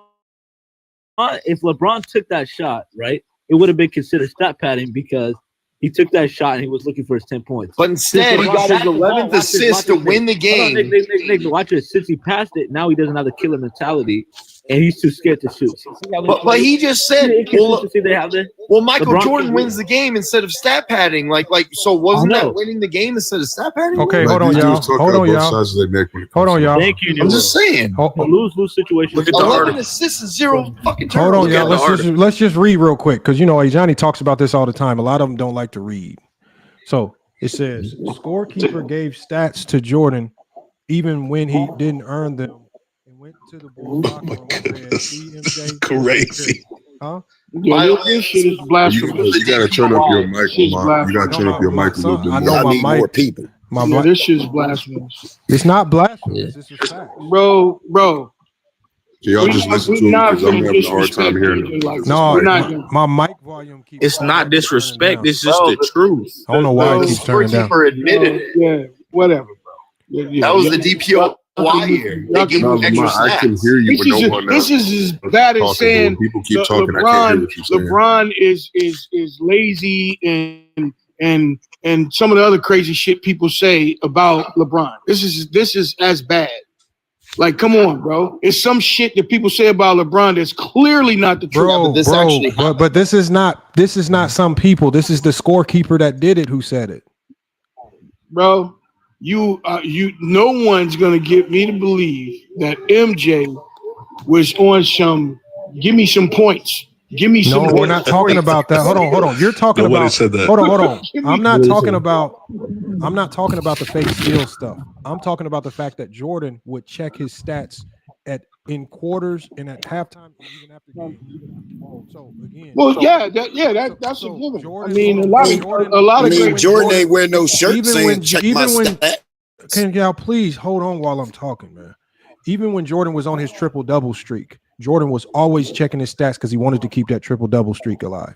When Jordan always, remember, I don't know if y'all ever hooped with a good player what great player, like, who don't check their stats? Like, y'all be acting like, that's my point. Hold on. No, Willie, you keep saying that's your point. You act like looking at stats and knowing your stats and packing on stats is a bad thing. No, it's not. Willie, none of us up here said that Jordan looking at his stats was a bad thing. Y'all pretend like it's a bad thing with LeBron, and we have to use Jordan as the example to your hypocrisy. Right. Thank you. That's why we don't come up here saying, yeah, Jordan trash because he checked his stats. We don't care. It's irrelevant. Old niggas is disingenuous. You can never be right with them because old niggas will slander LeBron for passing the ball to Ray Allen, but then won't slander Jordan for passing the ball to Steve Kerr and John Paxson. He passed the ball to Ray Allen. Hey, Lamont, I didn't do that shit until after the game. Stop being honest. I even counted it. Like, yo, I think you missed a three. You know anything about basketball, so that's not true. Red. That is true. The only people that talk like that is people who know nothing about basketball. Wait, Lamar, I want to ask you a question. I'm assuming everybody over here knows something about basketball. LeBron, I don't know if you remember this. But when LeBron was about to pass Kobe in all-time turnovers, Jordan fans were waiting, like they were hungry. It's almost like they missed their meal for an entire week. And in the comments, they're like, "It's about to happen. Here it comes." And I'm like, "Yo, am I on a parallel universe?" Like, they were literally hungry to see this man pass Kobe in that. These dudes are weird. Not Miss Toner. I'm sorry, Miss Shaw. No. The time where I saw Jordan fans the thirstiest. Boy, you saw what? You know the funny thing. The funny thing about all this is, it's all relative. I saw them the thirstiest was in 2020, bro. When I was on them Ticket TV live streams in 2020, y'all, and boy, as LeBron was inching closer to winning another championship, I have never seen a bunch of huddled up Jordan fans so Disney. Ticket TV, y'all. Ticket TV, the biggest Jordan hater. I mean, LeBron hater. Bro, when LeBron won that championship, man, the man tore up his whole YouTube setup. Kick screens, tore down stuff, the live stream ended. I'm talking about the man crashed out. I'm talking about, he came back on the live. He was all sad. He was like, man, I got to give LeBron his credit, man. And he, in 2 seconds into his little soliloquy, he was already shitting on him for his finals record, man, right after he won a championship in 2020. It was one of the funniest things ever, man. Y'all need to go back and watch that, man. Tickets go to that is true. But Lamar, I want to ask you a question. When they were all picking every team against the Lakers in every round of the playoffs. And then as soon as the Lakers got to the finals against the Heat, they were all talking about, these splits don't count, it's an asterisk, and, all this bullshit. They picked literally every single. They picked the motherfucking Denver Nuggets to beat the Lakers after they went down 3-1. Hold on, y'all remember her? Look, y'all remember her? New World. Look. You know what's crazy? They always try to talk about the shortened season for LeBron and the Lakers in 2020. They played 72 games. Wait a minute, Nick. I never hear anybody discredit Tim Duncan for winning the championship in the lockout. They never discredit him for winning during the lockout year. They only played 50 games. Like, I don't understand. Like, I'm telling you, bro, old niggas are the most disingenuous people when it comes to the LeBron Jordan debate. Well, it's not true, bro. That's not true. Red, listen. It may not be people that don't know basketball. If the Heat would have beat the Lakers, that would have been a Jimmy Butler would have been ascended as a Super Saiyan because he beat the Lakers. Like, it wouldn't be like, the Lakers won a Disney bubble championship. It would have been the Heat just won the championship. You gotta have context to that, though. It's only LeBron who they discredit the championship. Bro, Martin, you don't give context to anything. Seriously, though, because Jimmy Butler was missing 2 of his starters. Real quick, Red. So about old heads. Bam and Gordon Dragic. Not really. Hey, listen. Bam and Gordon Dragic. Bam played most of the series. He was missing the first 2. Hey, real quick. So listen, Red. There are literal old heads. There are literal old heads that will literally say, "Nah, LeBron's not even top 50." They'll say that with a straight face. I ain't gonna say that. Hold on, y'all. Hold on. I may be. Hold on. Let me ask. Real quick. Let me ask Mark. I actually give LeBron credit for winning the bubble, regardless of how I feel about him as a player. Right? I'm not going to take that away because, in my opinion, as well as professional analysts, that was one of the hardest chips to win. And I think it's really disingenuous when people say otherwise. Especially if you're a Kobe fan. I'm just going to put that out there. No, for real, because there was no home court advantage. There was no fans in the stands. There was no travel, so everyone was well rested and playing peak basketball. I feel like that's growth. We seen players like TJ Warren put up 50. Like, that was crazy. TJ, Michael Jordan Warren. We also saw Donovan Mitchell and Jamal Murray go crazy against each other in that first round. Honestly, bro, as a true basketball fan, that is the best basketball I've ever seen. I'll go second there, bro. We were all itching for anything at that point, right? Everything was shut down. The whole country was shut down. We're itching for anything, right? And all of a sudden, basketball came back, bro. Like, I don't know why. I don't even know why people hate on the bubble, because it was like the only thing that we had at the time. Like, everybody's like shut down. Jordan fans don't watch basketball, Nick. They're just I'm a Jordan fan, bro, and I'm sitting here and I'm counting the bubble, and I'm saying that is some of the most intense and competitive basketball I've ever seen in my life. I mean, that Denver Lakers series was intense, was it not? And then wait a minute. You're not biased. And then peep this. And then peep this. The Lakers were the Lakers were steamrolling the league anyway. They were. Wasn't they the number one seed that year? Number one seed. Listen, bro. On January 26, 2020, when Kobe Bryant lost his life, I said the Lakers are winning it all. Facts. I knew it. No, hold on, bro. JB, you remember 4 days later? Remember 4 days later? I don't know if you remember this. They were waiting on LeBron to post on Instagram about Kobe, and he hasn't said nothing in 4 days. He said, "I'm going to put this on my back." Bro, yes, bro. Like, bro, they was putting belt to ads. It was nothing nobody watched. I wonder why nobody watched the bubble. What do you mean nobody watched the bubble? Everybody watched the bubble. Michael Jordan wasn't in it. Willie's just chatting, man. That was one of the lowest final ratings, just with like 07. Willie, why do you serious question? How can you get Willie, why do you think that was? Willie just said it was one of the lowest fucking watch. You know why? Because casuals like you didn't watch it. Everybody was in the house. Real basketball fans didn't watch it like you. They were in the house. But see, wait a minute. But this what wait, Nick. This is what I'm talking about with old heads being disingenuous. 33 million. But Willie, do you know what's happening during 2020 championship? A global pandemic. People were losing their lives. Hey, Willie, do you watch basketball today? Yeah. You do? I'm a Knicks fan. Yes.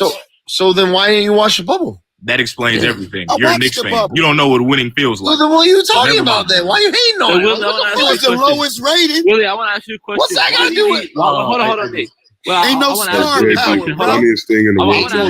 power. What? Willie, why do you rely on other people? Lamont got the computer. Pull it up. Willie, why do you rely on TV ratings to make you watch the game? Hold on. I think look, King shot. Hey, you kind of low, Lamont. I can't hear you, bro. Hold on, I'm gonna turn it up. Look, y'all. Look. Yeah. We can hear you. Nobody. Look, y'all. This is what I mean right here, y'all. It don't matter what the ratings were. It counts. Like it went. Since when have we ever discredited a championship because we thought the ratings was too low? I don't like. 3.5. First of all, I want to know how much time do you have to even care about that? Who cares? Yeah. I mean, we all know there was a whole bunch of weird factors that came into play in that particular series that made the ratings advertisers high. Care. Who cares? Niggas advertisements. Okay, so Willie, hold on, Willie. Since it matters so much, what advertisers was most significantly impacted? The advertisers care. Who? They've been talking about the ratings in the league Just said for the the same past answer. 5 years. Okay, Willie. He just gave me the same answer. He said, "Can you name the advertisers that cared about Okay, it?" so since now you care about the It advertisers, ain't like the Super Bowl. okay, so Willie, since you care about advertisers, what advertisers were you sold that whose bottom line was impacted so much? Your mic low, bro. Willie, what advertisers were impacted? My point was, why wasn't everybody watching your GOAT? Willie, who cares? Like, bro, nobody wanted to watch. They don't Miami watch Heat. him. Okay, Willie, but what does that mean? That means a lot. Okay, My so GOAT was always okay, watched. so Willie. Sounds like Skip Hold, Bayless. hold on, yeah, Willie, Yeah, Willie, bro, that's- Willie. The numbers. Okay, Willie, the numbers were down. What does that mean? It doesn't. And in 07, they was down. Okay, Willie, you keep talking about irrelevant stuff. The numbers were down. What does it mean? Like people watch GOATs. Okay, Wait, so oh my God, by your man. logic, Okay, the numbers can y'all being hold down. on? Look, we don't need y'all to explain Willie's logic. Let Willie explain it, because Willie's gonna come up here and explain to My us. shit be on point. Willie's gonna come up here and explain to us why your NBA. He's gonna explain to us why NBA Finals ratings make you the GOAT or not.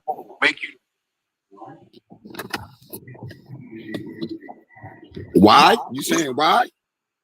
Because GOATs are star power. It brings everybody to the set. Your GOAT don't bring everybody to the set. Okay, I'm sorry. Sounds like a 90s hold rapper. on. So, according, you told me to look it up, and I'll share my screen. Hold on, I'm sorry, y'all. My mic keeps messing up.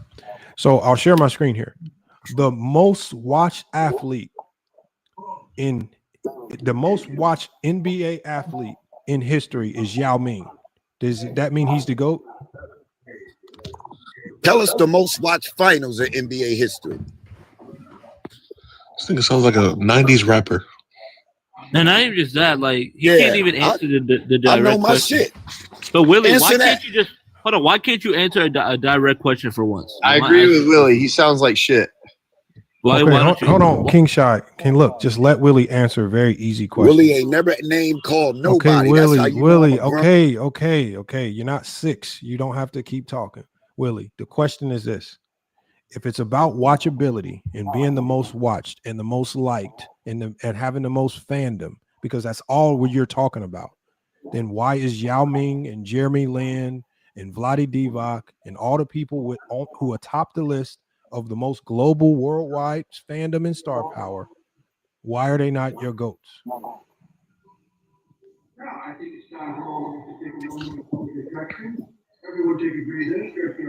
You gotta mute Red. That was a good answer. Oh, sorry. Who made the game global? Question with the question. I love it. Who made the Yao Mings and all them want to come to America and play? Who did that? Hey, Willie, what about the 2016 finals? What about, you mean the Kyrie shot? Yeah, so that finals was the most watched finals. Martin. Yeah, and I hold read on, y'all. something Hold that on, Curry please, is a y'all, bigger draw. Please, y'all. First of all, before we can move on to another question, we still have a question to ask Willie. I need to know if we choose GOATs by viewership and fandom and watchability, why is Yao Ming? Would I be wrong to say Yao Ming was my GOAT?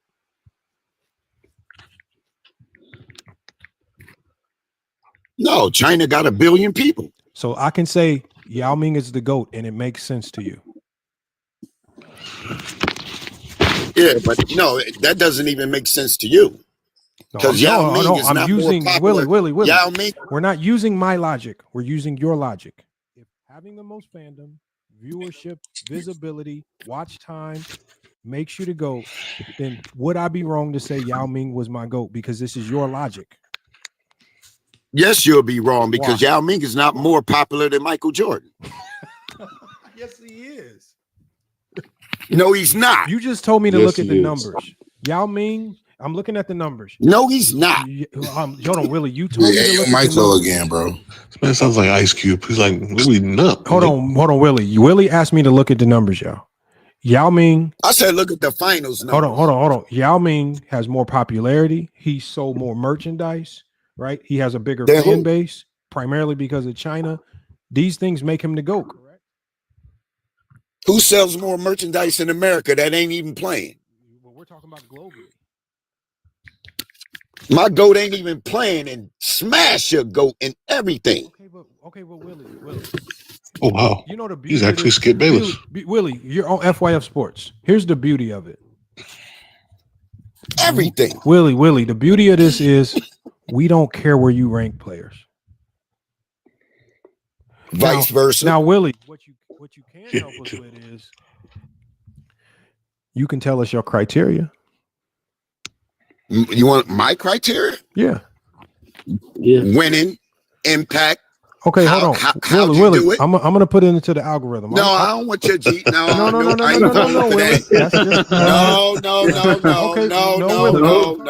No. Bro has flashbacks. He has flashbacks. No, Willie, we're talking basketball today.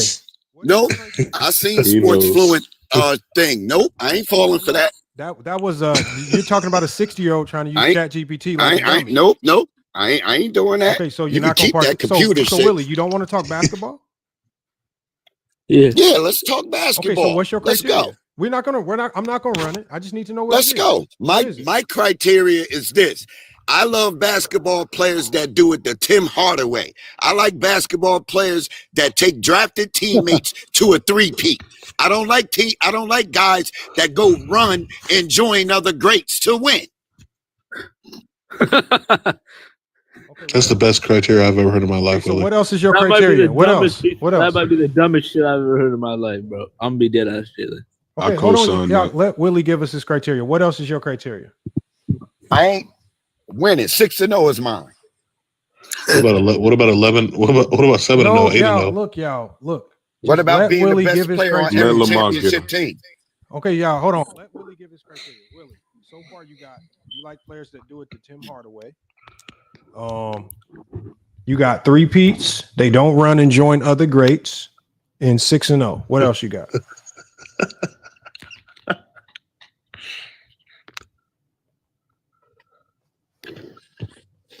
They ball, nigga. Okay, what else you got on that, Willie? We got some of your criteria. I need the rest of it. That's it. I just like how Jordan did it. Okay, that's all. You like? That's my criteria. How Jordan. I like somebody that takes a ladder and not an elevator. Okay, takes a ladder. Nobody 3-peated since Kobe. Hey, y'all, when we doing criteria, y'all got to mute up, please. He said takes. Your GPT, that chat, that thing. I know, Willie. I know, Willie. That you cannot cry about it. Don't get mad about it. Like, look, I know that y'all don't understand the technology, so y'all say that I'm programming it. But if you understood anything about technology, you would know that I can't program it to do anything. This is you. Yes, you could. Okay. Well, we're gonna find out. Unless I specifically tell it. Chat GPT, bro. I know, Willie. We just. I'm talking to you. Willie, here's the problem. Your brain and your thoughts are so scrambled. We need AI to organize the bullshit for us because this shit is fucked up, man. God damn. This is the dumbest criteria ever. So we need AI to organize them. So, Willie, the last thing you said, the last thing you said was takes a ladder and not the elevator. Your criteria is 4 and 6. Mine is 6-0. Okay. So is that part of your criteria? Nigga, why do you keep trying to use these one-liners as it's like, just say your criteria? Bro, I'll be he's gotta be bald. Go back to the bench, bro. Go back to the bench. So I got Willie's criteria, y'all. Willie's criteria. That's not my criteria. Okay, so what's your criteria? What's yours? Losing? I've done it already. Question. Bro, hold on, Willie. Actually, Hold on 1 second. Willie, when we ask you for your criteria, all right, so let me get this straight, y'all. Just so people who with these chat GPT nightmares and fears, we don't ask you to put you on the spot. It's just to see how you understand the game. It's not to say you wrong. It's not to laugh at you. It's just to see how you. So if you guys just gave true criteria, why don't you just give true criteria instead of this made up babble that makes you look even dumber? I don't know. I could just go to Google and say who's the GOAT of basketball. It says Michael Jordan. All right, FY, I'm out, y'all. My kids just came to the house. All right, I appreciate y'all. Yeah. You can go anywhere and so get Willie, anything you want. Willie, what do you value in the game of basketball that you apply to your criteria? What Allen Iverson value. I value what Allen Iverson value. When you walk in the stadium in Cleveland and the whole audience erupts in LeBron's house. That's what I value. Allen Iverson got LeBron as a GOAT. Top 75, number one, Michael Jeffrey Jordan. Hey, New World, New World, as Chilltown said, for the people in the back, y'all ain't even watched Jordan play. Y'all running his criteria. Okay, so let me read the criteria. Willie, did you not hear what New World just said? Hold on one second. Hold on 1 second, King Shy. Let's read the criteria. He likes players. Oh, this is a gotcha moment. Oh, it says LeBron. Man, get out of here with that lie. You see catching me out there with that. Hold on. This is the thing. He's so. You are forcing some chat GP. I'm talking basketball. No, bro. Hold on, bro. I'm just Aura. telling everybody what your criteria. I don't know why y'all get so mad at what y'all say. I'm just reading everybody your criteria, and then you get mad at me. If you don't want me to read, like that's your criteria. This feels redundant. I gotta be honest. This feels very redundant, and it makes no sense. I was just about to say it's a circular conversation. No, it's because Willie's let's move on. He's not going to have a genuine conversation. Yeah, he's being very disingenuous. He's just here to troll and talk shit about LeBron. Just get rid of Willie. Willie's starting to sound like Beeman. Because none of y'all can fuck with me. Not one of y'all. There it is. What are you talking about, nigga? Willie likes to talk to honest. liars, nigga. Willie's trying to have a real conversation. I feel like that helmet you're wearing in your profile picture is for your house, not just for work. That's what LeBron fans do. They got to pick Hey, Willie, I'm a Jordan fan, bro. Name calling. I want to talk basketball. Let me cook real quick. Hey, real quick. You don't talk basketball. Hey, real quick. Hey, Willie. I'm a huge Jordan fan myself, bro. I grew up watching Mike as well.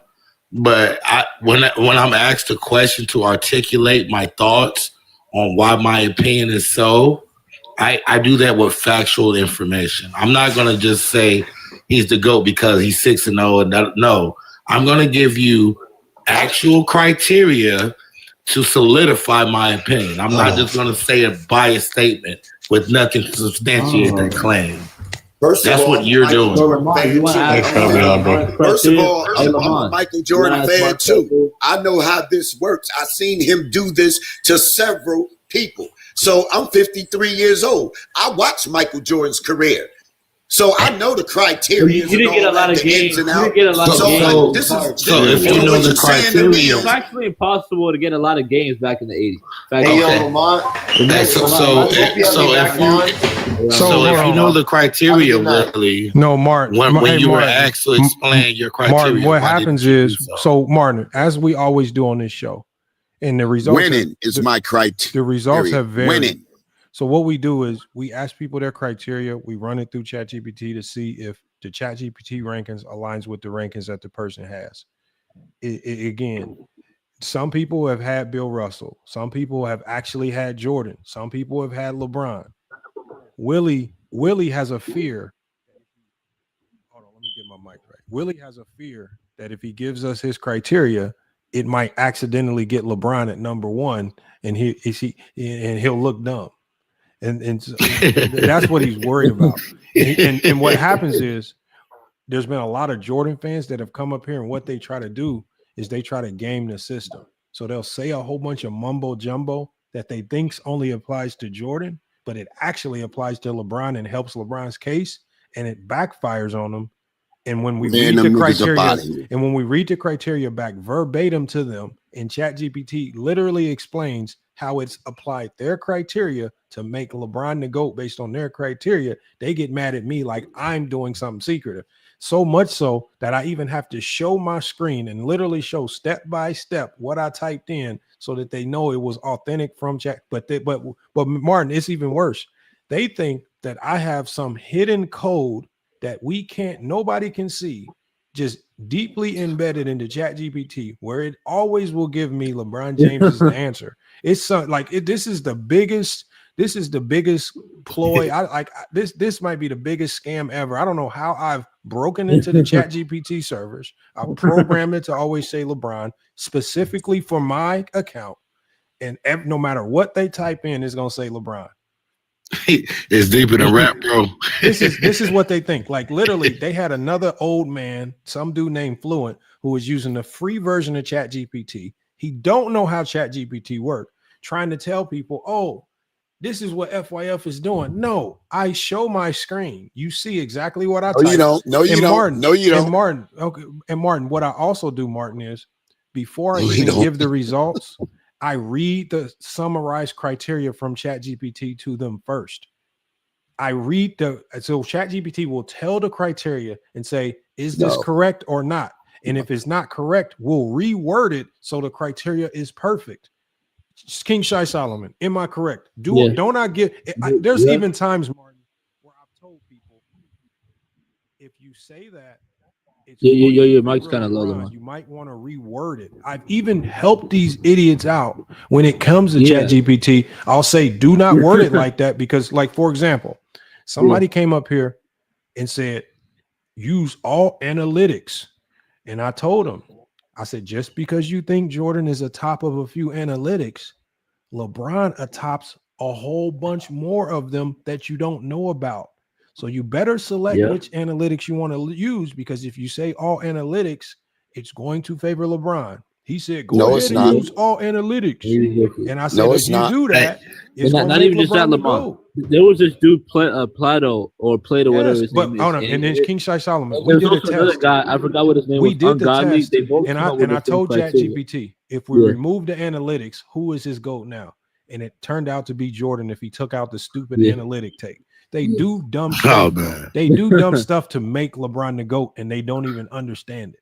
So that's why Lamar, if you simplify Lamar, and just real talk quick. basketball, you'll have Jordan as the GOAT. But they be trying to do all Hey, this Lamar, shit. real quick. Hey, real quick. I think the issue is that when you use ChatGPT, they think that you don't have the basketball knowledge to articulate yourself. Exactly. So and he's proven my point in real time. If you were saying these things from your mouth yourself without using the technology, they would then still try to debunk what you're saying and ask you for a source. But Martin, the purpose of I'm agreeing with you, brother. I'm saying our initial, like when we first started using ChatGPT, it was because we said, okay, I might have my built-in biases. Somebody else might. I said, this AI don't give a damn about how I feel, what I saw growing up, my favorite player. It only knows information. I said, so if we just give it, because remember, Willie is the one that runs around saying everything that he says is all facts. If it's all facts and not opinion, that means his information should flow directly into AI with no issue, because it's all facts and it's not any biases. And it should give out the result, the same result every time. Like, for example, 1 + 1 is 2. There's no way around that. If I put my criteria is undefeated in the finals. If I put 1 + 1 is 2 into, now see what it says. If I put 1 + 1 is 2 into ChatGPT, it's always going to say 2. There's no other way around it. So again, if everything that you say is only facts and it's not wrong, and you've already done the math on all this stuff and you've already done the logic, then why are you so worried about the results? I agree with you, brother, 100%. My criteria is undefeated in the finals. I think undefeated in the finals. I get it there too. As I stated earlier, though. Okay, hold on, y'all. Hold on, Mark. He said his criteria is undefeated in the finals. Willie, is that your final answer? Is that your final answer? Put that in there. Okay, as the best player. Okay, so hold on. Undefeated in the finals. That means player? John Havlicek is your GOAT. As the best player on every championship team. That's subjective. That's not a fact. That's subjective. As an MVP. That's subjective. That's still subjective. Look, hey, and Martin, see, this is now Martin, he want Martin, to use the Bill Russell trophy. Moving the goalposts. Martin, this is what I want you to see. Because first of all, think of what he just did. This happens all the time. He said, my criteria is undefeated in the finals. Run that. But then he realized, oh, that won't work. Let me add another layer. So I can't hear you, bro. We always have to add layers to the criteria to help them fix it. My shit that's all they do. Well, first of all, you got to remember the first thing he said. No, my mic. Something's wrong. I think it's because I'm running I'm running a live stream on YouTube and I'm running a live stream on TikTok, and it keeps making my mic keeps making the volume go all the way down. I don't know why it's tweaking like that.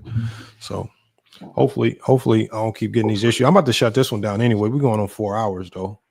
We're going on 4 hours. Yeah, this was fun. I want to ask you a question though.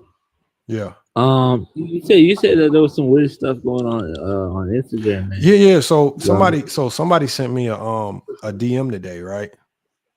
And I'm gonna tell you the name. No, I'm not gonna put his name out there. Somebody sent me a DM on IG, and he sent me a screen. He sent me a screenshot, and it was like a screenshot of like your like I don't know. It was somebody like type your name on Viz's channel in the account, and he told me in the message he was like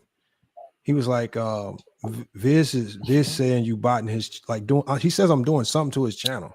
Oh, I know what you're talking about. Because I guess he showed me a screenshot that Viz had like. Hold on, he said like Viz had like 8,000 people in his live stream, and Viz and people in the chat were saying, yeah, FYF sent bots, and it's just like, bro, do you know? Like, I was at a GCU game today. I didn't even know nobody was live. The reason why I couldn't even go live on time today is because I told him, I gotta be at this game. I have to be. You cutting out. No, I was telling Johnny, the reason why I couldn't start the live on time is because I said I have to be at this game. Like, I can't be late. I have to be there early. I have to leave late. I didn't have time.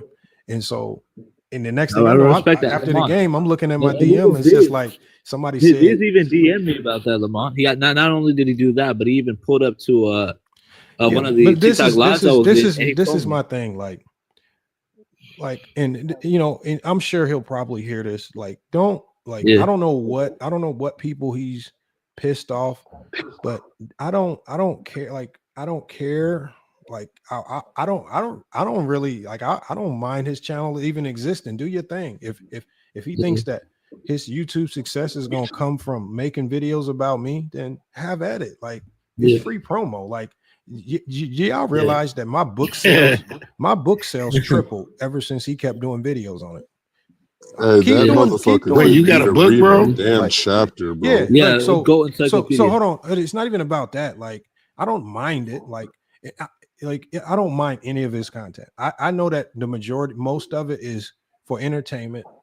Is 99% mostly false. He's not looking to he's just like, so again, he can have at it. It doesn't bother me. The only thing that bothered me was, do not steal my content for 3 hours on my live stream and then pretend as if you don't know you did something wrong.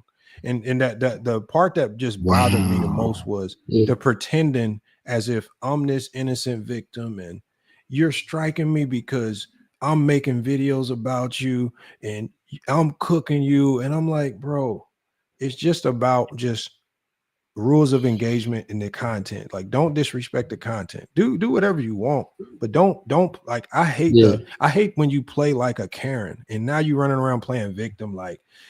It's just like, bro, if you want to play the game and you like, I don't mind that. Like, do the videos. Just don't steal the content. That like, there's rules of engagement. The way we use content, we don't steal each other's live streams. And then when if we do something that crosses the line, don't run around acting like you a victim when you get a strike, right? Because strikes are very rare. Like, content creators, we don't like getting strikes, and we don't really like giving them out. It's just when you cross that line. If we don't give strikes, it's just gonna open the door for everybody to just abuse it. So, and not only that, Lamar, he gets mad that you know what I mean. I told you about the live stream, but at the same time, a 3-hour plus live stream of another content creator's show, and you gonna bullshit around recording the stream. Like, if it's not gonna be me, it would have been someone else. You know. Nah, King Shot Lamar, it's over for that nigga. He turned down $6,000 to debate. Oh yeah, that was nasty work. Hey Martin, check this out, Martin. Martin, you wasn't there. I was on a stream, and you know, Gilbert Arenas pulls up on our YouTube streams all the time. And Gilbert Arenas pulled up and asked this dude. He says, "I got 6,000 if you debate GOAT James Kingdom right now on the Jordan LeBron GOAT debate. I'm putting up all the money." And you know what this dude said? It started at 2,000 Mark, and it jumped think about up this. to This 6. is 6 bands. This dude said, "I need 2 days. Let's do it Sunday." What? What for that 6 bands? I'm gone right now. What you talking about? He hopped on trying to start shit with me and trying to start I would shit have with hit Chat Womboy. GPT, came up with some shit in Hey, 10 Martin, seconds. I would have telling finessed Gil some and stuff, shit, I was bro. I like, would have bro. made that shit sound good as hell, bro. I would have. My guy, for what? 6 bands? I'm gone. I would have put together some shit so quick. You know the funny take thing, that and right you know the now. funniest part. The funniest part that be killing me is it be dudes acting because he said something like, "Nah, let Herm do it. Let Herm get the 5 bands." I said the funniest part about him saying that is Herm is the one out of all of us that don't need the 5 bands. Like Herm be low key about it, and I don't really be telling Herm business like that. But Herm got bread. If anybody if anybody don't need the 5 bands, it's Herm. Hey, so real quick, was he giving the 6K to win or lose, or just? No, he was giving the 6K No, to if the he won winner. the debate. Like, he was gonna give. Okay. He was going. Gil was gonna judge it himself, and he was going. He said in the chat, "I'm gonna zell it to who I think wins right now." He said, "Dude," because he kept. First Gil said 2,000, and then Viz said, because you know how people do when they don't want to do something, they'll try to raise it to a number that they don't think anybody would jump to. Viz was like, "I do it right now for 5K." Gil said, "Fuck it, let's do it for 5K right now." And he was like, nah, give me 2 days. And putting all money on man. And then look, I'm putting all money on man. I know, but Mez won't debate. So, but then he said, "Fuck it. If you don't want to do it for 5K," he said, "Let's add another 1,000 on. Let's do it for 6K right now." Turn your That man notifications said, off, Sullivan. I need 2 days. Oh, okay. I got you. No, that's crazy, bro. And we know that nigga, if anybody's good for it's Gil. Gil is good for it. Gil would have sent that money right exactly. now. Hey, New World, get you a big, bro. I heard that lighter flicking. Oh, yeah, you heard that? Yeah. No, if I even told Gil, I was like, nigga, if you got that on the table, I'll get this nigga right now, because he was talking reckless to me.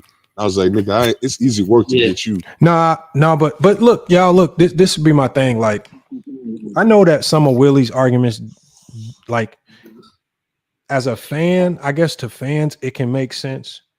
Willie's arguments don't make sense to me because it's hard for me to see the game not as like from a basketball perspective. I think Willie looks at it purely from like a fan thought. It was black and white.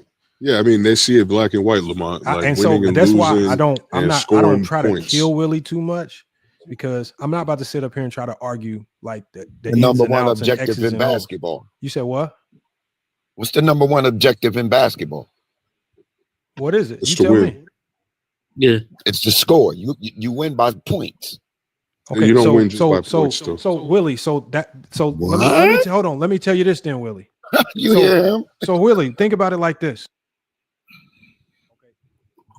If the number one objective in basketball is okay, Willie, think about it like this.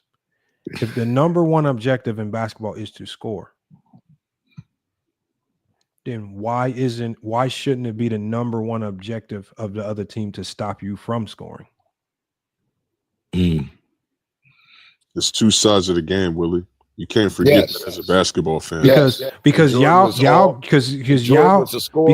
some of y'all will give credit to Jordan for scoring, but y'all won't give Bill Russell credit for defending and winning 11 championships. Yeah. Bill got his credit for his error. And even if we're going on scoring, no, because LeBron hold on, because you said so. Willie, we all know that the overall objective when they play is to win. Bill Russell stopped everybody from doing what you said is the most important thing the most. He stopped everybody from scoring the most, which is what you said is the most important thing and he won 11 championships while doing it. He was the greatest winner while stopping people from doing what you said is the most important, but you don't have him as the GOAT. That was a whole different league. Since the 1976 merger, Michael Jordan has been the greatest winner we have ever saw. Willie, today's league is completely different from the 90s. They didn't play zone defense back then. It was one-on-one. But easy lane to the basket. Willie, so again, that takes us to, so now if you're going to do the exclusions, then couldn't we exclude the 90s, because the 90s with illegal defense is a much different league than what we see in the 2000s? No, you cannot exclude. Completely different. But you just excluded Bill Russell's era. Yo, they had two different leagues in the 60s. Okay, but they got two. Now the league is one league. We see NBA players. They got the G League now. We see NBA players in the Big Three. We see. Oh my God, you hear this? No, what I'm saying, Willie, is this: G League is like minor league baseball. No. What I'm saying is this, Willie. What you're doing is you keep trying to look for ways.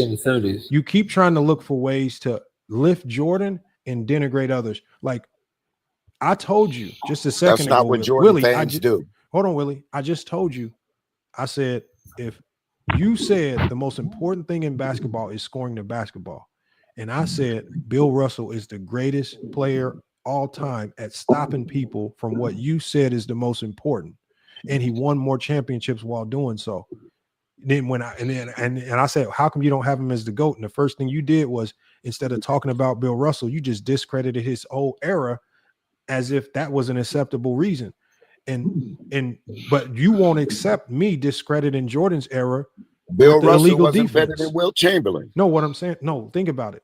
Will you accept me discrediting? Like he wasn't the best player in the league. Will you accept me discrediting the 90s? Jordan was. Will you accept me discrediting the 90s because of the illegal defense rules that allowed Jordan to be the best scorer of the 90s? No, just like I'll discredit today because they shoot a bunch of threes. So why did you discredit? I just want to understand. So why did you discredit Bill Russell? Bill Russell is not a better basketball player than Michael Jordan. I thought it was about winning.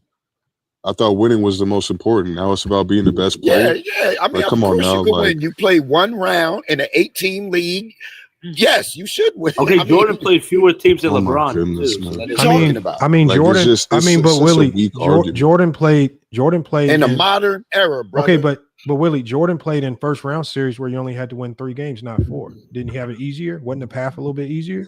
Yeah, it's not the same league. Like they played less games in the playoffs, and they didn't fucking have zone defense. But New World. But we don't have to go into the nuances of it. It's the logic behind it. Does not make sense to discredit everything Jordan did just only because the first round. Okay, let me finish what I'm saying, Willie. Let me finish what I'm saying. Hold on, y'all. It does not make sense to discredit anything that Jordan did just because the league was different. We just give credit where credit is due based on your ability to be great for during the time and how the game was played in that moment. Because Jordan couldn't control winning 3 games in the first round. Jordan couldn't control the illegal defense. Jordan could only control the things that he can control, which was himself.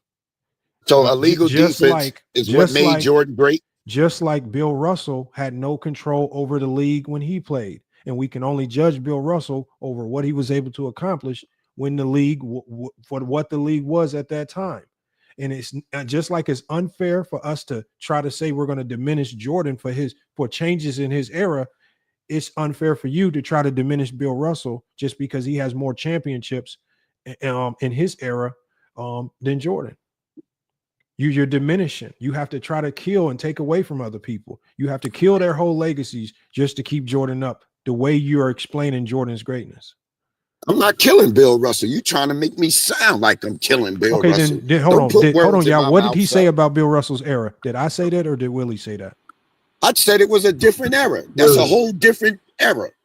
Okay, so Willie, if it's different, to diminish the compliment.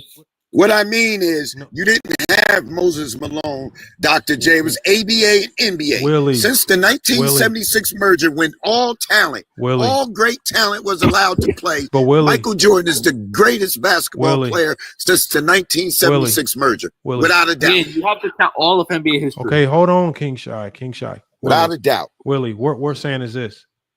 You're trying to pretend that you only said it was different. Are you before saying, the merger? Are you Bill saying Russell. Are you saying after the merger? Okay, Michael listen to Jordan. what I'm saying so you can hear the question. Are you saying these things as a negative to drop Bill, or are you saying them just to say that there were changes and differences?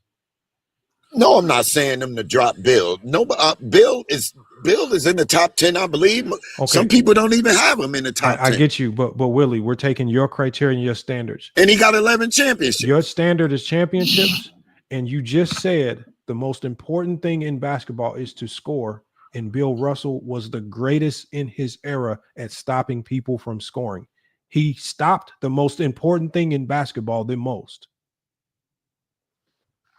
He's arguably the greatest defensive player of all time. By your standard, he meets your GOAT standard, but he can't be your GOAT because you don't like his era. No, I do. The greatest scorer in this era for winning. I particularly don't like the segregated era. No. But you like my brothers wasn't allowed to YouTube play. Channel that you go on. You can't talk about segregation when you go on a Ku Klux Klan member's YouTube channel. Who's a Ku Klux? Who is that? Who are you talking about? The nigga that be using blackface, that channel that you be going on. You be talking to me like you know what I be doing. What channel do I go to? That's a Ku Klux Klan channel. Nigga, it's that nigga that be wearing the blackface with the afro, the white dude that you be going on his channel, nigga. Yeah, I don't go on who? He's on YouTube. You be on his channel, nigga. I do not be on his channel. Yes, you are. What is you talking about? You can't find me one comment on his channel. Hey, Willie. So don't tell me I'll be on his channel because you don't be on the Sports and Fitness rants No, I'll be on 93 Zay. He does. I like shit like that. Let's not get off track. Hold on. Let's not get off track because then we go down another 93 thing. Zay be smoking these jokers. Okay. But Willie, right now, views. He got less. Okay, he does more with less. Willie, right now, like Michael Jordan did. Willie, right now we're just trying to understand your logic. Bro. Because your logic says Bill Russell is the GOAT. Okay. Bro, I don't even want to say that word because you might get offended. But no, my logic doesn't have Bill Russell as the GOAT. And neither does yours. The criteria you just gave us. He won 11 championships and has 5 MVPs. That's literally the best player winning 11 championships. What's up, That's the Willie? best defensive player in this era. Okay, hold on. We got in this era. Nigga. Hold on, y'all. We got Brock's That's born. crazy. You wasn't even in a. Okay, Willie, just please don't crash out, Willie. Please. Willie cooking y'all, man. Hold on, Bronx born. Hold on, Bronx born. Let me bring you in. You can say Willie's cooking. Willie don't need, Willie don't need your validation. What we want to hear. Good. I don't. Guess what? He gonna need my validation. Why do y'all act like 5-year-olds, man? I'm gonna let you talk. Bro, come on with it, man. Come with the kid shit, all right? Get on with it. I can't never have a conversation. Have a conversation, man. Okay, hold on, brother. Mute up. We're gonna leave you on mute, and then so you can hear everybody out. So again, we always say on this channel, stop trying to validate other men. Nobody cares about Willie's opinion. Willie don't care about my opinion. Like nobody cares about our opinions, right? So again, Willie comes up here whether you're here or not. He don't give a damn that you're validating him. So just validate your own opinion and stand on your own criteria if you even have it. So before you even engage in any of this, Willie's done this in the past. What we want you to do is this. Give us your criteria for your top 5 and then tell us your top 5. So first, number one, what's the topic that we're addressing here on this panel? That's the topic. He just gave it to you. First of all, I was talking to the host. Are you the host? I'm the host, man. I just told you what we doing. Yeah. What are you doing? We're doing first. You going MJ to top 5, or you like No, just I said give me your top 5 and then give me your criteria that helps you formulate your top 5. Why? I thought we were talking about MJ versus LeBron. You be pushing narratives. Now you want to change the subject the last minute? When I'm on this panel? Okay. Oh my God. Bro, oh my God, my ass. Oh my God. Hold on. Let's just reset this. Hold on, y'all. Everybody mute up so we can help him understand what we do. And don't help me understand shit. Okay, so bro, now you're going to crash out and cuss. I say what the fuck I want. Oh my God. Now we got like how do we got old YNs? Like we got 55-year-old YNs who can't control themselves, man. That's what I'm saying, bro. Like we just we ain't even trying to. I'm not even trying to be combative with anybody. I just literally said your top 5 and your criteria, and as soon as I asked it, this motherfucker talking about you can't like, bro. What is wrong with y'all grown men? Willie, why you ain't saying that? He was standing up for you. So emotional. I don't call because Willie ain't bro. Martin, Willie stands on his own. Willie will come in. We will talk shit about Willie. We will go back and forth, and Willie will come back every time and we'll talk shit with the best of us. Willie don't need no other grown man. You gotta, if you don't respect Willie for nothing, he stands on his own 2 feet. I respect that. He will pull up, right or wrong, huh? Bro. Willie will go out swinging. If Willie say something wrong, he gonna go out fighting. He gonna cuss us out. He gonna lead the panel. He gonna crash out. Yeah, no, I don't do that. Yeah, you do, Willie. Yeah, you do. I don't. You never heard me. Yo, you have never heard me. You have never heard me say LeBron. Hey, why everybody say that at the same time? I don't even talk like that. Willie, bro. No, he been cool today, Willie though. asked Like, he been somebody real if they cool was today. dead or alive. Willie be going in on people. If Shit. you really listen to Willie's motherfucker. jokes, Willie got them old school like Fred Sanford jokes where he just gonna go in on you, man. Like Willie gonna pretend like he not roasting you, but really be roasting, man. Like He be going in, bro. Yes. He'll come back. Yeah. Bro, Willie be coming with some underkey, like low joke. Like we was playing him back one day, just like re-listening. Like Willie he just trying to roast us right now. So like Willie gonna pretend. I be listening though, but when you listen to the playback and listen to Willie, you be dying laughing, bro. He asked Johnny, "Is you dead or is you alive?" He said some shit like that, bro.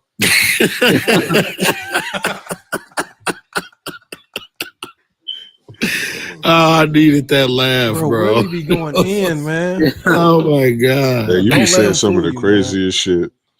Yeah. Shout out to Willie though, man. And y'all know it be the old heads. It be the old heads with the funniest jokes, man, because they'll say anything, bro. And Willie's not even. This nigga said. They do say some slick ass shit. This nigga said all crime stopped when motherfuckers was watching Jordan in the 90s. Said crime went down, nigga. No, nigga, I could not believe what this nigga said. Man, people was getting robbed and unalive for Jordan, bro. And people didn't believe that until they started Googling it. And they was like, yo, it made some sense. That's crazy because I'm from Chicago. Google even says it. Hey, you know what's crazy? Hey, Willie, I'm actually from Chicago, so I grew up watching Mike. I knew people that were robbed and unalived for the Jordans, bro. Real talk. For the sneakers. But when Michael Jordan was on TV in the finals, everybody went in the house. I give you that for sure. Until after the game was over, then the violence continued.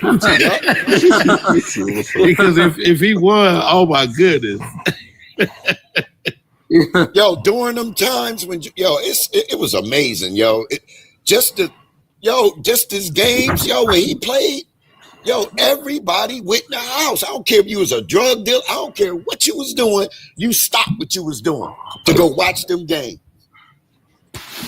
No, I give you that. The viewership was up. Hey, I'm gonna tell y'all when I was a little kid, I'm gonna tell you why I know Willie's right. I remember when we was watching Bulls versus Pacers, and I'm talking about after the games would be over, going outside, it almost would feel like everybody just waking up in the morning because everybody would be coming out at the same time. Right. Yeah. As soon as the game ended. So he is kind of right about that. I ain't gonna lie. It would. Yeah. It would be like that. No, for real. I'm actually from Chicago, so I grew up watching them games too. And anytime Jordan played in the playoffs, after the game was over, everybody was outside celebrating after the game, bro. Like it would be like the whole city would be like having a block party at the same time. It was crazy. Then it's the crazy part is it's the degree of difficulty. Like most of the champions are like big men: Tim Duncan, Dirk, Shaq, Bill Russell, Kareem, Hakeem, Joker. You know, but when you get a 6'6" guard that dominated, that's 6'6" without another dominating big man on the team. And then you 3P and you a flashy scorer and yo, that shit hit different. Hey man, hey Lamont, whatever your experiences were in the '90s, man, I'm just glad I get to grow up watching that shitty ass basketball. You know what I mean? Yeah, you know what? I'm gonna tell you, and look, and Willie and Martin will agree that I'm not gonna say NBA basketball was different, but yeah. It was, but I'm not. No, I don't. I like when I look back. I think the basketball that was different, that like really hit different, was the basketball that we played hit different. When growing up, I can today, it's no more going to the park. And as you walking up to the park, you seeing a whole bunch of people running, you getting ready to trying to get on, and bro, them days is over with. You right now, you can go to literally any park at any time and hoop whenever. That was literally impossible when I was growing up. Like if there was an empty court, people would be hooping. Like that's people loved basketball. That's why when you see these Jordan fans now and how they advocate for Jordan, a lot of it's because whether you was trash or whether you was nice, people love to hoop, man. They will hoop. If there was an empty court, people would be hooping, man. And you don't see that now. I don't think people love it like that was the same in the 2000s. That was the same in the 2000s. That was hey, you know what? Hey, Lamar, basketball shorts under your clothes, niggas. You could go back to the court and hoop immediately. Bro, hold on, Martin. You remember the runs, right? When we would all be going up to Purdue, right, and run, right? For sure. Now think about it like this. There was a time period where you walk in and every quarter be running, but then as the years started to progress, what started happening to them runs? Yeah, they started getting lower and lower, bro. Dried out. Hey, you know what it is though? It ain't even just the NBA for the reason why. It's video games, bro. Video games, social media, fantasy basketball. Yep. You took the kids from the parks. You took the kids from the parks. The video games and on the internet, it really took away that physical aspect of your childhood, bro. Because you remember the Faith Rec Center, right? Oh yeah, bro. 26? Check this out, bro. I would go in there sometimes, and it'd be an empty gym, and I'd be thinking to myself, like, man, this would never happen. If I ever, as a kid, remember the outdoor courts was hard to get. But if I ever, as a kid, had access to an indoor court and this motherfucker was empty, bro, do you know how nice I would have been able to get? That was like an impossibility, like walking and trying to find an empty gym when you was little, bro. That is, bro. That's like, bro, it's like you didn't found a $10,000 on the ground or something. Yeah, it's gold. Impossible. Lamont, what you fail to realize is this: every single Jordan fan was a LeBron fan until 2010. I know I was. Sitting in my own house when he was going against Orlando and all that. Yo, we was rooting for him, bro. Big time. Every Jordan fan. Martin will relate to me, and this is why I don't get on LeBron like that. Martin, you know how some of the runs get, right? Especially like you remember Buck and all them, right? Yeah. Okay, so think about this. If Buck, and everybody knew Buck because Buck was nice. If Buck come in the gym with his guys, GJ and them, right? Yep. You better get on the court with a God squad. Yeah, you got to come with your best get on the five. court with a God squad. Buck and them will waste no time in getting you off the court and they will laugh at you in the process. You gotta come with a God squad. Ain't no such thing as sticking it out with bro. I'm kicking my homie off the team. I was just for to say my homie that don't play defense, yo, you gotta sit this one out, cuz. I'm not gonna let Buck get high or GJ. I can't beat you. I'm gonna get some people who can. We not about to sit here and keep fighting this shit with no weak ass players. Hell no. I done played with people I ain't even like just so I could win, bro. No, my thing is, it's like me and this dude don't even get along. Bro, but hey, we go. I be telling people this is how basketball even is going down to the grain, like at the pickup runs. You better get on the court with a God squad, because we will run the court all day, and we don't care if you trash. We ain't trying to make it even. Has Buck ever left his team saying, "We too nice, man. I need to get on this trash team and help them out"? Do we? No. No. Not at all. What? I don't know. Remember the league? Remember the Faith League, right? Yeah, bro. We lost to Buck and them. I said, "Fuck that! I'm about to get Eric. I'm gonna get bro." I went and got all my D1 buddies, bro. We won that motherfucker. I said, "I'm not about to keep running this back with no trash team, man. What are we doing? I'm about to reload." Yeah. I still got the trophy. Well, I mean, if you about winning, if you about winning, that's what it's all about. We won that motherfucker 3 times in a row. Like, bro, I lost that first year to Buck and them. I said, bro, I'm about to come back with a God squad, bro. I'm not about to sit here and keep playing with them with my buddies. Yeah. No. It's common sense, man. You want to win, like you gotta pick, you know what I mean? Pick a team. Don't pick some bum. LeBron should get credit for leaving Cleveland when he did. Because at the end of the day, if that nigga stayed there and signed another 4-year contract, that's why I don't get mad at KD, bro. I respect what KD did, bro. That's what winners do. Same. Bro, you go to the winners, man. Like, bro, man. Yeah. All this talk about keeping it fair, man, bro. I'm telling y'all. I'm trying to win. Fuck all that fair. Thank you. Because I tell you one thing. In Miami, you know who wasn't complaining about Bron? The Miami Heat fans. When KD went Golden State, you know who wasn't caring about all that fairness? Golden State fans didn't care. The only time you got mad is when they was beating your team. Yeah. Bro, this is dumb, bro. Nah, that's real shit.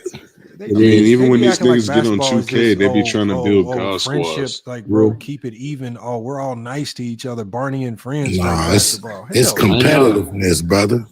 It's who the best at the end of the day, and it's not fair. And Martin, it's not fair, bro. It's definitely not, bro. It's definitely not. And a lot of it had to do with ego too. Like, if you know that you nice and you actually show it, like, somebody gonna try to dethrone that. Yeah. Definitely. And it could be somebody that's not even as good as you trying to do that.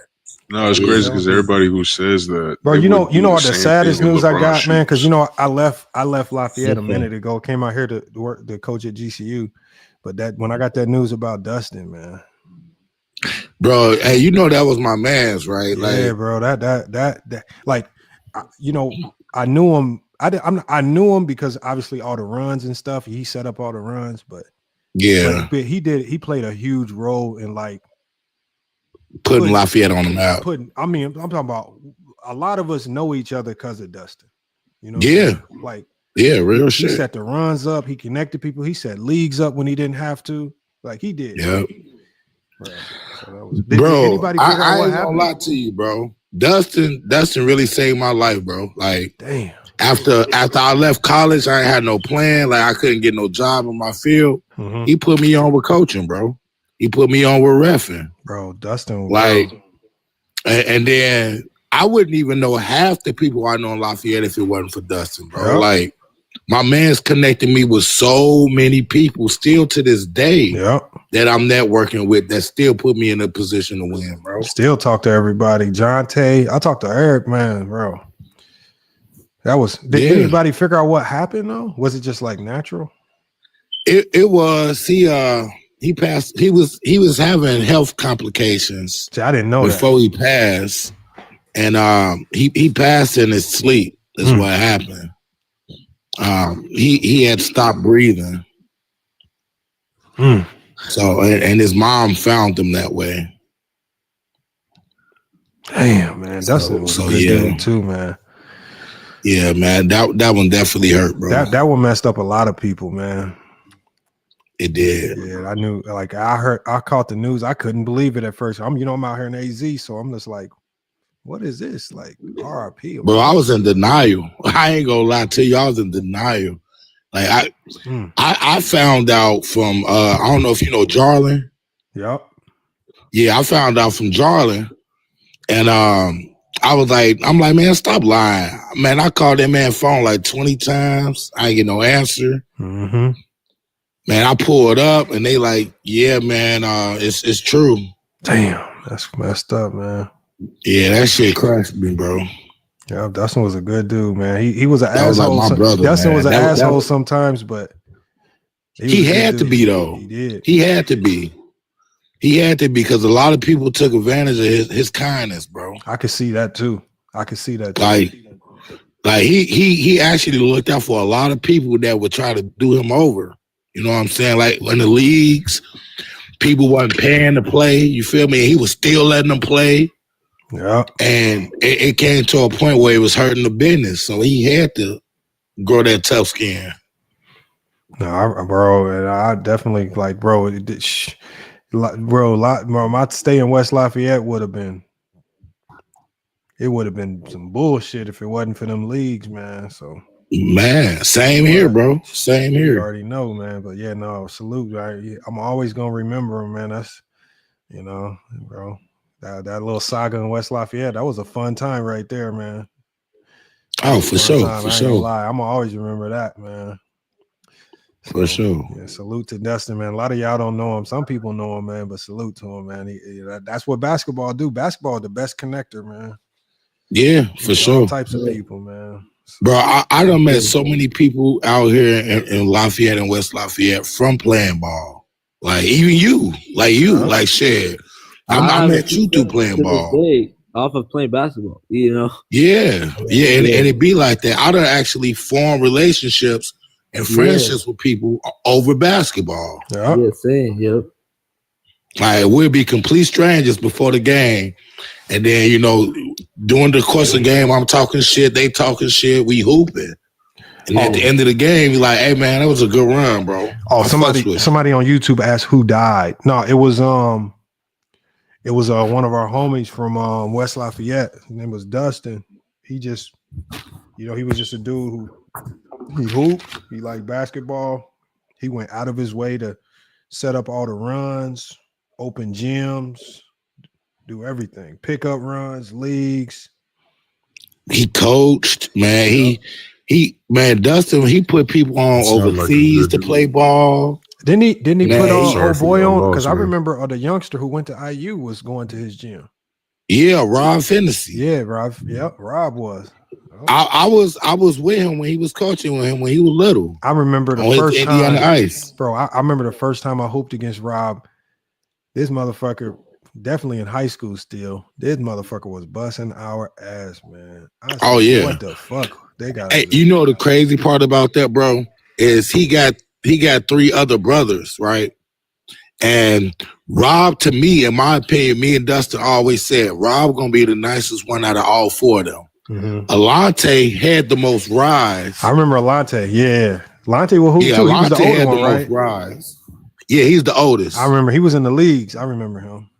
Yeah, for sure. Alante had the most rise. His brother Charles was the most athletic.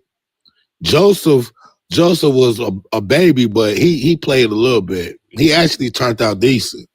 But Rob, he always had the IQ, the skill level, and the execution, bro. What? Hold on. Why didn't they work out at IU, man? Was the coach? He got hurt. Oh, that's right. He kept getting hurt too. He kept getting hurt. Yeah, he kept getting hurt. I think he has suffered an ACL, and he got back healthy, and then he got hurt again. He ended up He ended up transferring to like Cincinnati. Yep, didn't work out. I don't think he played. Yeah, it didn't work out. But I think now he been training to go overseas, so I think he about to do that because he back healthy now. Okay. Nah, it's still some hoopers that come out of there. For sure. But look, man, I appreciate y'all chopping it up. I got to get this one shut down. It's going on 3 a.m. for me on the West Coast. I know it's way crazier for y'all. It's almost 5 here. Bro, yeah, I already know, man. So it's 1:48 here. I know I started this live late, but like I said, y'all, I had to be at the GCU game today, y'all. I had to be there. It wasn't no wiggle room without it. They needed me, so I pulled up. How y'all do? We played Oklahoma State, and we almost pulled it off. Oklahoma State's undefeated. We was going toe to toe. They had a big man. We could not stop them. We took the lead late, but they were some gamers. Oklahoma's a good team. They well coached. They coached by you might know him. You know Steve Lutz. He coached with Painter. Yeah, Steve Lutz, who coached with Painter out in West Lafayette. He's their head coach now. So I chopped it up with him for a little bit. Oh wow! Yeah, I chopped it up with him, man. So it was good to see him again. But yeah, so it's like I say, that's basketball. Basketball, like that's how I be connecting. Networking. Like, I'm in West Lafayette. I meet Painter and them, the crew, PJ Thompson and them, Steve Lutz. Now Steve Lutz somehow is playing at Oklahoma State coaching, and I'm at GCU, and I run. Bro, that's what basketball do. Crazy. Yeah, man. You create paths for real. So yeah, man. I'm finna get up out of here too, man. When your next show is, bro. I'm gonna stop by. The next show that we know for sure is going to be we know it's going to be next Saturday. We try to mix them in during the week, but we just don't have consistent days during the week yet. So right. I'm gonna try to just start getting a better schedule out so people know when we're gonna go live. But you know, with me coaching right now in the middle of our season, it's just like it's hit or miss. Hectic. Yeah, it's hectic. I ain't gonna lie. This the most traveling we done. It's been crazy. So well, shit, man. Good luck to y'all boys on y'all next game, man. For sure. Yeah, we got another one coming. We just played a team. We just played the other day. Our club team, GCU club team, and we smacked the life out of this JUCO. We beat the brakes. Oh yeah. Oh, it got ugly. Hey, them JUCOs be tough though, bro. Nah, we not like we nice though. I ain't gonna lie. We beat. I seen some of your footage that you had up on your page. Yeah, we nice, bro. Them boys looking good. We beat them 112-52, bro. We beat the brakes. Oh damn. Oh yeah. Y'all were just running practice plays at that point. Nah, bro, because we just played them. We just played them in New Mexico a couple weeks ago, and we only won by 3. We was pissed off about it though. And so this time we got them at home. Oh yeah, that was a statement game. We beat the brakes off of them, and the coach was mad at me and stuff. He was talking about your big man being too physical. He pushing like, bro. It's basketball. What you want me to do? You want me to tell him to stop pushing y'all around? What you want me to tell him? Right. He wouldn't say shit if he was winning. Bro, that motherfucker dunked on him to start the game. I think they knew what time it was, man. I was like, oh damn! That motherfucker did like a 2-hand power dunk to start the game. I was like, yeah, it's over with. Will they let you put up footage? Yeah, if you go to my YouTube channel, I'll be posting our games all the time, the full games. I'm gonna have to go check that out, bro. Yeah, if you just scroll through my YouTube channel, I'll be posting the full games all the time. So oh yeah, I'm gonna go check that out. So yeah, if you know anybody in West Lafayette, man, if they got bad grades or something, they trying to get to D1, you got to send them my way, man. We gonna get them right. For sure. So. But I'm gonna shut this one down. Appreciate you chopping it up. King Shy Solomon, New World. Appreciate y'all pulling up as well. I'm gonna go ahead and drop y'all down. And Martin, salute, man. Appreciate you. Yep. Blessings to you, yes, bro. sir, man. But look, y'all, man, it's FYF Sports, man. Salute to King Shy Solomon. King Shy Solomon out here, man. Look, King Shy. I don't know what's going on because I didn't tell you the full story earlier. Yeah. But the gist of the story was the dude sent me a message saying that something was going on in Viz's chat where he got a whole bunch of people watching him, and he kept saying this is FYF, and I'm like, like it's and I'm gonna be honest with you, man. It was not only was it not me, but even Viz told me, and I saw the person. I'm like, bro, like. Look, I don't know. Like, I'm not even that big, LeBron. Like, why the fuck was someone cosplaying? Like, it was weird. The weirdest part about it was this, right? When I went back and looked, I saw people in the chat saying, "Yeah, FYF be using bots," and then they were saying in the chat, "Yeah, the bots are gonna get your channel taken down." So I'm saying to myself, why would I be using bots if y'all also saying that bots will get your channel taken down? What good does it do me to use them? Like, the logic don't be making sense, and it's just like they're always contradicted. Like, it just sounds dumb. and my thing is, I don't know what's going on with his channel. I don't know. Like, I don't know what he got going on, but whatever's going on, it ain't me. So I just wish that people like bro, I wouldn't do that to nobody channel. Like, I don't hate Viz, but I'm just not. I just don't go over to his channel. But my thing is, I just don't understand why. Because I even got to get on Dreamers Pro about that. Because Dreamers Pro had some bots in his chats that were saying something about FYF, and it's just like, and I get bots in my chat that say Dreamers Pro and Ticket TV and stuff, and I just block them. So I'm saying, if I see bots on my channel, I just block them, and I don't think nothing of it. But you see bots on your channel, and the first thing y'all do when y'all see bots on y'all channel, Dreamers Pro, what's the first thing he do? Oh, this must be FYF sending people over here. And I'm like, bro, what are you talking about? Like what is this? And that's what I mean. I don't know why people got this fixed with always needing to look like a victim. Like, bro, this is YouTube. Sometimes bullshit happens. Somebody came on my live stream and got naked. Am I gonna run around blaming another content creator for sending somebody over to my channel to get butt naked? No, like, bro, like, dumb shit happens. Like, I just don't understand the logic. But it's just weird, man. So that's the thing. They be just trying to attach me to, and I guess now, Man Down Sports is saying I stole money from him, which is even funnier. So I know, man. They pull up old clips. You know what I mean? I think even Viz, he keeps trying to pull up that clip from when you were like doing like a PS4 unboxing in like 2017. I'm like, bro, what the fuck are you holding to something that happened 8 years ago? PS4? Like, hold on. Why would I be doing a PS4 unboxing? It wasn't like an unboxing, but it was kind of like a PS, something to do with the PS4. It was back in the day, but this dude is like, I never did anything with a PS4.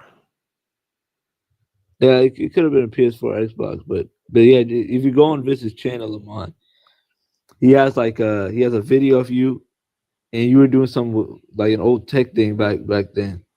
I'm like, what the fuck, bro? This is what I mean. But King Shy, this is what I mean right here. Think about it like this. I talk basketball, right? And this is the funniest part about it, right? Yeah. If you wanted to cook me on basketball, then just pull up all of my, like, for example, I would even get it if you, like, if my team that I coach was trash and you pulled up my team's record and said, oh, look, they trash. He just be up here talking and he, okay, that's fair game, right? You can't, like, to see, or he even went and I think he did, somebody said he did a video, said he didn't play D1 basketball. And I said, I said, bro, with as much research as you've done on me and you pretending like you don't know that, bro. Because I know he's been to the GCU website because he keeps ripping the GCU pictures off.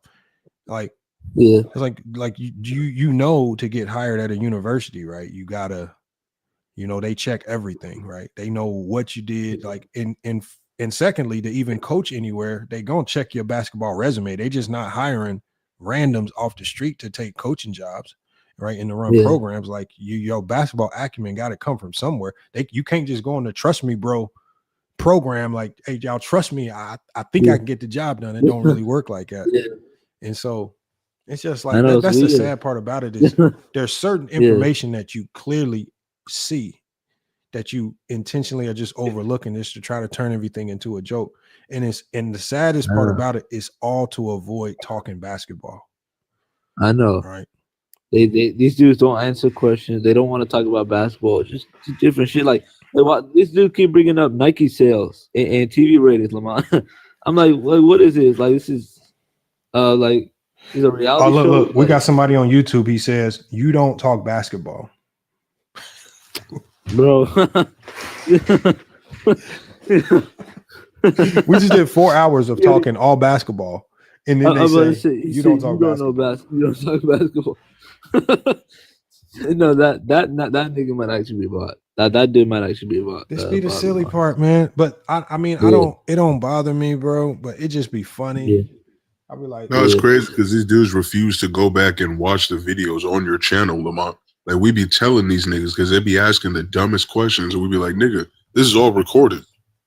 I know. No, the one thing, and sometimes some of it is like intentionally trying to misdirect people. Like, I think I saw Viz did a reaction to my video on when I said Jordan was on steroids.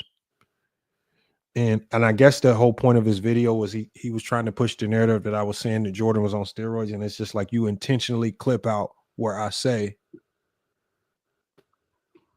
this is hypothetical. Do you guys now see how when you can put together a whole bunch of just random circumstantial details to say anybody is on steroids? And I said, I clearly said in the video, no, I don't think Jordan was on steroids, but this is how easy it is to put together a circumstantial case of random facts from all over the place just to say somebody's on steroids. And it was all just with the point of just showcasing that's how easy it could be. And I think some people just like to intentionally try to misdirect to try to sound right. But that only stems from not wanting to have a real conversation. I know. That's It's just like they make up shit. Like, it's for no reason.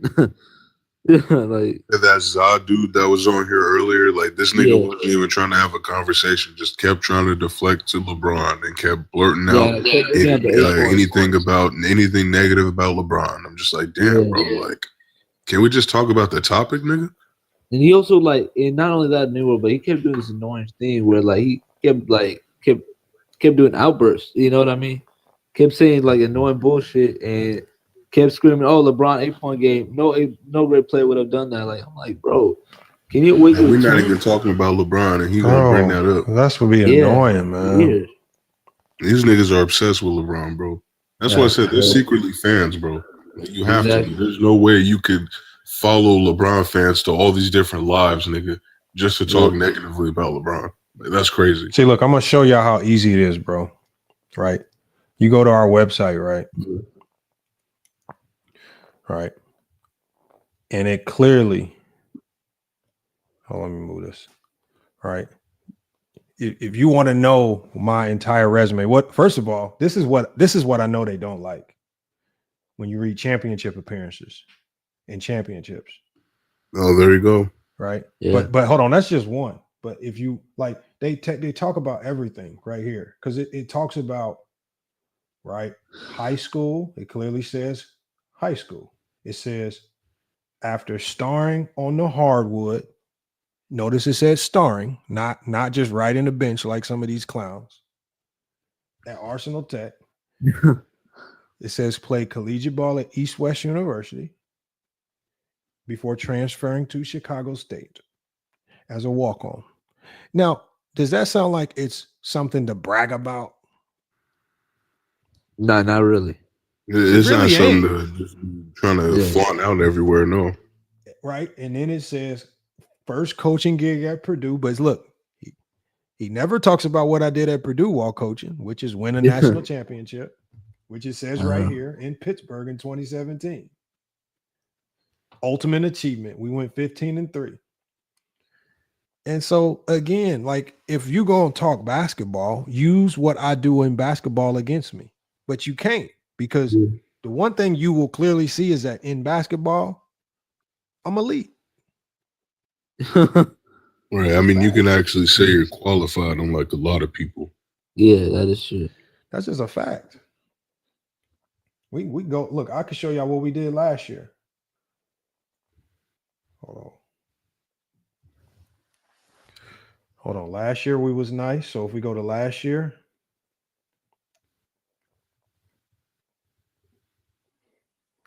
nice. Okay. Right. We lost in the Final Four. We go to the year before that. Nice. Won the national championship. Yup.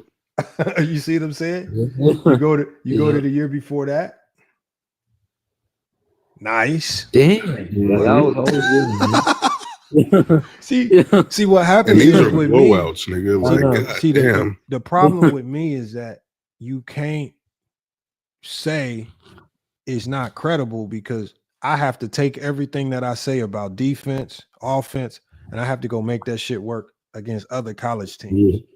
Like I can't just talk some good shit, like and just hope and pray, like so, like or just go to my like Viz go to my job at 1 a.m. and pass up $6,000 offers from Gilbert Arenas. You know what I'm saying? Like, come on, man, stop it, bro. Stop it. Yeah. Bro. But this is what I mean. They can't fight me with basketball, so they try to make up shit, look up shit. Like my name is public. I've never like if I wanted to hide shit, nobody would know my name. Everybody's know my name from day one. I got nothing to hide. So it's just funny. Yeah, and not only just that, like, and this is all comes back to the fact that they just want to deflect basketball. They don't want to. They don't want to talk basketball because if you want to talk about me personally, talk about me personally with basketball. It's right here. Everything you need to know is right here in front of you. This is what I do with basketball. Talk about it. Be accurate about it too. Because Vince will keep. Look, when I say I'm a defensive coach, look at some of these scores: 70-18. That's what I'm saying. Killing them. 63-29, bro. We beat the brakes off people. Look, 95-29. Yeah. Look, and even that one loss you guys had was by 1.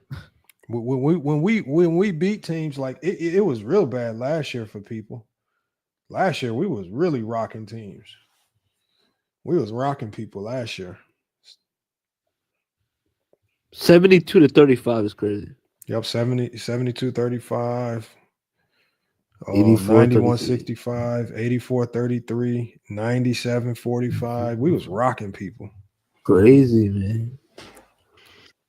But that's what I mean right there. Like, can't put your feet to the fire. But see, I don't try to brag. I take pride in what I do. Yeah, but that's all. There's no wrong with that, though. Yeah, and that's the saddest part to me is that, bro, the people try to do everything possible to try to not talk basketball. I know. That's the saddest part. Man. Sad, man. I mean, like, come on, just talk basketball. At least try. Like even Herm had his own, like even Herm talked basketball for a bit. He even did a show on your network, Lamont. It was doing all right, you know. Man, Herm, everybody cool. Like even like Viz is gonna try to pretend because I even heard him on the stream. Like somebody be sending me all the clips. Yeah. He be calling me all types of B words and stuff, and it's just like, bro, how is you that emotionally connected to me that we're on a stream where I'm not even there? I'm not saying a word. You running around calling me bitches and all this stuff, and it's just like, damn, you that emotionally like you. Yeah. That's how I know. They be sounding like baby, like they be sounding like baby mamas that just like. I blame I blame A Johnny, man. I don't know what A Johnny did. A Johnny stirred all this. Oh, Ken said that bot attack was some BS. But and look, Ken, it is. But what I think is BS is just like with Dreamers Pro. When I see bots, I just understand that's the nature of YouTube. When I see bots that spam Ticket TV, what would I look like running around saying, "Oh, Ticket TV is trying to get my channel taken down. He got bots." Bro, I just know that's just what happens on YouTube, right? Sometimes if you're doing an NBA play-by-play, you'll see a whole bunch of NBA bots pop in. People start spamming NBA bots with a whole bunch of weird NBA links. You just block the shit and move on. That's just the nature of YouTube. Mr. Vengati says, Lamont, come coach my tag Cavs. Man, look, man, I'm trying to get moved up, man. The NBA is a different game, though, man. The NBA, you got to be super connected. Damn, Lamont. You really, if you want to make, hey, you know what they say, man. Technically, you do look like you are good enough to maybe make the NBA one day as an assistant. I can't let the cat out of the bag now. Yeah, but I did have an unofficial. Gotta build up that resume, man. Well, no, I had an unofficial offer. It's only a matter of time. I had an unofficial offer from a JUCO, and so I did get a. So it's unofficial. Obviously, everything's tentative. We talking and stuff like that. But from the way it sounds like to me the only problem is this school is located in the straight boondocks. God damn. Damn. So it will definitely be a crazy. It would be a crazy switch up. Crazy environment. Yeah.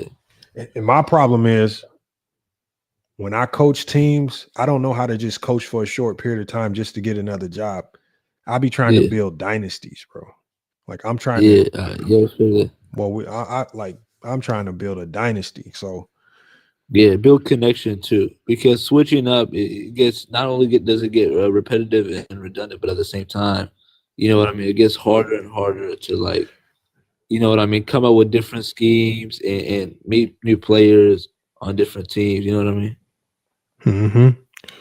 So, but yeah, so the biggest thing is salute to all the content creators, man. Keep cooking. I mean, if you feel like your content strategy needs to be about me, have at it, man. I keep trying to tell people nobody cares about me.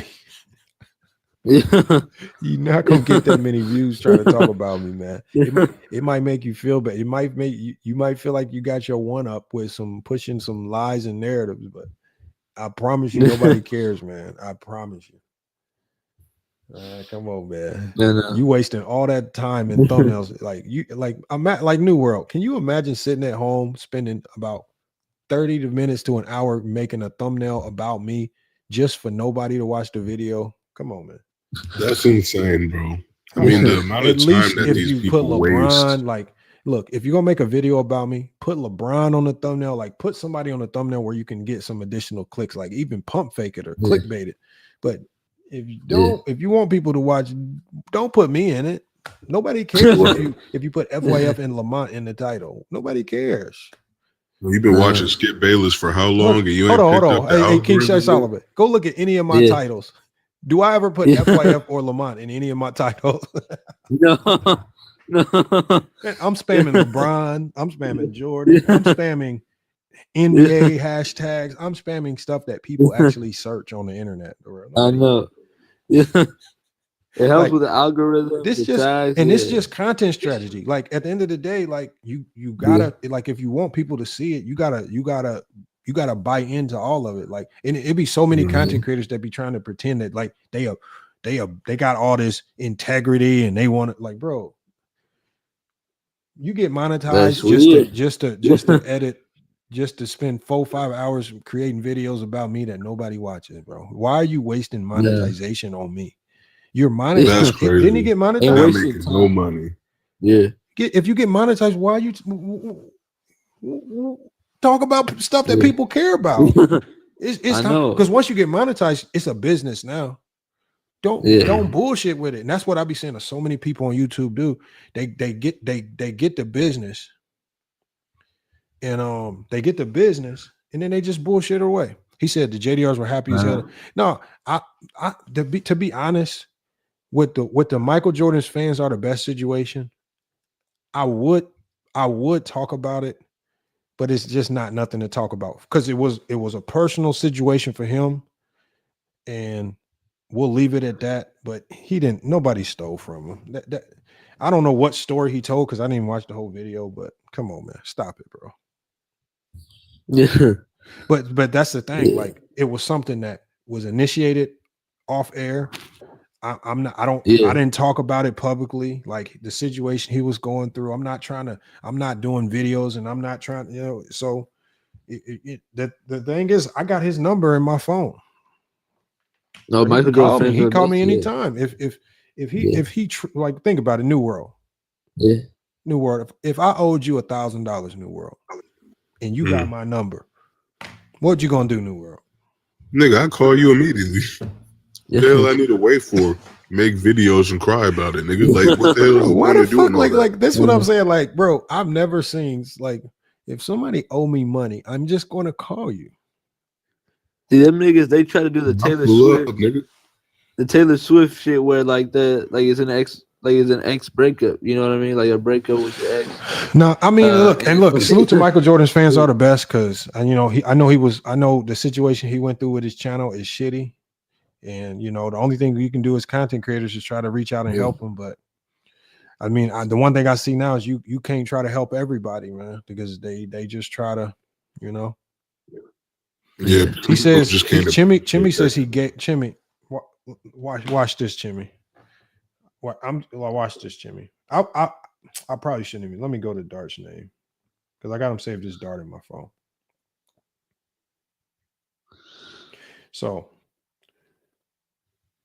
if you look at my text,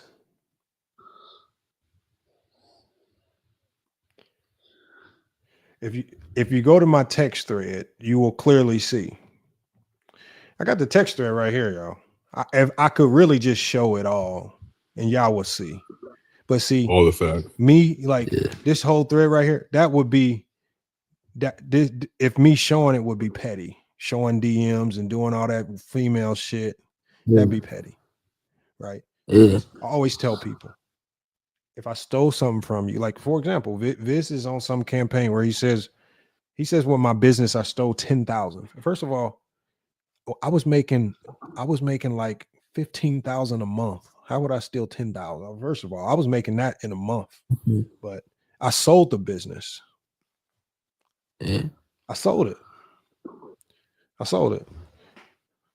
But see, when you're dealing with people that don't know business and they don't know how businesses works, that business I had, it fell off because of COVID, but it was a shady business. When you're dealing with Amazon sellers, they are shady. Yeah, that's the one I was talking about, Lamont. No. It So wasn't a piece. I can talk about that. So my business, I started a business where I helped Amazon sellers get their accounts reinstated. Yeah. So what happened was, this is what happens with that business, and I didn't realize it until I was already doing it. And it's not a bad thing; it just comes with business. But the one thing I found out is like it's a service, right? So when you offer a service, right, it's a service. Like you're paying me for the service, right? You only trust me with the service. Most people only call me because a word of mouth. Somebody told me, somebody told them it was successful. Word of mouth, so they're using me. The problem is that with my service, it's a service. It's not always successful. And a lot of times it would not be successful because a lot of these clients would just lie. So one of the things with Amazon sellers, y'all, is if you have previously suspended accounts, like Amazon sellers will be sneaky. They'll have an account shut down and then they'll try to open up a new one. And then that new account will get shut down because they're not supposed to be selling again no more. It's like on YouTube. If you get kicked off, you can't get back on. And so when they get suspended, they'll come to me. And one of the first questions I'll ask them on a questionnaire is, do you have any previously suspended Amazon accounts? Because if you do, I can't help you. And the problem I'm glad you do that. And the problem is a lot of them would lie, right? They would be like, no, I don't have any other accounts. And I'm like, okay, if you do, like, you just need to let me know now because, and so what happens is once I get into the investigation process of trying to fix their account, and then I would find out, damn, you got a suspended account. I can't help you, but I've already provided the service. And so I'm saying like, well, I've already provided the service. I can't give you your money back because you just literally made me do 9-10 hours of work, right? Yeah. And all you had to do on the questionnaire was just tell me you had a previously. So what they would do a lot of times, when they would get mad, right? So some of these customers would just get mad and be like, well, so they did the only thing that Amazon sellers know how to do is go write a negative review. Because if you think about it, the only thing that hurts Amazon sellers are negative reviews.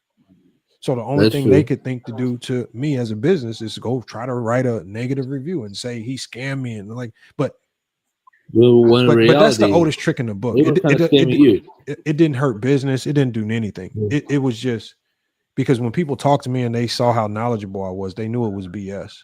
And plus I just had too many customers, a word of mouth, basically saying that motherfucker knows what he's doing.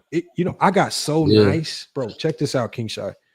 I got so nice at what I was doing, right? Yeah.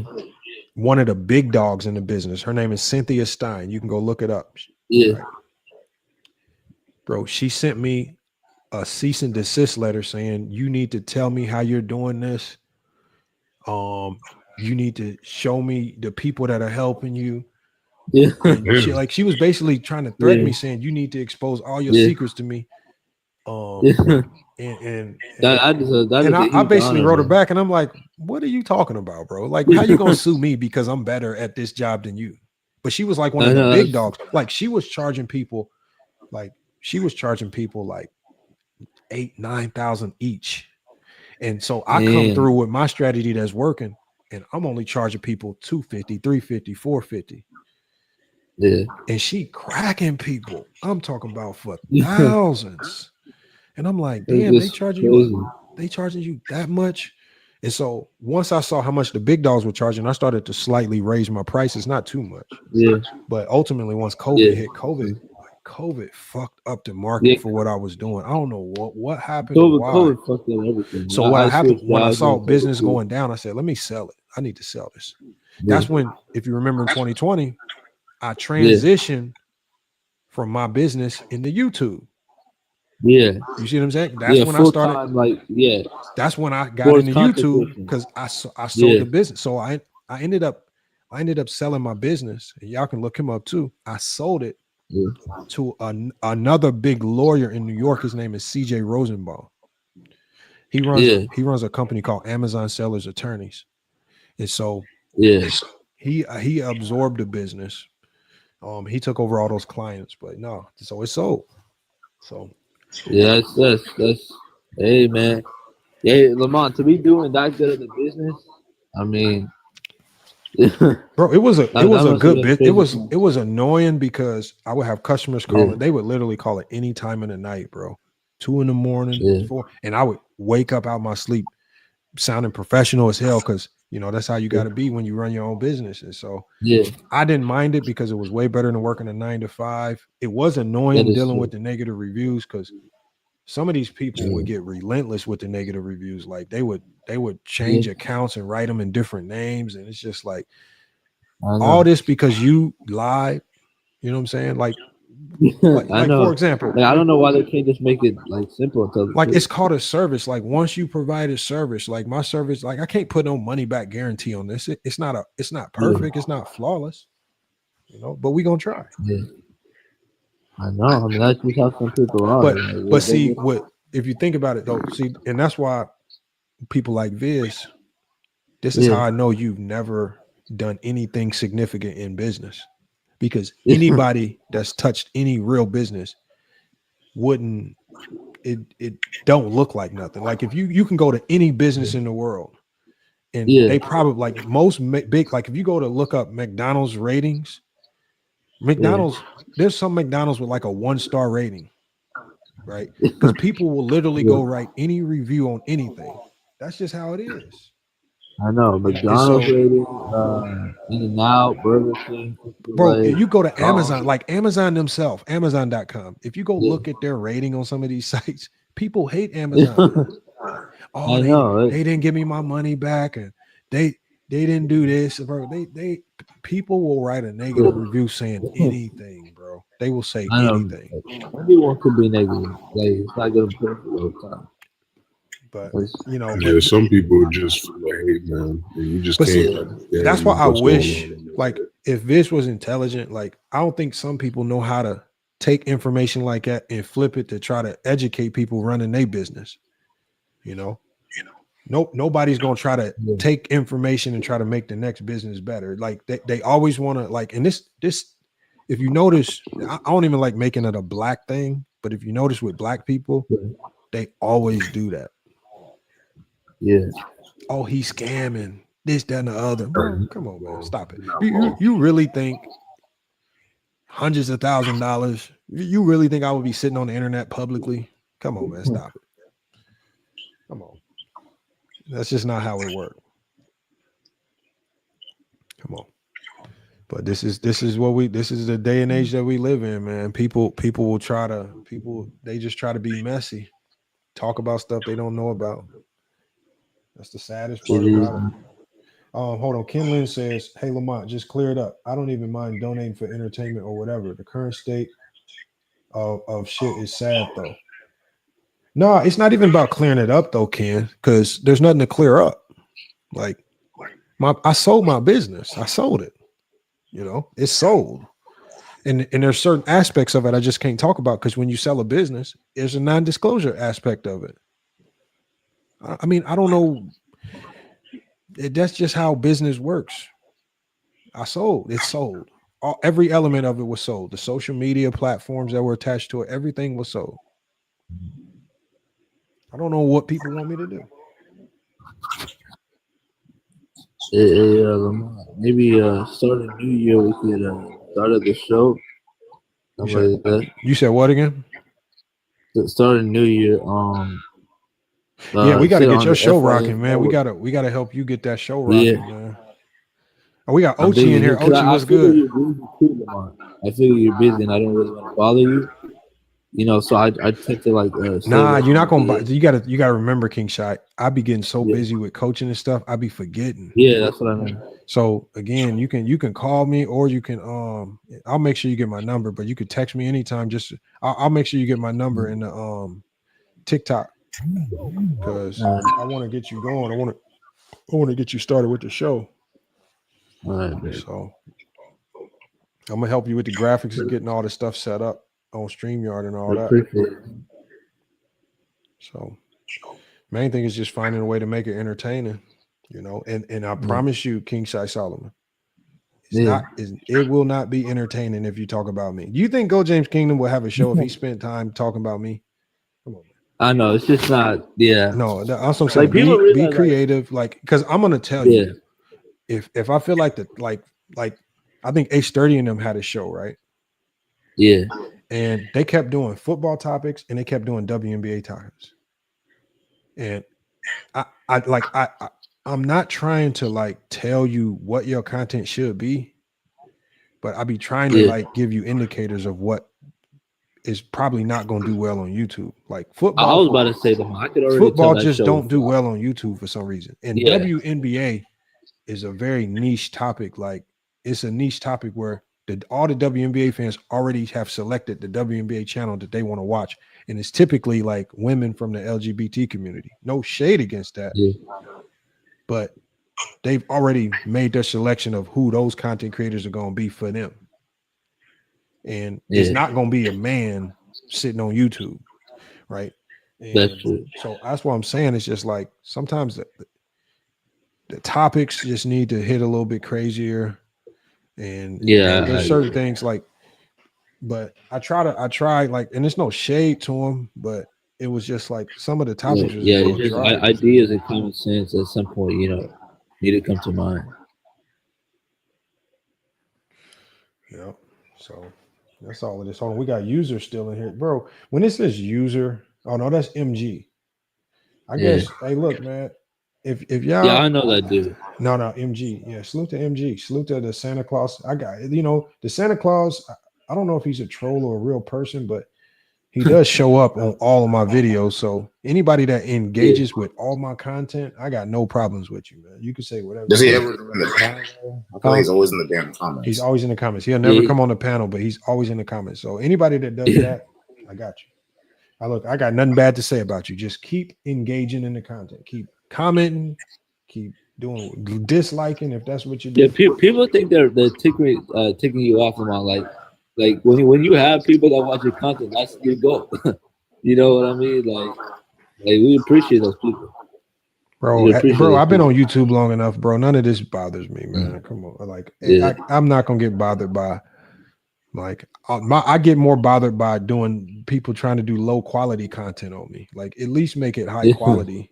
At least do something to do. Let that motherfucker get 10,000, 20,000 views or something, man. Don't you know? Yeah. You just don't waste time doing all this content, like, and then now you wasted it, you know. That's true. And then like in just engage in good faith, man. Just don't be thirsty for anything. Yeah. Like that, just being thirsty for anything, that's nasty work, man. That's nasty. You know, Vision Stream, like King Shaw, I don't know how long you were there, but it started off normal today. Like it was obviously just some bullshit. Why did I like, come up? Because Dart came up and gave a sob story about what happened to him, and then after he gave the whole story, after they were connecting it to you, he was like, "Oh, and by the way, this is just all allegations. Like I don't have any proof." And I'm just like, "Nigga, you just went on a rant." But right here, see, I wouldn't have to tell a story because I would just literally show this thread from start to like I wouldn't even have to say nothing. And so, but see, this situation stems from reaching out, hopefully trying to help,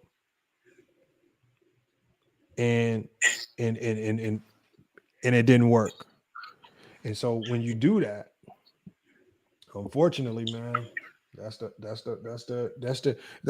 but I was used to this. Like I've already been used, especially, and this is the saddest part about it, especially with man, I don't even want to say this the wrong way because it's not all white people. So this is what I'm gonna explain to y'all. In business, y'all, there's always gonna be a certain sect of white people, right, that feel like they can say anything about a black-owned business and it's gonna be believed because they're white. You see what I'm saying? And so I noticed that when I was running my Amazon business, because I was even told, it was actually when I was in Indiana, it was actually a lady who was here in Arizona. I'm still friends with her on Facebook now. Her name is Helen. And when I first started my Amazon business, if you look at my logo, it's just like a blue logo. But before, it used to be my face. And she told me, she was one of my first customers, and she was like, "You should take your face off the logo." And I was like, "Why? Like, what's going on?"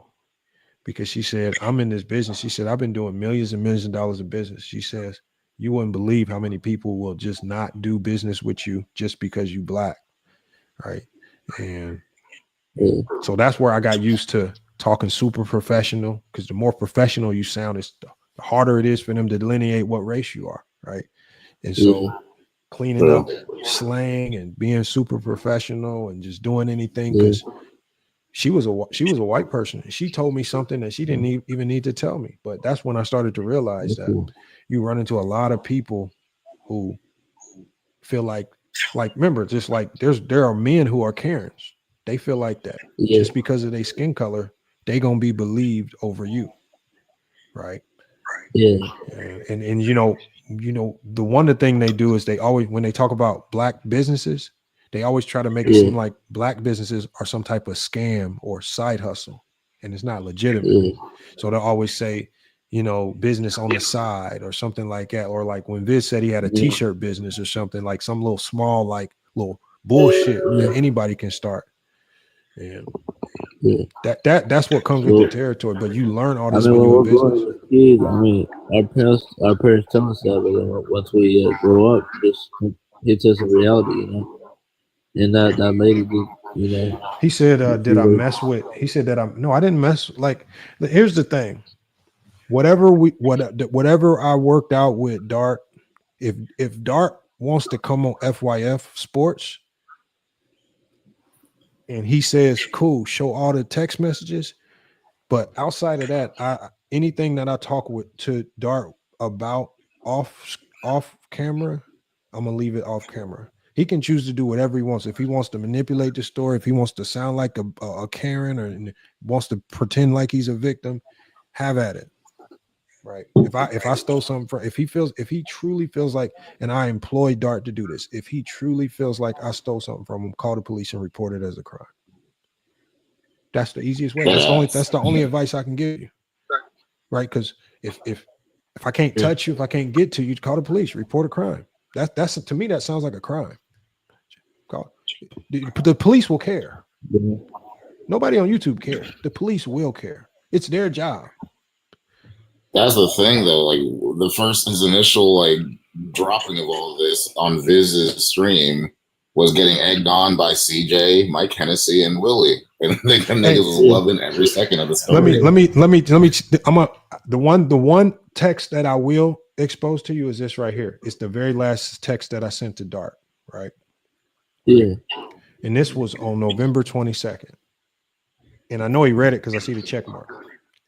And I said, my last comment right here that I said to him was, I said, someone in my comment says you're now saying, I said, someone in my comment says, you're now making content saying I scam you for money. I said, really? Shaking my head. Because now this opens the door. If you truly feel scammed, I just messaged you. If you truly feel scammed, let's talk about it right now. That was on November 22nd. Do y'all see? What do y'all see? Y'all see no replies. There's 0 replies after that. So again, this is how we know it's just male Karens looking for attention, man.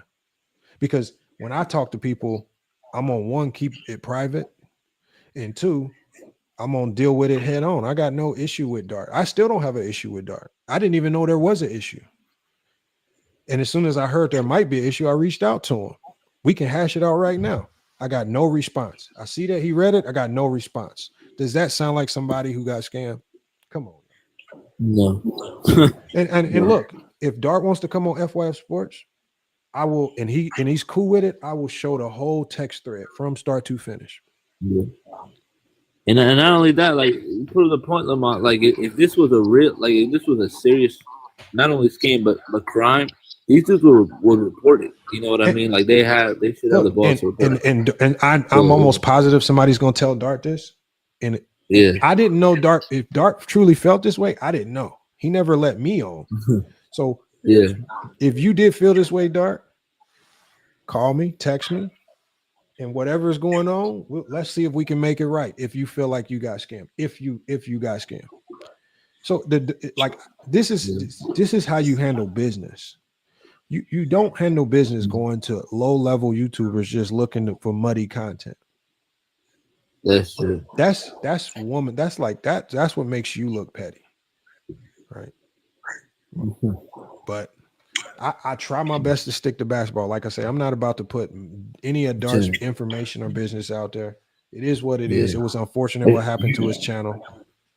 Don't know what I feel like the only topic to make this very messy because the topic I was cooking all of them. I'm not gonna lie, it was literally. Yeah, I heard some of that too. It's so annoying, like how we actually had to discuss this, but like whose team like was that much better? Because he said, "Oh, Tony Parker got a Finals MVP on LeBron's head," and I was like, "Okay, so then LeBron got one on his head in 2013." And then of course they deflect, and Viz said, "Oh yeah, he got a super team ring." And I said, "So you think the 2013 Heat was that much better than 2013 Spurs?" No, but Ochi, Spurs were not that much better than the Ochi, 07 but think Cavs. about it. Ochi, think about it. See, this is where I learned, and I think this is why a lot of them don't like talking to me.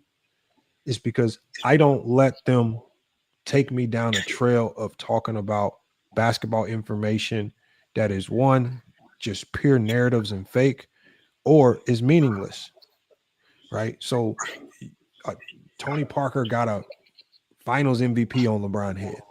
That is meaningless information. It means absolutely nothing to any basketball conversation because we've seen Dennis John. We've seen all types of NBA players, Andre Iguodala.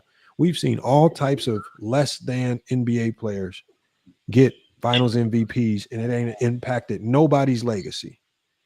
Why are we talking about it all of a sudden with LeBron James? And they get mad because once you open the door that this has always happened in NBA history, we have never made it an issue for no other player. Why does it matter now? they struggle with answering why it all of a sudden matters with LeBron James. And that's where their frustrations start. Because now you start making them talk real basketball when they can't talk narrative. The narratives is what they like to live in. They like, remember, we just grilled Willie with his own logic. Wait, this stream was Willie? Did he come back? So Willie, God. Willie came on, and Willie said, Willie said the most important thing in basketball is scoring the basketball. That is all we need, Willie. Because Willie says championships, and the most important thing in basketball is scoring the basketball. I said, by that definition, that makes Bill Russell your GOAT, because Bill Russell, if scoring is the most important thing, he stopped scoring at an all-time level. And he won 11 championships while stopping the most important thing in basketball, which is scoring. That makes him your GOAT. Well, that's not my GOAT. That's not what I mean. He played in the 60s. That era wasn't that good, bro. Come on. Yeah. Now he's talking narrative. Now he has to go with the narrative. The 60s wasn't that good of an era. Now I said, now you got to downgrade to 6. I'm not downgrading the 60s. I'm just explaining. I said, you're explaining to downgrade them. You keep like what you said the other time to me, like another case in point right here. That a lot of these guys, right? You can't lock them into a take, right? So, for example, someone like Willie, he can't even come up with a simple criteria. You know, but see, King Shai Solomon, Willie knows once he gives me a real criteria, he's locked into it, because now every take from here on out, I'm going to always reflect back to his criteria. Willie wasn't scared of ChatGPT. He was scared of giving me something in black and white that he can never get out of. He's scared of his own words. Yes, he's scared of his own words. Like Mez. Mez told me his criteria is embedded in analytics. He can never get out of that.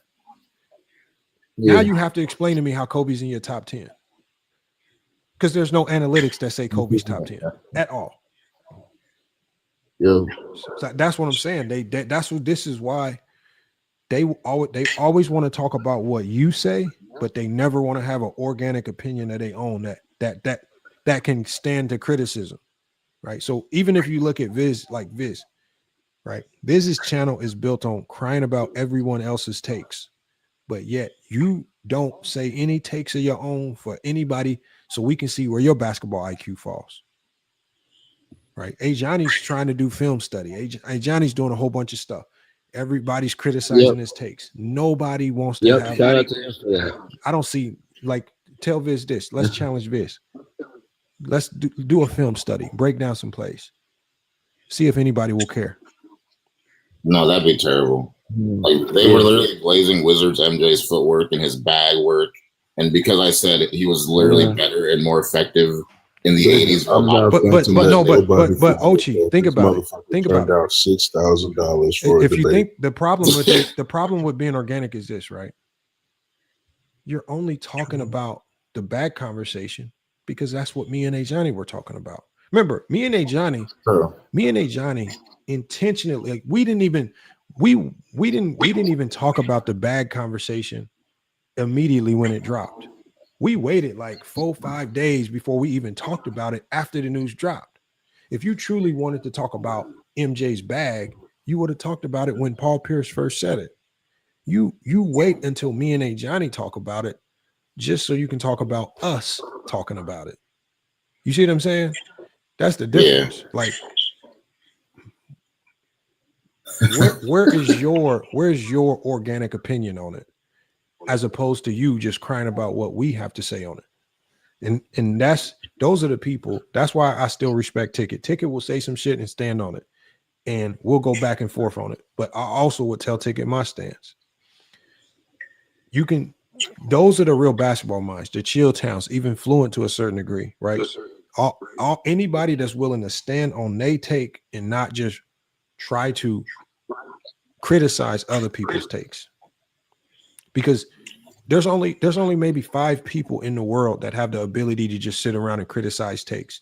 Coach K, Greg Popovich, Phil Jackson. It ain't really too many people in the world that exist that have that capability. Because you better have a hell of 5 basketball resume if that's all you're doing. If you're working at Amazon factory at 1 a.m. I don't know if you qualified to be talking to me about basketball. Yeah. That's where they get mad at me because I hit them with the basketball card. Like, how do you go from glazing Weezer's MJ's bag to then shitting on LeBron in 2018? Like, I don't understand how that can happen within 5 minutes of each other. That's just terrible basketball talk. This user must be a troll account. No, MG says you don't want to do film study with me. MG, if you wanted to do film study, you would have hopped into one of my many film study videos and talked film with me. You act like I haven't done a film study video. I definitely don't see you in film study videos.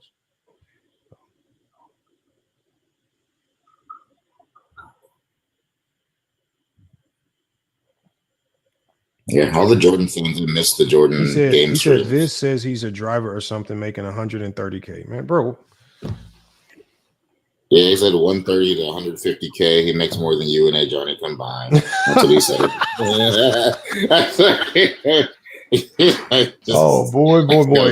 If you knew what I knew. Yeah. But you know what? Look, it's not for me to look, salute to Viz. If he's a truck driver, salute to Viz. If he says he's making 150, salute to Viz. I'm not knocking nobody's profession, man. But come on, man. Like, why you even open the door? That's what I don't get. Like, why you care about what I make? Like, what does that matter to you? Like, how you know? Like, you know. No, that's how his whole chat is, bro. They were just talking about other men. Like, they couldn't talk basketball, so they're like, Lamont has this monotone voice, and they're saying that, talking about our hairlines because I put my face on. And I'm just like, why y'all just obsessed? No, here's the thing, bro. Here's the thing. They think personal attacks will help them win the GOAT debate. That's all it is. They think that's what I don't get. Personally, it's going to make them win a debate.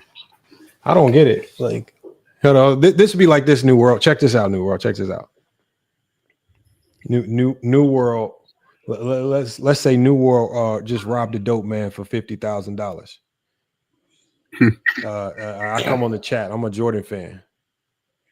A new World. LeBron James can't be the GOAT because you just robbed a dope man for $50,000, man. He can't be the GOAT, man. Like, bro, what? How did these things? How does this shit? What does this shit got to do with anything? What are you talking about? That's what I'm saying. So these motherfuckers will say anything, and then this motherfucker. They took a Steph Curry video that I did. I did a Steph. It wasn't even a topic. It was literally because I do videos on I do uploads on TikTok, right? And I try to do so many per month that there's a quota I gotta hit. And sometimes I run out of topics. So I asked ChatGPT for a topic and it was like, do a video on what if Steph Curry wasn't able to shoot a three for his whole career. These motherfuckers took the video. This motherfucker took the video and said, FYF is trying to lift up LeBron James by tearing down Steph Curry's three-point shot. I said, what the fuck?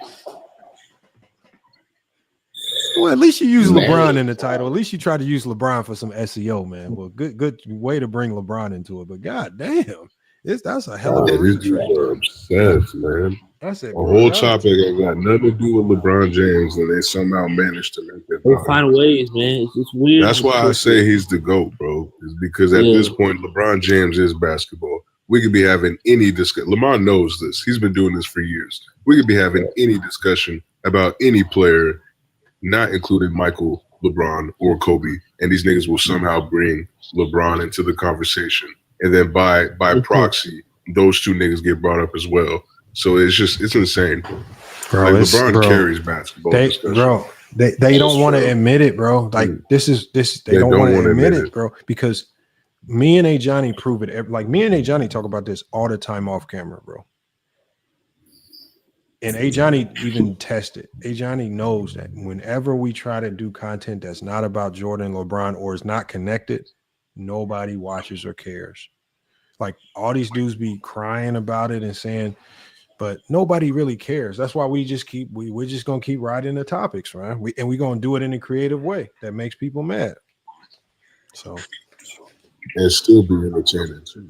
Yeah, they'll still be in the chat complaining, like, why are you talking about Jordan 4 hours later? Like, nigga, you couldn't find nothing better to do if this shit makes you so fucking mad.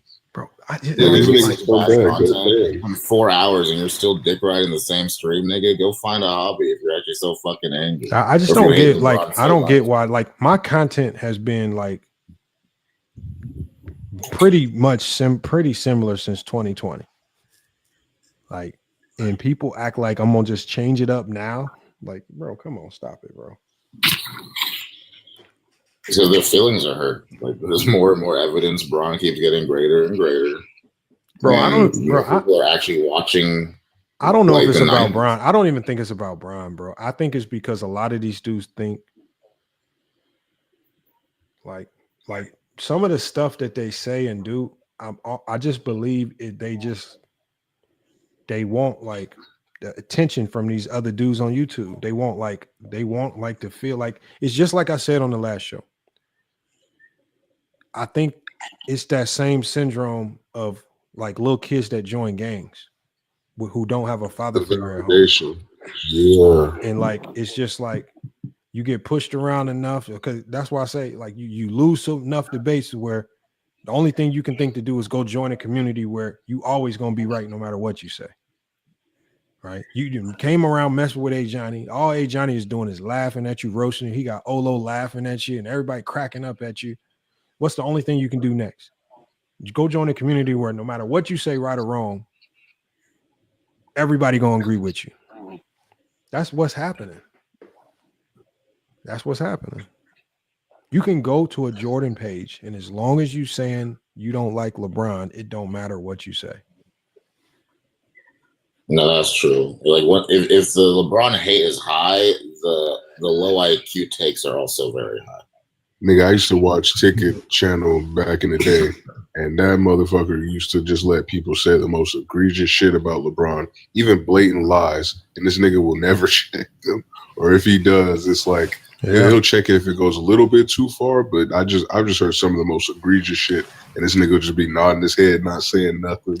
Bro, when James Hayes was on Ticket, James Hayes was on Ticket saying that Chris Webber was better than LeBron, and Ticket just be sitting there just eating it all up, just letting it rock. Just nodding his head, nigga.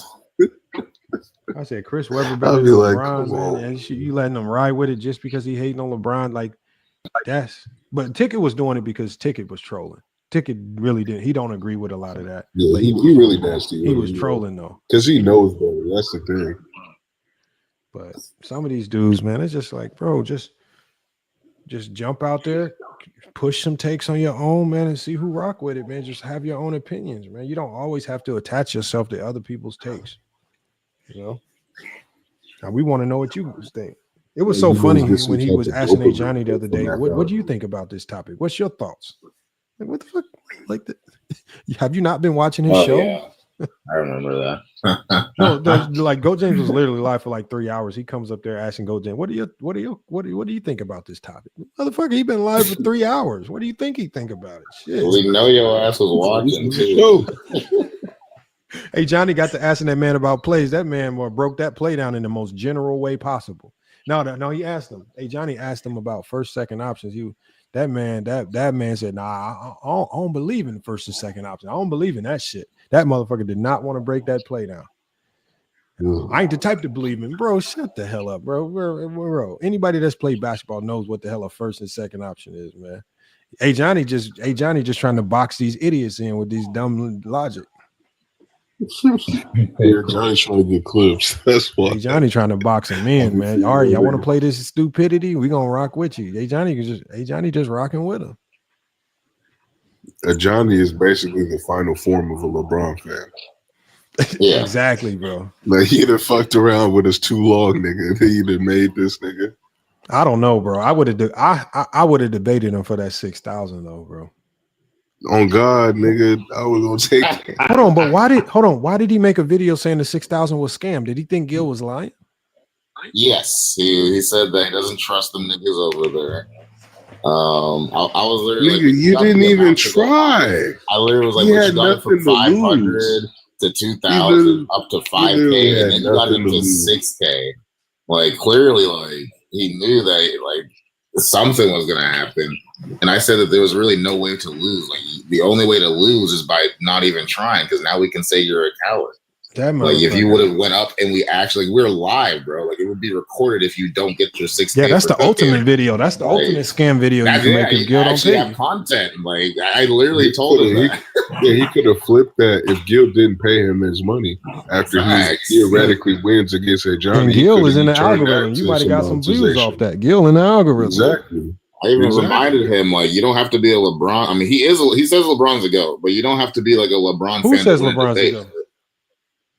Apparently. I was on his stream. Like, I was like, you say LeBron's the GOAT. He's like, yeah. And I'm like, oh, so what the He fuck might, though. You know, he might. But again, I keep telling, like, most of these dudes, I just take a lot of the shots, but most of these dudes is mad at Ajani. Like, King Rowe will throw shots at me because he's mad at Ajani.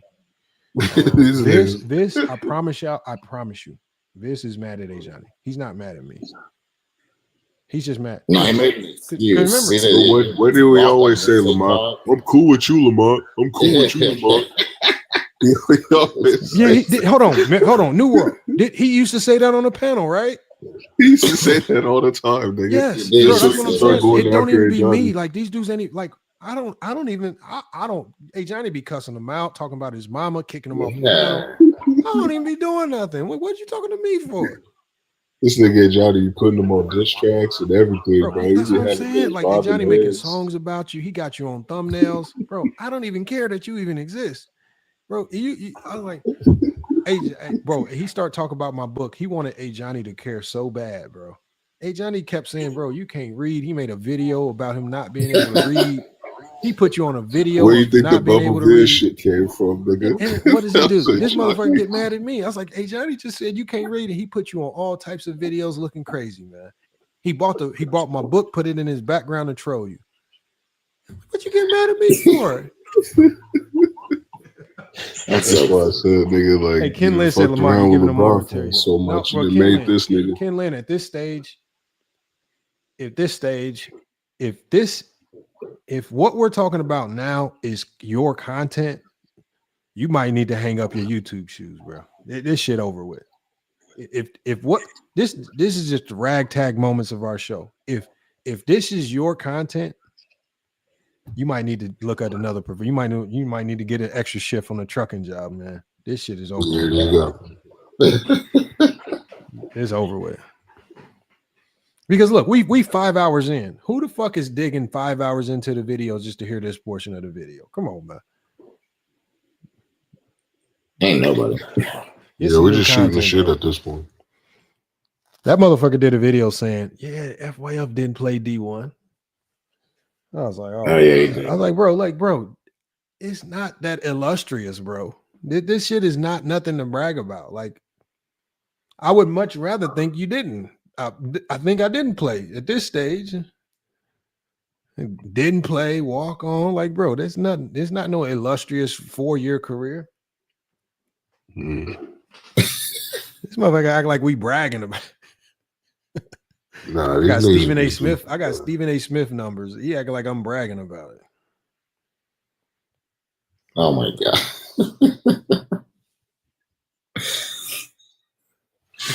User says, Lamont, you mentioned before you don't care about rules. What rules are you talking about? I don't know what you're talking about.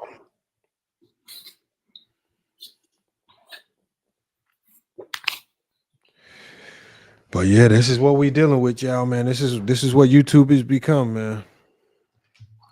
It's become it's gotten crazy in the last few years for sure. And you know what? What is he still talking about the strikes? What is he saying?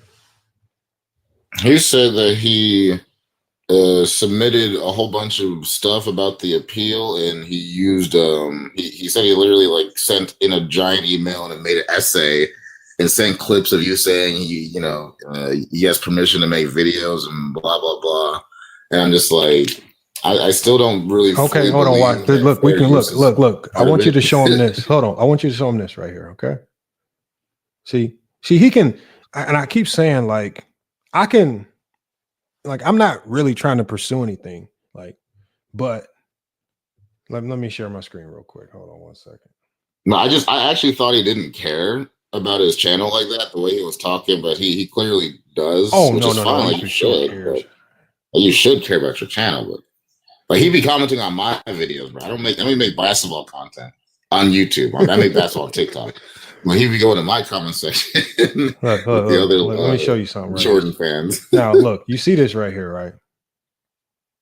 Oh shit! It says content detection, right? Yeah. Okay. It says, look, let me make it bigger for you. What does it say? Active. These are all active.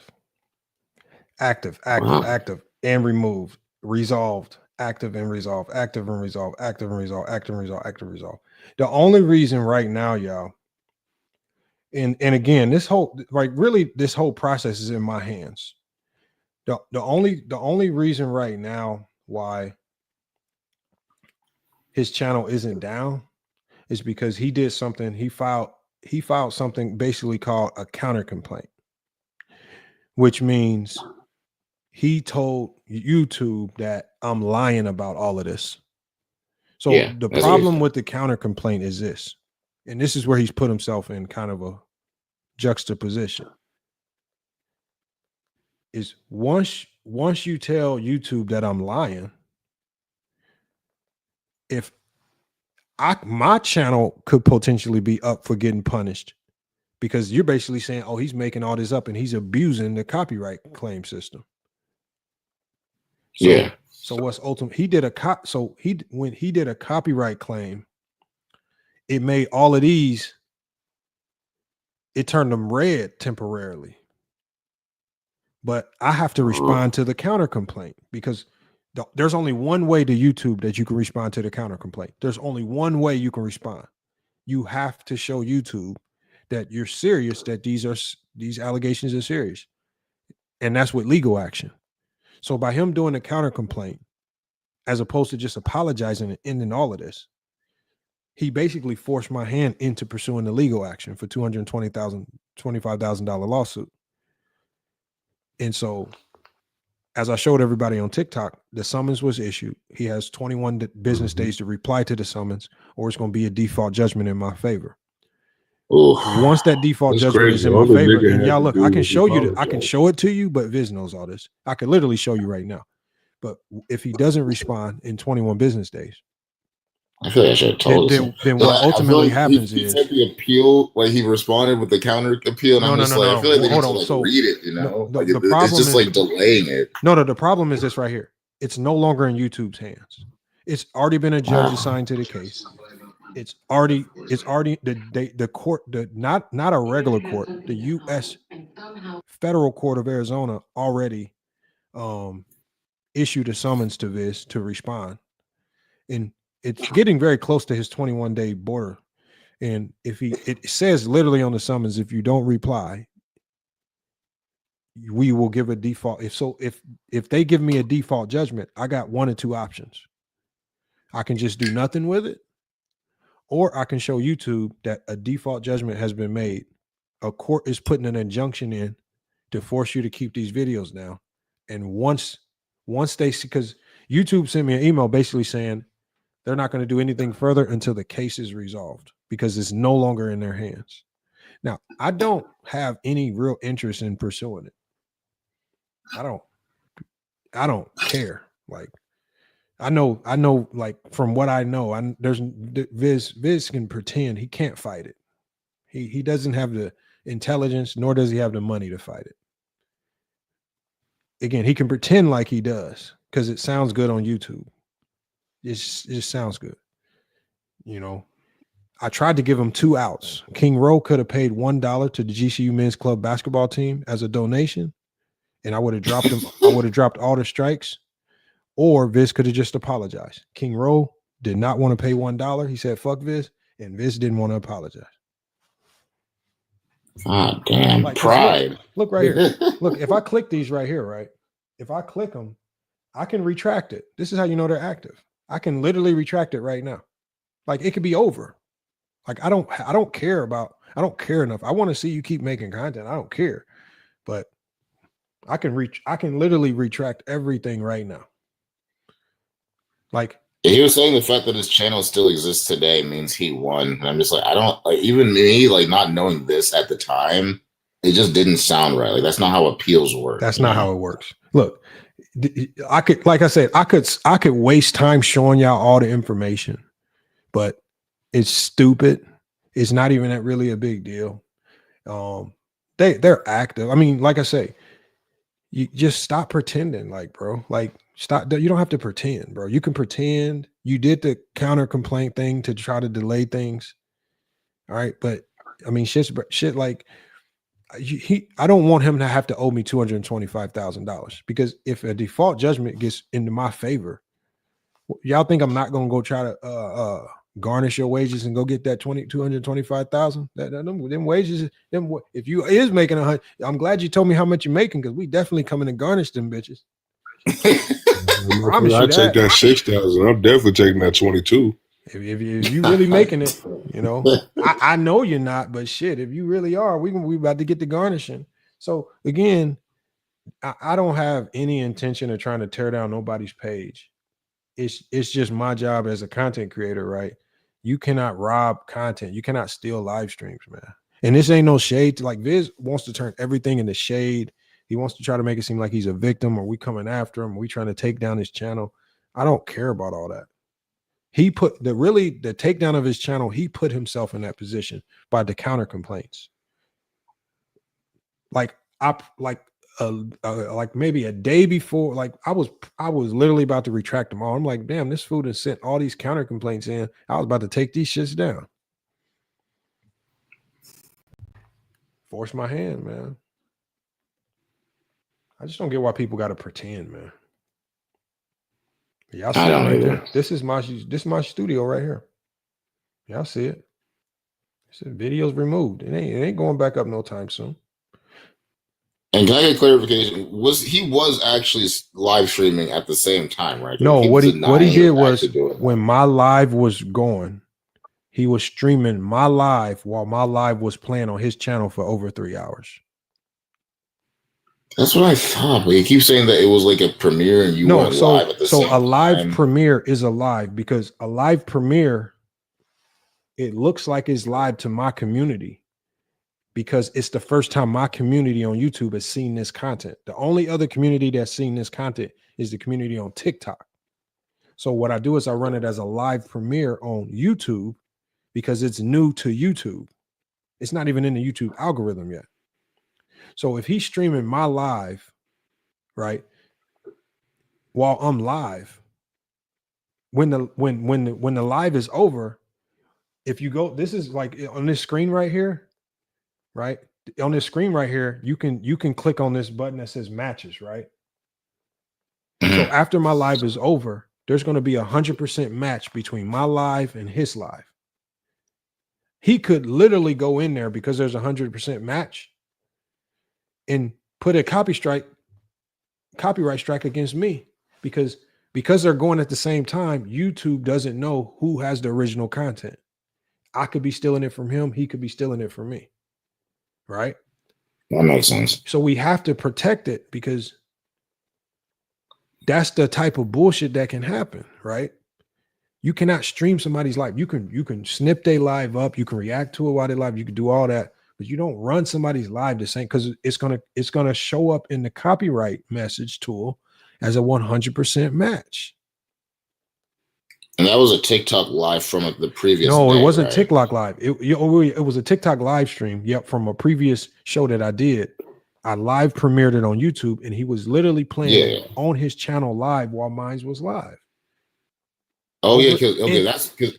And the funny he part knew the about topic because it was the TikTok from the day before. Because he was already like on there, like saying, "Oh, he's about to say this. He's going to say this." I'm like, how do you know? It was the live where we were talking about the 2011 NBA Finals. See, the reason why we know he knows about copyright stuff is he knew in that live because I'm signed on with NBA Playmakers, I can play NBA games, so I don't get copyrights from the NBA. But right before, he cut his live off right before we played the NBA game. Because he didn't want to get a copyright from the NBA. So he understands what copyright and stuff is because he was worried about the NBA copyright. He wasn't worried about stealing 3 hours of my content, but he was worried about the NBA and the NBA video that I was about to play. Yeah, that's exactly what I thought. Because I was seeing it. I was really like, I was going between like the two channels. I'm like, is Vince literally just live streaming this? It was literally the same exact thing at the same time. It was the same thing at the same time. To say that he did it. And just like Johnny said, what you're trying to do is you're just trying to pull people who would potentially be watching my video to his. Like if you look at a lot of his uploads, I want you to look at what he's doing, and it's all strategic. If you look at all of his uploads, right? He always tries to start the video with something from FYF Sports, right? Yes. Because this is what the algorithm picks up on, right? He's trying to trick people into believing that my content is his, so he can get more people from FYF over to his channel. He doesn't realize that in all actuality, if it wasn't for the 2 YouTube shorts that blew up and got like over 100 million views on my channel, I probably should only have like 60,000 subscribers. But I had 2 YouTube shorts that blew my channel up crazy. But none of those people that subscribe to the channel are in my algorithm. So I got 2 shorts with all these views, and none of these people see my channel because YouTube keeps them on a separate algorithm. Yeah, that's true. And so my subscriber count is inflated simply because of 2 shorts that went super viral. You can go to my channel, go to my shorts tab. You'll find them easily. Just sort through them and go to the ones with the most crazy viral.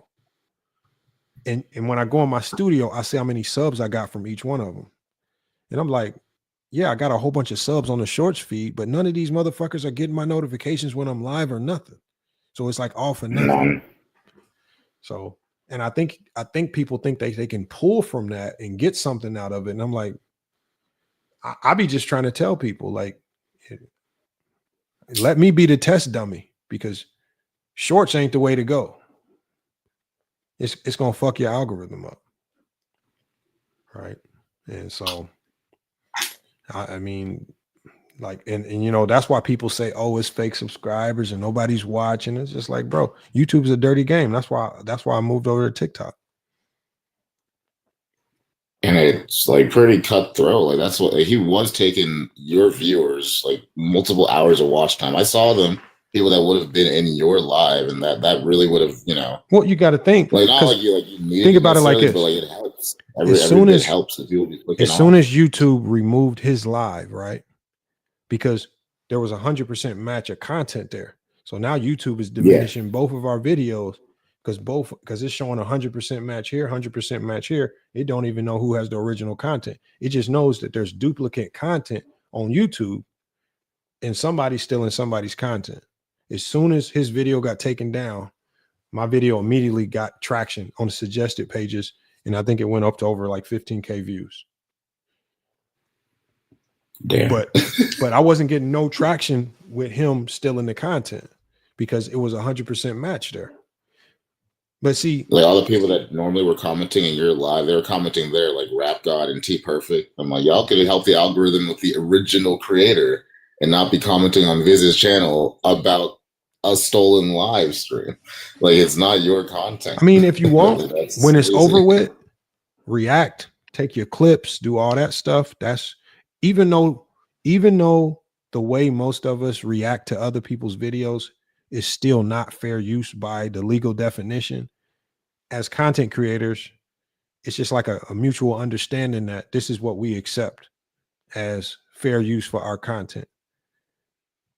But and we don't trip over certain types of reactions, even though, because fair use, like people are running around with this YouTube definition of fair use. Talk to an attorney about what fair use is. I really suggest that. And once you talk to an attorney, you will see that this YouTube definition of fair use is not fair use.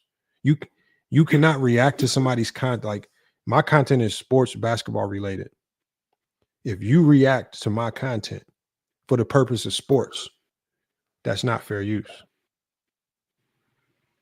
I don't even think YouTube definition of fair use protects double streaming a live that isn't No, yours. hell no. But see, if you think about it, that was the only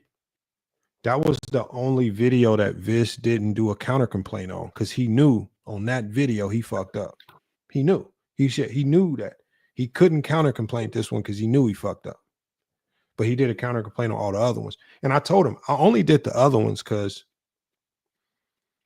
you was running around acting like a male Karen on my channel, as if I'm doing something to you because you made a few videos about me. I don't care.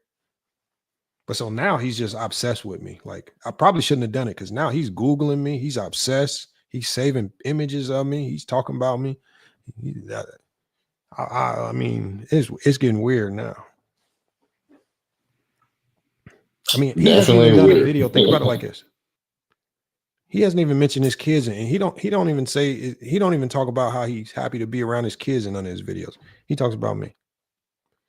No, Yadi, there's the last, I think, 11, 12 videos. At least 5 of them have you on in the thumbnail. That's obsession right there. That's weird right there. Because that's like 35, 40% of the time. I'm not saying nothing that like, if you're gonna react to me, you should be able to have your own talking point about something. Like, but at the end of the day, it's hard for me to take him serious because I don't think he's a basketball mind. He's not a basketball guy. Like, no. People that hoop and people that are in this game, there's certain lingo, there's terminology, there's things that you say and do. Like when he was in his live and he said, "Yeah, man, I'm sometimes I'm the best offensive rebounder at the rec center in the pickup runs." Bro, what? You know what that means to me? To somebody that hoops, you trash. Nobody at the pickup run ever says that they're the best offensive rebounder ever. No, that's never existed in basketball history. Nobody talks about being the best offensive rebounder in a pickup run. Bro, you're a bum. Only bums do that. Because if you're the best hooper in a pickup run, you're gonna get the ball, get out of my way. I'm gonna go, bro. This is what I mean. You let the cat out the bag just by saying silly stuff. You said you're the best offensive rebounder at the pickup runs. Who? No, he asked me, who the hell hoops outside? Don't you have gyms where I live? And I was like, what you mean? Nigga? Like, what's wrong with playing basketball outside? It looks like not a normal thing to be doing. Bro, that's where we all got our bread and butter, is on them outside courts, bro.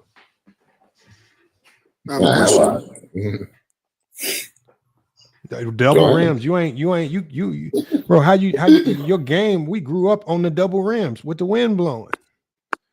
Oh God. Bro, you ain't hoop. My dad, bro, you not a hooper if you ain't done that.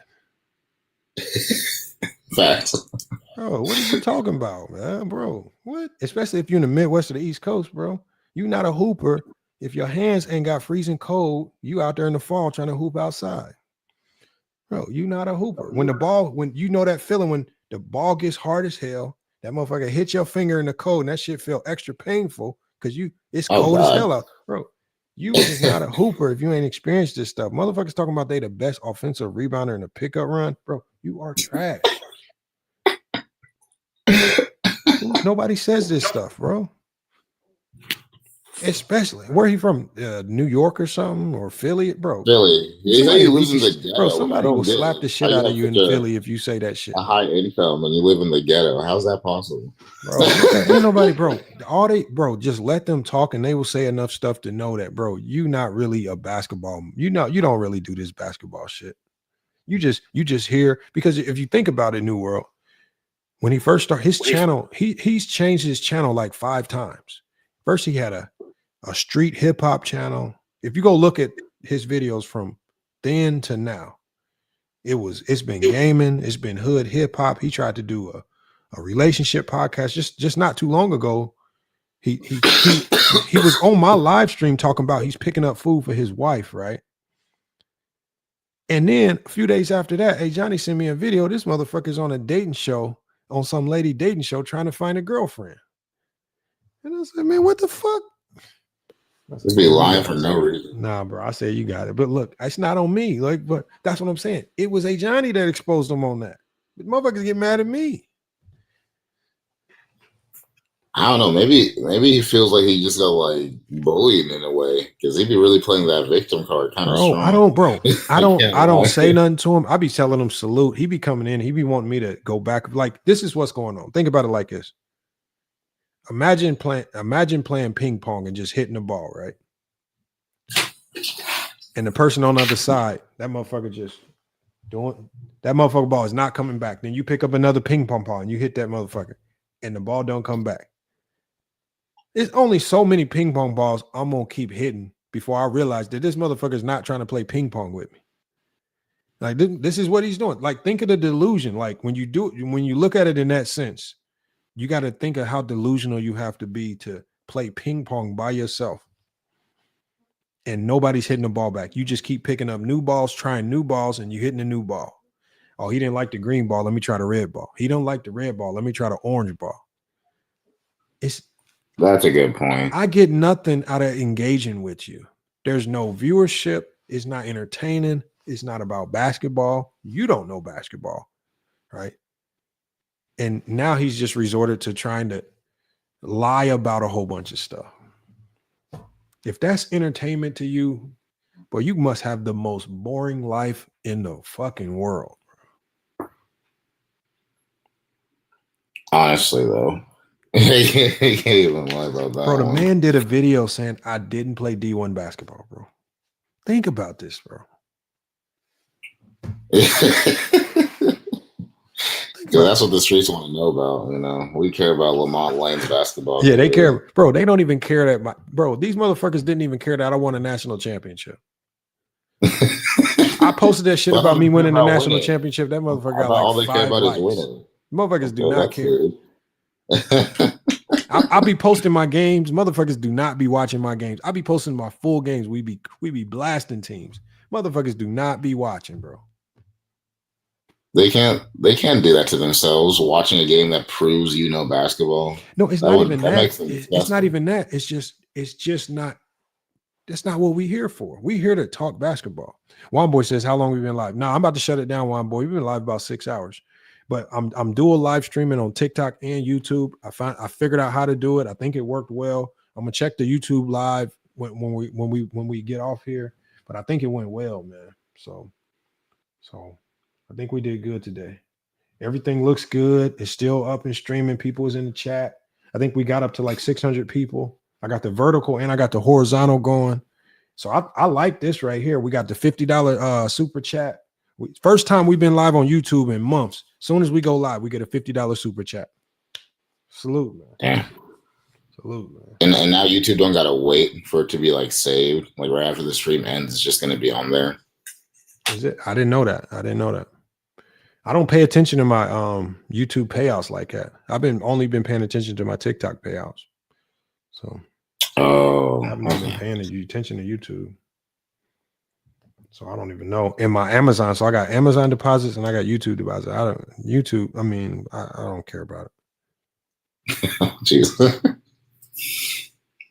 YouTube is, they be playing a dirty game, man. Like anybody trying to, like, I at this stage, I think you're an idiot. Like if you are, especially if you're a sports content creator, why are you starting a channel on YouTube, bro? It's stupid. If it was relationships, red pill, anything else, but sports, no, I'm not starting on YouTube. I would go with Kick. I would go with anything before YouTube. They're just not playing fair no more. They're not making it fair for sports content creators.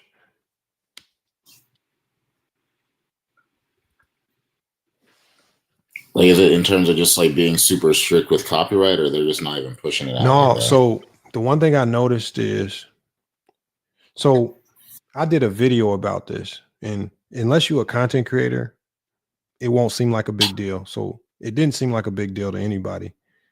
But I went to my YouTube studio and I went to my comments, and then I saw another tab. It said comments held for review. And I'm like, okay, damn, what is this shit? Why would I have comments held for review? Bro, I went to my comments held for review. I had like 1,000 comments being held for review. It wasn't that the comments were being held for review. It was all of my most engaging comments. It was comments with like 300 likes, comments with like 50 replies. Like it was all the comments that was the most engaging. And I'm saying to myself, why would all these comments? And I'm reading through them. They just talking basketball, no cuss words, no slurs, no nothing. I was like, why is YouTube putting these comments up for deletion in 30 days? And they all happen to be my most engaging comments over the last 30 days. Because your YouTube channel thrives on engagement. Yeah, exactly. So the way that they try to diminish engagement is they do it by way of comments. And I'll try to do a video telling people this. Nobody believes me. But they've started doing this when they started signing these contracts with the NBA, because they want people to absorb ESPN and NBA content first before they get ours. This is why ESPN can put any, like there used to be a point in time where Ticket TV's content would show up in the algorithm before ESPN. And they don't like that. That will Even never if it's happen. content That will, entertaining. at this stage right now, I rarely get Ticket TV notifications. I rarely see, I don't even know if Casino for Life still go live. I don't get none of his notifications. Man Down Sports, none of his notifications, right? Dreamers Pro, I don't get none of his notifications. And I'm subscribed to all these people. They stopped pushing sports content because they want you to focus on the people that are paying them. So they're either going to focus on the people that's paying for YouTube promotion or the big companies that they're affiliated with. Yeah, that's it's pay to play now. That's why I had to real creators. But that's why I Not at don't all. see why these creators like, and nobody's gonna listen to me because everybody just wants to be headstrong and do their own thing. But Yeah, hiding the most engaging comments, that's a way to kill a video or kill a channel entirely, to be honest. hey, King Angels, what if King Angel says you got to wear the ring on stream and flex on them? Hold on, I could go get hold on, let me go get my ring. Hold on. I'll go right now. I mean, yeah, all the people care about are rings. I don't know why they wouldn't be hyped to see this.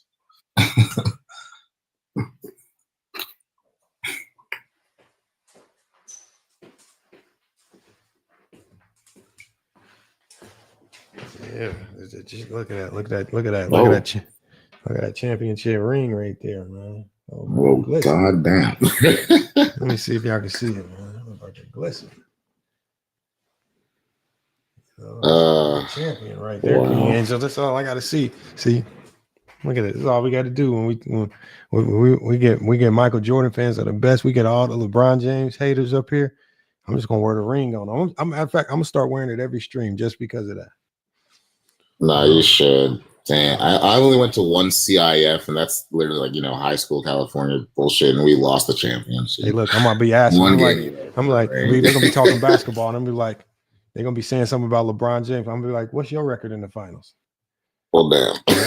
LeBron James haters come up here. I'm just gonna be holding my ring. Like, what's your record in the finals? What's yours? Man? I got mine, man, and more is coming too, man. We number one in the country this year right now too, man. We got more coming. And when I posted this, they such haters, right? When I posted my ring, they was like, "Yeah, you went and made your own ring. You not a champion."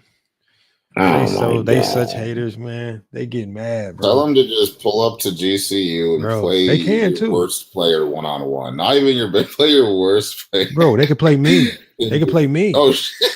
They can play you. Bro, and I'm gonna play them with the ring on. See, I don't respect them enough to just beat them. Bro, I'm gonna play them with the ring on, bro. I know these dudes really can't hoop, man. That's the they don't even own a basketball. Like, I don't understand. Hey, and Ochi, see, that's what you want to ask them when it comes to basketball. How come you ain't done a video about the ring, man? How come you ain't talked about the basketball? Talk about the basketball. That's what I want to talk about. Talk about the basketball. Don't be telling people them fake stories. Talk about the basketball. Damn. Yeah. Talk about that. Man. Flex on him. And this ring is nice too. I wish y'all could see the detail. I posted it on the community tab. Bro, this ring is nice with the diamonds. The GCU is on it. So, in my name. So look, they can't say they has the name and team record on the side right here. I wish I could show y'all the detail on it, but man, you can't see it from here. But this ring is nice right here. Ain't gonna lie around. So that's the only question I got for him right here, man. What's your record in the finals? Like that's what I'm gonna start asking people. Ask them what have they won? Have y'all even got?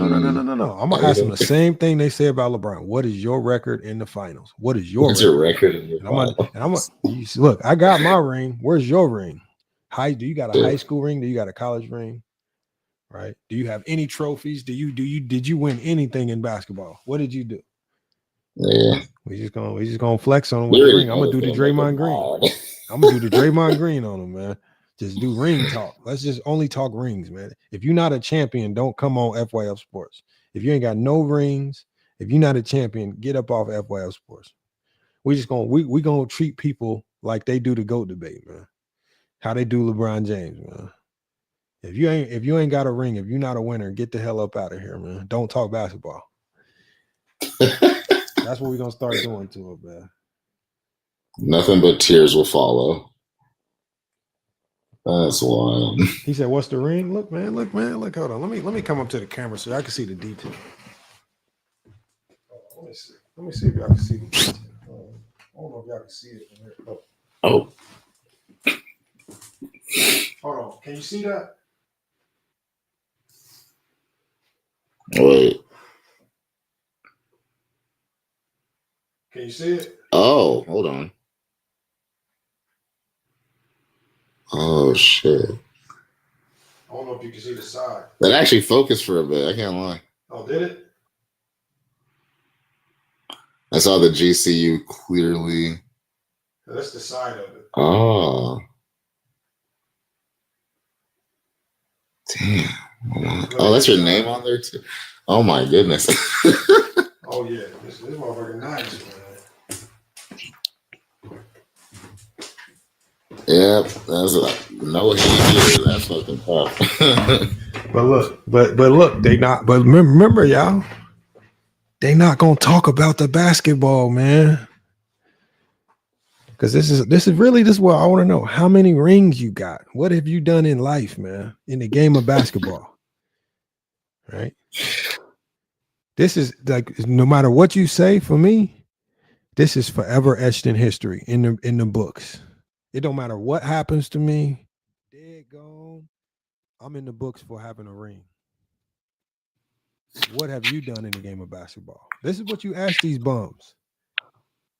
Like, if it's about rings, have you trained your kid to get a ring? This is why I always talk about their kids. They really get mad. Their kids can't hoop. They can't hoop.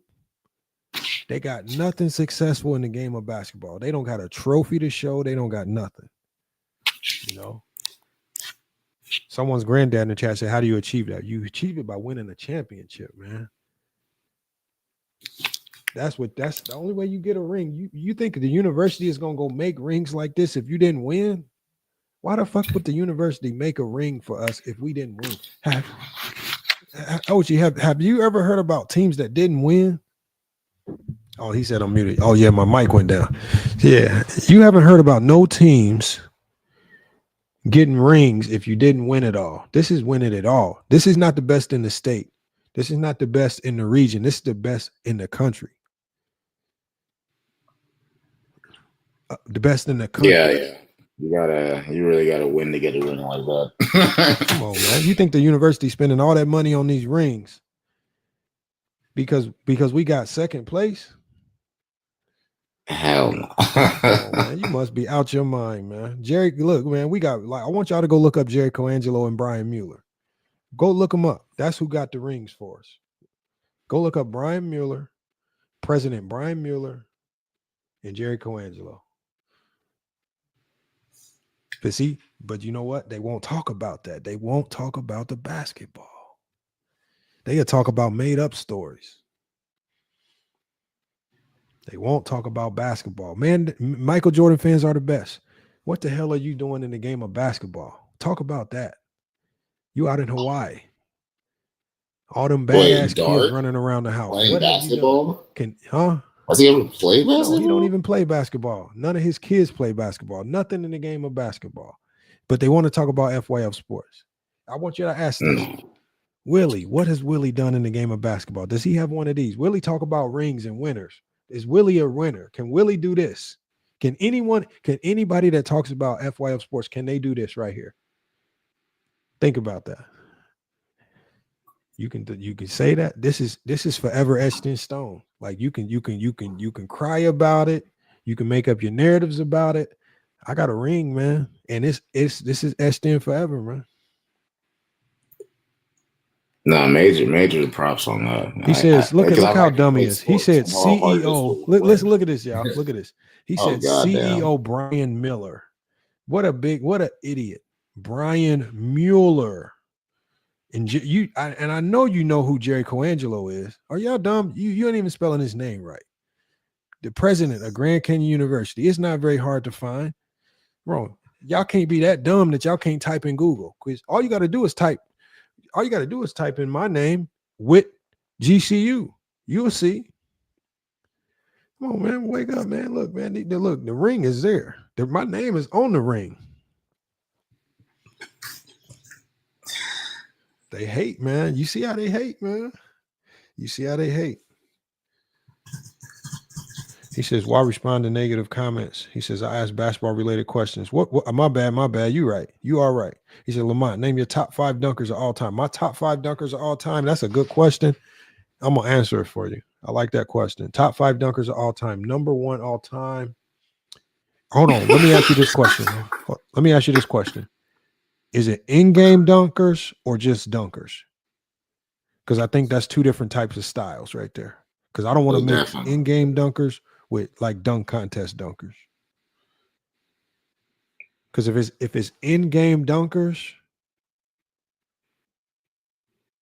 best dunk contest dunkers aren't even going to be NBA players so at this point. In-game dunkers, I'm gonna go with Blake Griffin, and I'm gonna say these in no specific order because I don't have time to rank them. I'm gonna go with Shaquille O'Neal. I'm gonna go with. Did your mic lower again? Yeah, my mic keeps going lower. Okay, so I think I fixed it now. So I'm gonna go with Blake Griffin, Shaquille O'Neal. I'm gonna go with in-game dunkers. I'm gonna go with Dominique Wilkins. My sleeper. I'm gonna go with my sleeper. This one's a sleeper that not a lot of people gonna pick. I'm gonna go with Stromile Swift.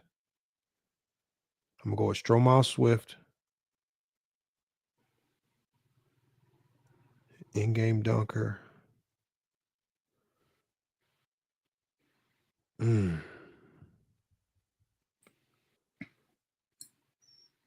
Like I don't look at Vince Carter as a crazy in-game dunker. He is, but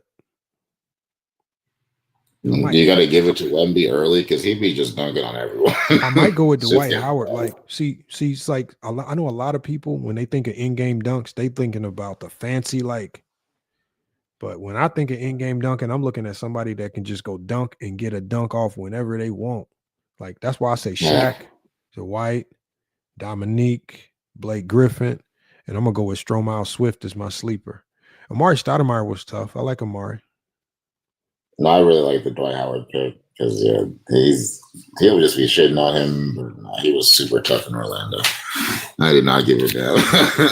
So I mean, but look, you can go with a lot of people though. Like you can't go wrong. I know a lot of people are gonna try to go with Jordan and them. I don't think Jordan was the greatest in-game dunker. He was a very basic dunker.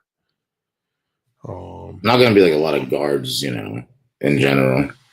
You're not gonna get like multiple dunks a game like the bigs. I won't be mad. I won't be mad if you go with Vince Carter though. You can't go wrong with Vince Carter, in-game dunker or just dunker.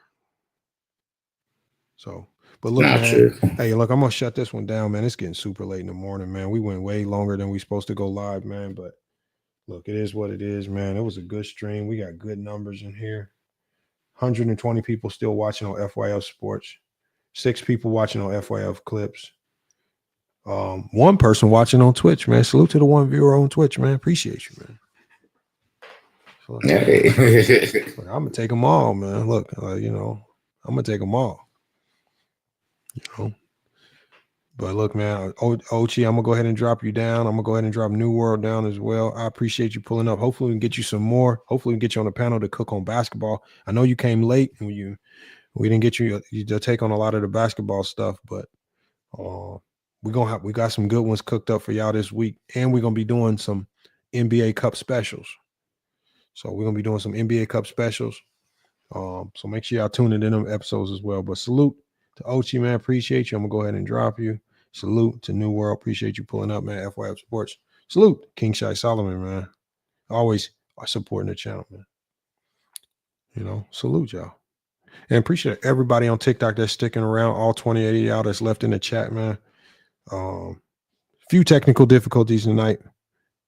Appreciate y'all dealing with the technical difficulties. We mashed through it. Salute to Ken Lynn on YouTube. Everybody watching on YouTube. So I see you, Ken Lynn. He said, good stuff, Lamont. I will see you.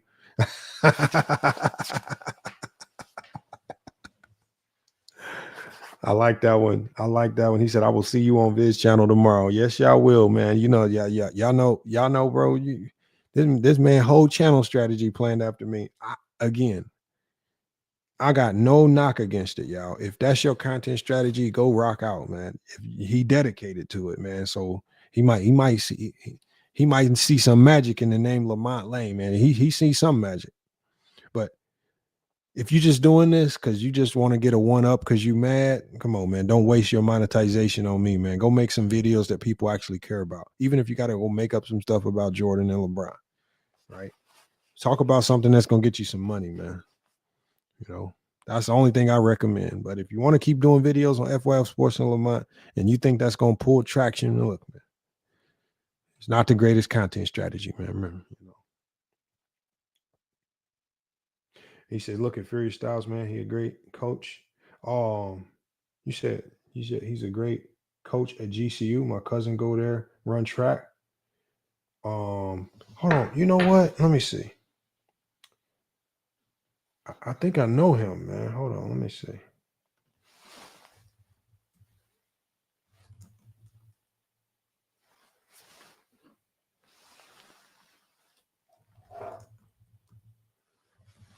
Let me see.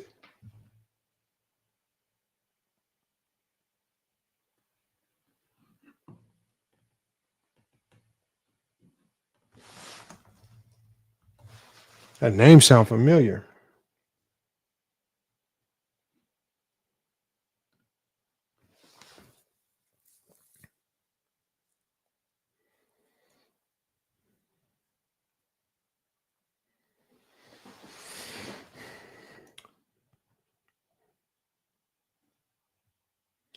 Oh, come on, man. Why y'all got to talk about Low, man? Come on, Low be cooking, man. Low, one of the ghost content creators on this thing, man.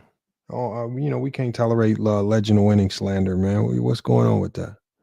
Come on, y'all. We got to be better than that, man. We can't be like these other content creators, man. We talk basketball. We don't talk about people, man. Unless we just joking and it's just part of the Jonesing process of being on the panel. Ain't no need to be really getting personal, man. Everything we say is all jokes. When we joke with Willie about being a TikTok GD, vice it's all jokes, man. Willie don't take offense to this stuff, man. He not offended. Come on, man. And salute, man. The biggest salute go to Man of Faith for the $50 super chat donation, the biggest donation of the night. So, man, give a big shout out to Man of Faith. And just for that donation, we're gonna run this song for the intro on the next live, man. So make sure we're gonna keep giving this song some spins, and hopefully he come out with some new music. And he knows, man, we're gonna keep pushing this music, man. But look, y'all, FYF Sports, man. Another great podcast episode, y'all. We're gonna be back with more sports and news, man. Until then, man, it's FYF Sports. And we out.